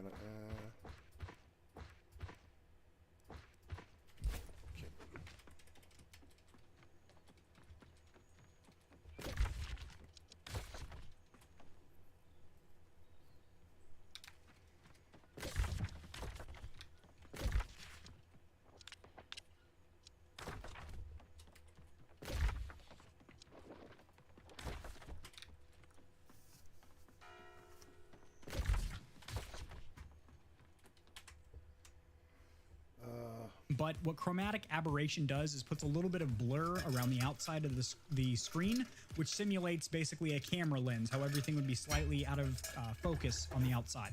I don't like that. I turn that off in all games. Film grain not only looks cosmetically unappealing, but on screen recording or stream, it will look... Wind impulse, you can turn this off as well. I leave it on. Settings primarily is tapering. record. Damn it, man. I needed you to talk about Streamlabs, not Destiny, but you were good. You were close.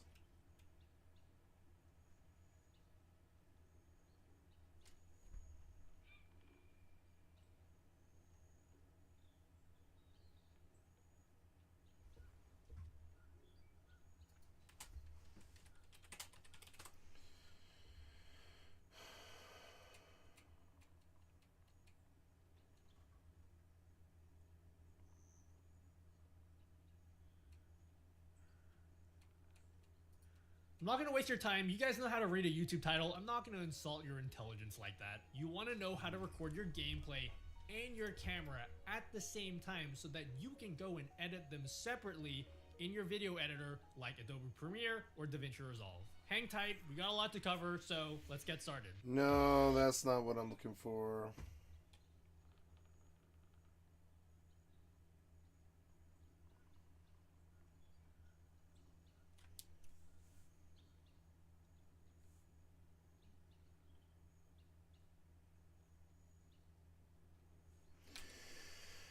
Yeah.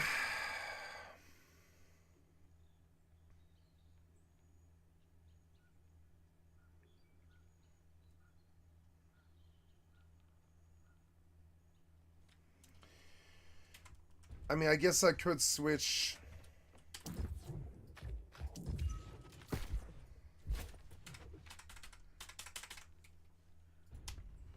I could switch to do some Oblivion modding, I guess. I wish there was a way to do it. Okay.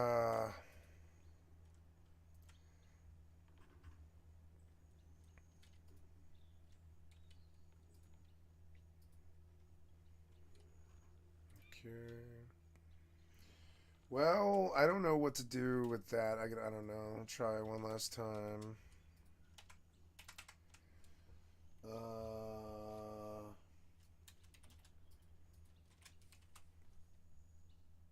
Yeah, here we go. So I'm going to show you what I'm reading.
See, display capture.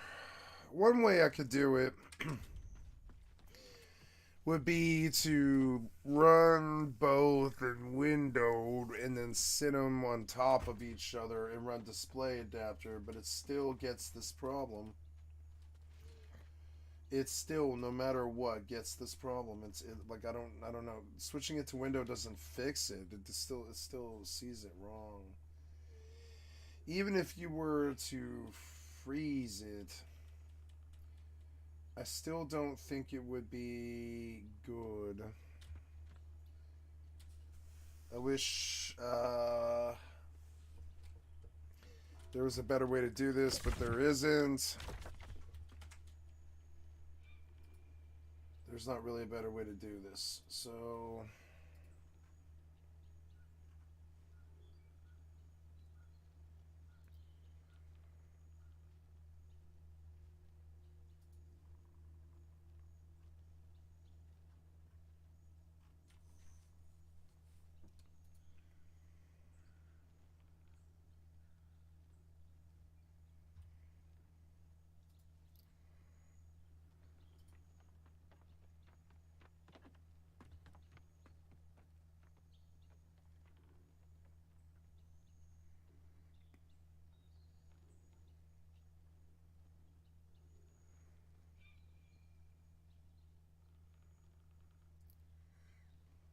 This is an actual forum discussion on OBS about the actual problem I have 5 years ago, 6 years ago. Jesus.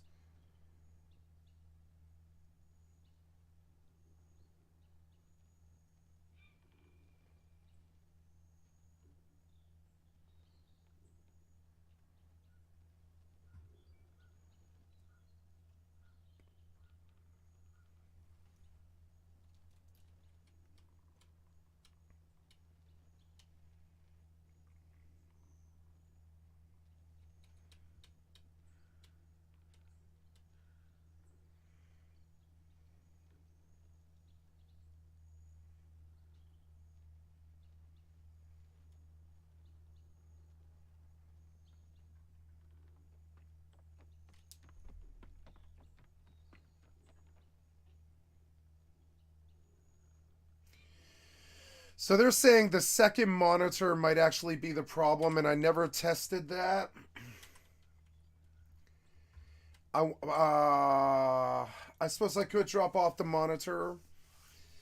It's not totally necessary to what I do, and it could interfere, I suppose. Yeah, it never occurred to me.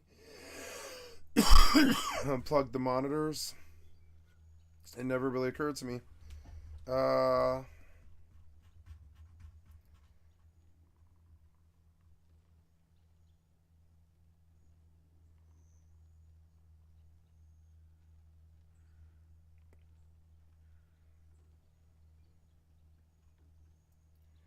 This is the best source of information I've ever seen about this.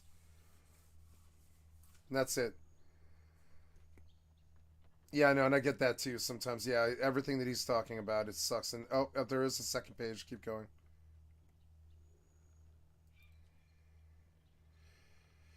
Place the OBS application to the same screen that you're capturing. Maybe that's what it is.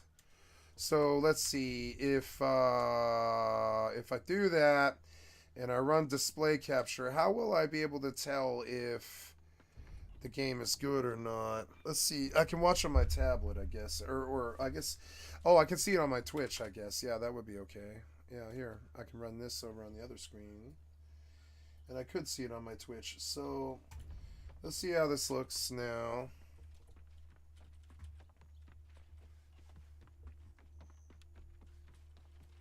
I'm gonna run around between like these two buildings and just see. Oh no! Look how horrible it is. I run the camera screen around. So that's no go. So if I switch over to display capture, game capture, and I do the same thing.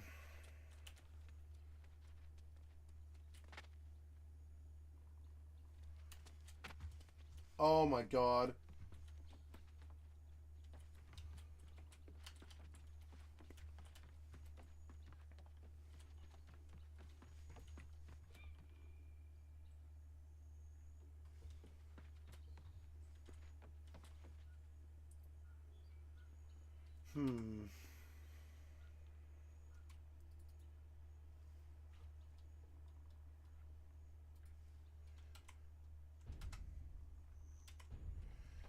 Well, so I don't know.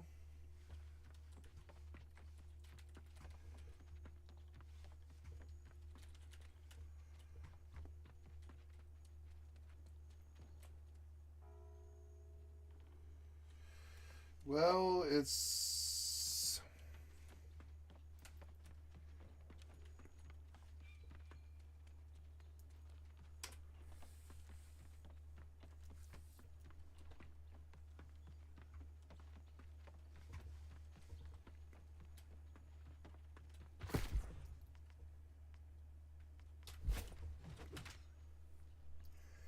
that's not gonna work. I don't see how to fix it. Well,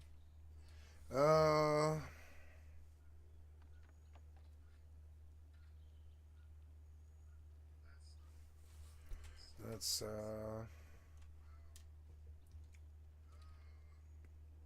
that's game capture, yeah. So that didn't help, but it was a good suggestion.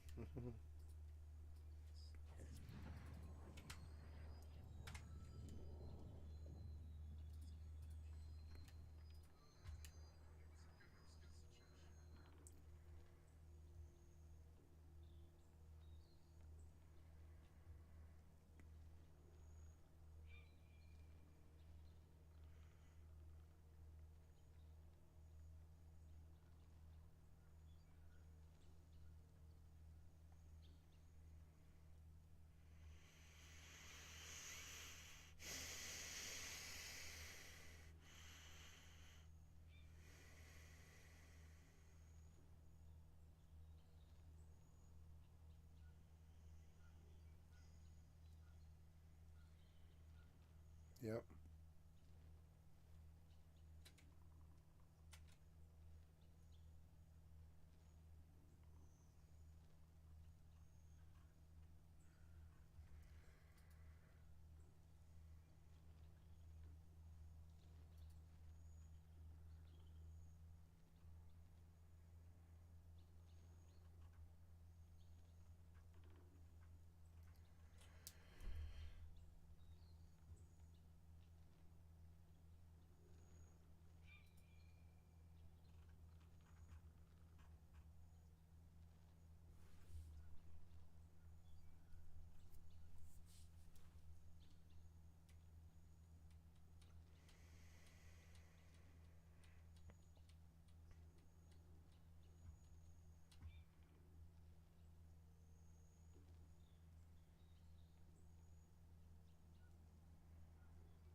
Yeah, so I guess that's like the wall. I hit the wall there, so I'll switch it back over to game capture here. Sorry, I'm just like trying to figure it out, you know?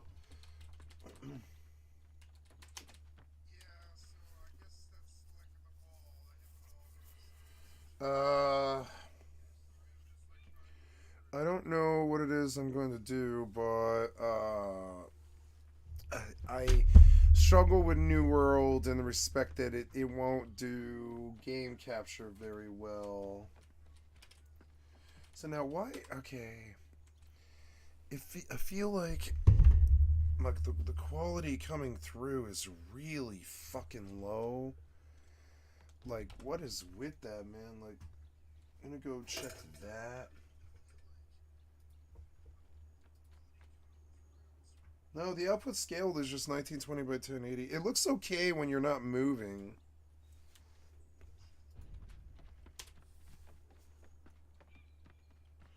But when I'm moving, like, it sucks, kind of. I'm, like, watching it on my tablet. Yeah, when I'm moving, like, it doesn't look that good when I'm moving at all. That's weird. I'm gonna try, a different output resolution than what I'm using right now, guys. And I will be right back. I'm going to restart the stream, just 30 seconds. Be right back.